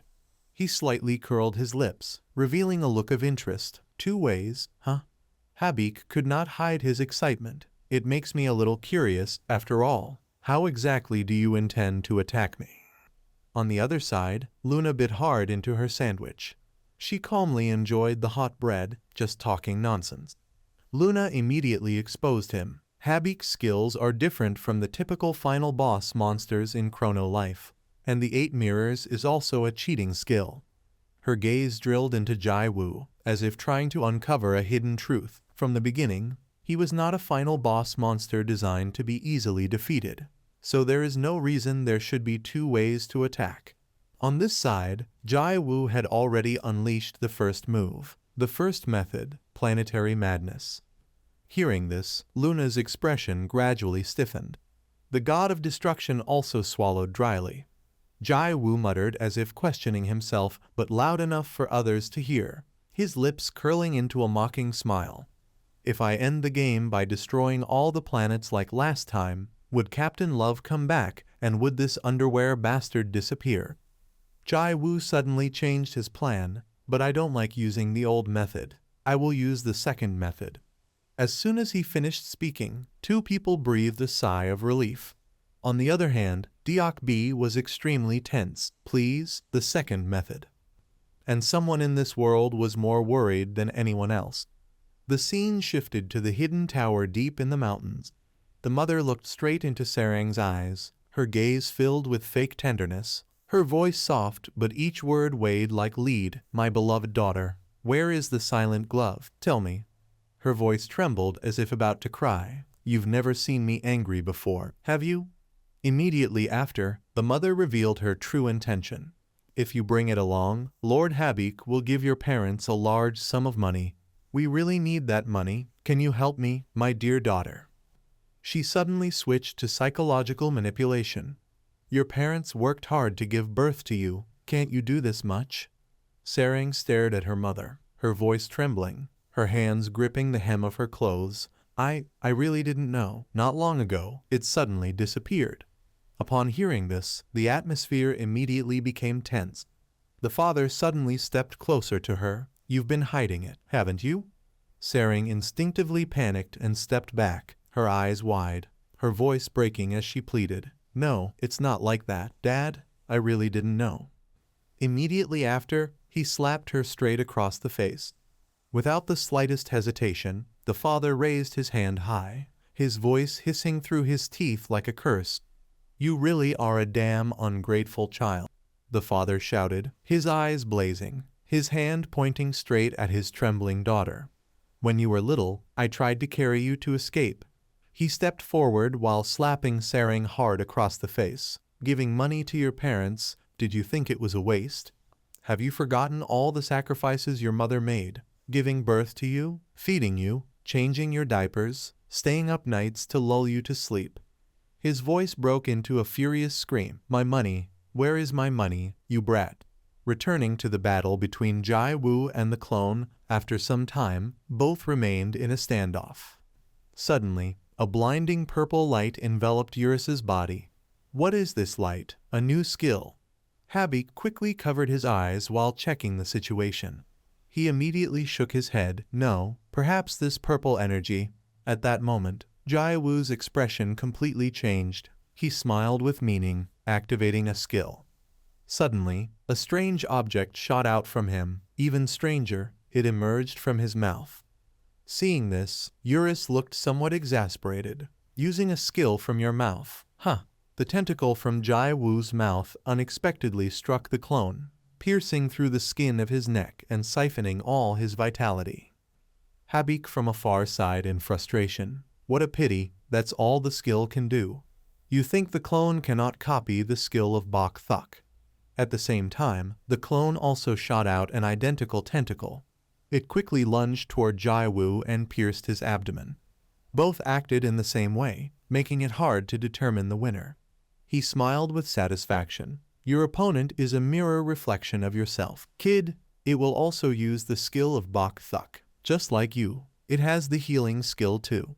Habik showed regret. Had you chosen the first method, perhaps everything would have gone much better. That was a completely failed attack. Meanwhile, Jai Wu remained silent, ignoring his judgment. Then his tone changed, firm and resolute. I still have a backup plan. Habik's expression shifted to surprise. Immediately, a tentacle suddenly pierced straight into his chest. Fresh blood began gushing from Habik's mouth. Jai Wu muttered softly, the second combat method. He looked up at him and laughed triumphantly, destroying the host. The tentacle abruptly stabbed through him. Habik staggered, eyes full of doubt. Did he fire a second tentacle? So the plan to defeat the clone was to trick me. Vitality in his body gradually drained. The clone began showing signs of disintegration. In the blink of an eye, it completely vanished into nothingness. Jai Wu decisively concluded, perhaps if your body is severely injured, the clone would also disappear. He laughed, the final laugh, cold as the night wind. Interesting, farewell.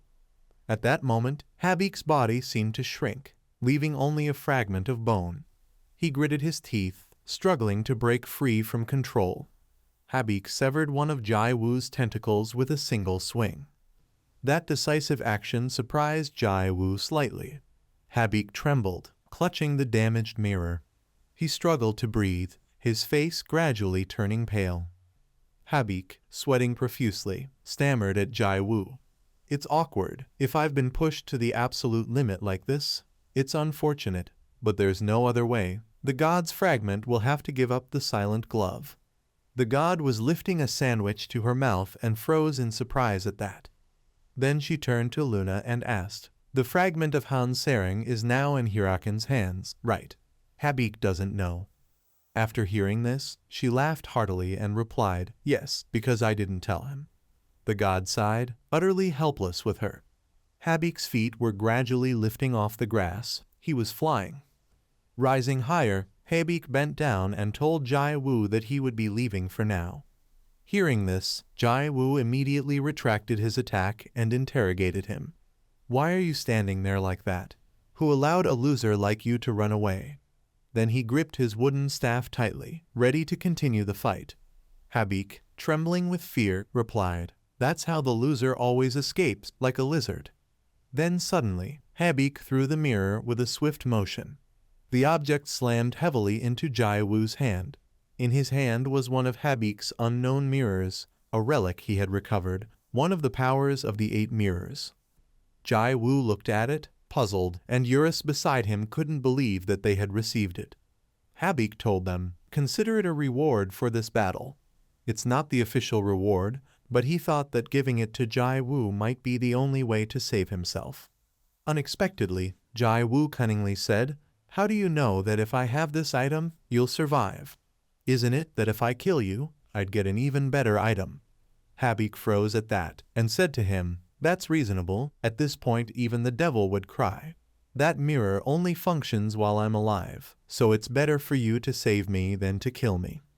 After bidding Jai-woo farewell, Habik disappeared right before his eyes. At that moment, a notification appeared. Ownership of Habik's mirror had been transferred. "Congratulations, you have become the owner of Habik's 7th mirror." Jai-woo let out a long sigh. He glanced to the side and said, "All right then." Afterwards, Jai-woo muttered to himself, "From the start, my goal wasn't to become the owner of this mirror. It was all for Captain Sering." His gaze turned toward the massive mountain in the distance. In that tower, a few rooms were still lit. Countless slapping sounds echoed non-stop. It turned out Sering was being beaten by her father, who was striking and scolding her at the same time. "Do you know how much suffering you've caused us?" In Sering's memory appeared the image of her childhood stuffed bear torn apart. Her father continued to swing and hit her repeatedly, angrily scolding her. "Children should obey their parents. Remember who gave birth to you with so much pain." In Sering's childhood memories, her parents had always been terrifying.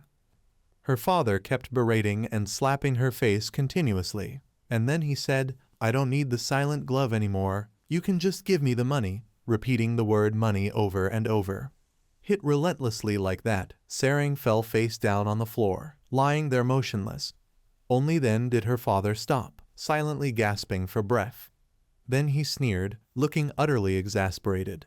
A voice of contempt carried down, "Anyway, this is just a game.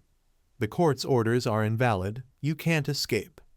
Sering finally opened her mouth but couldn't form a word, because in her mind she was thinking about one thing, her family. Her mother saw her move slightly and quickly said, "Still lying there?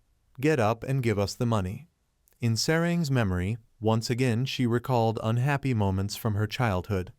Thinking of this, her whole body trembled. She gritted her teeth.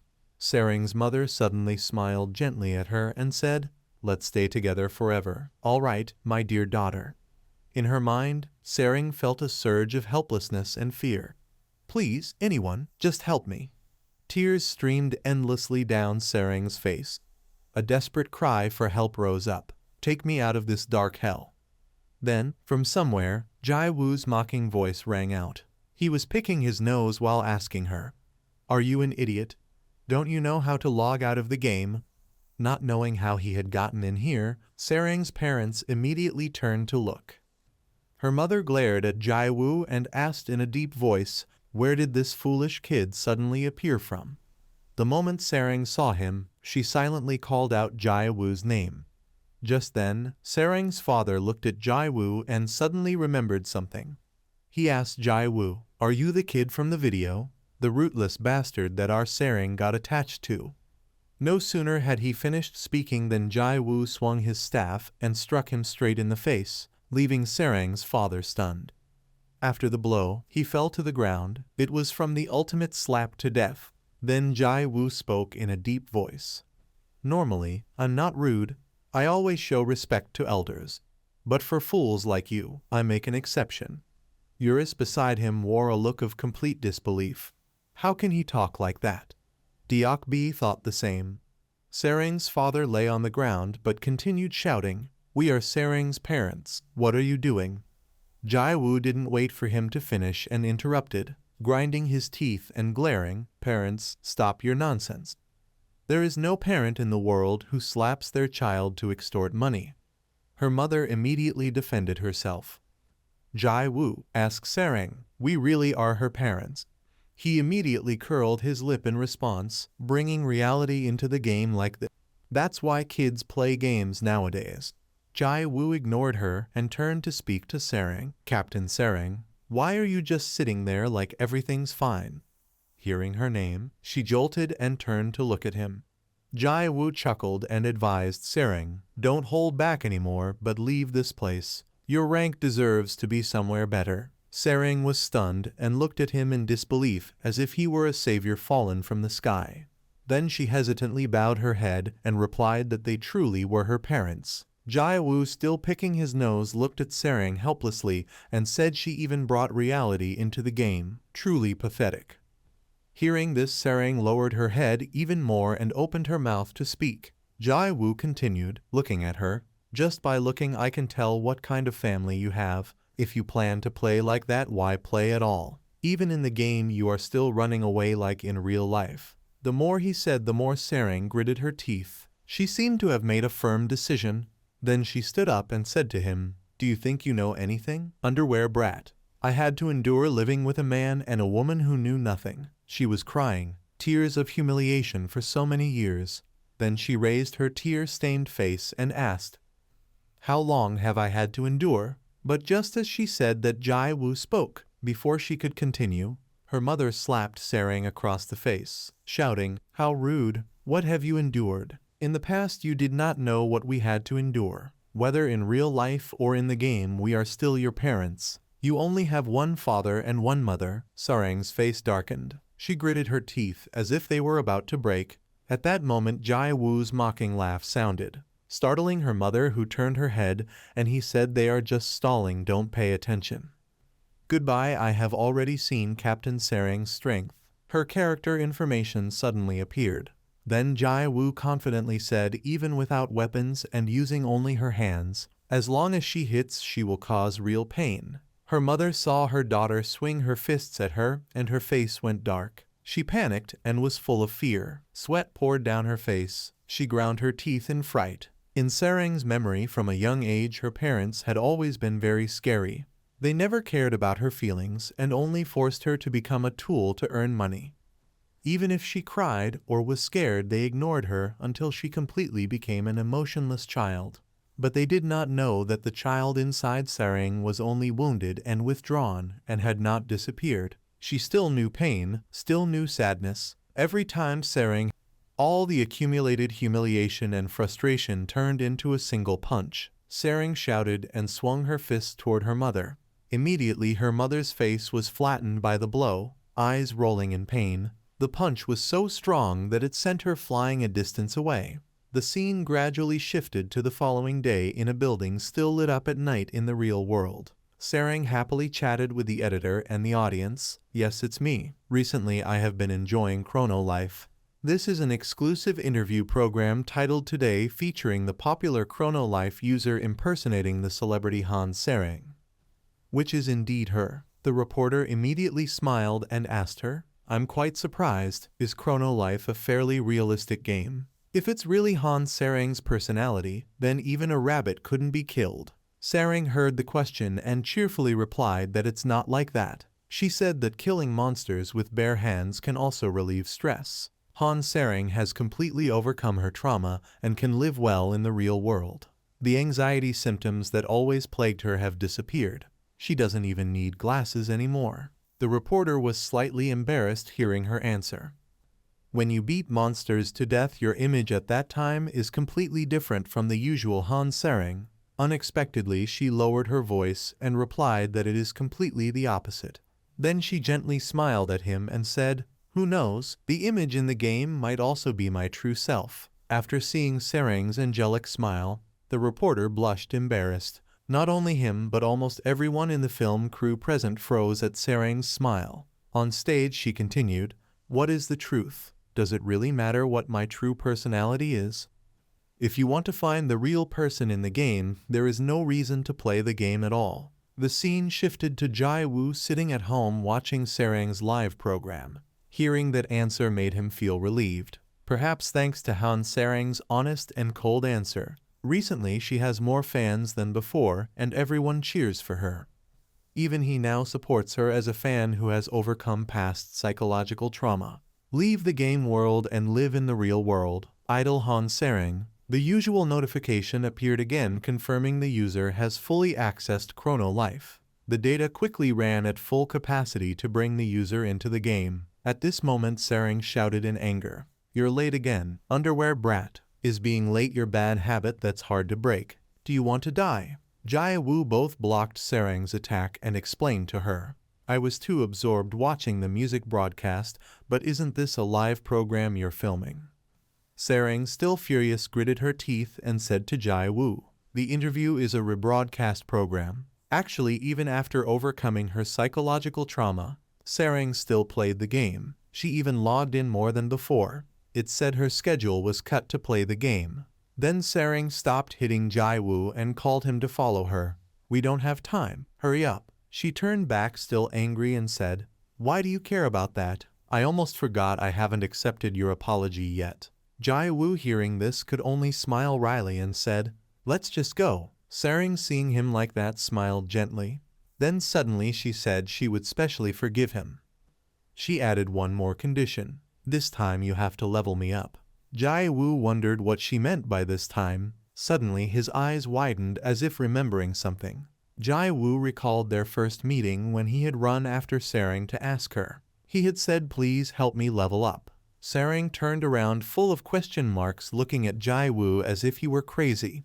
At this moment he shyly explained, "Actually, I just started playing the game, so I don't know anything yet. Please help me, Master." Sering turned to walk while repeating the words, "Actually, I just started playing the game, so I don't know anything yet."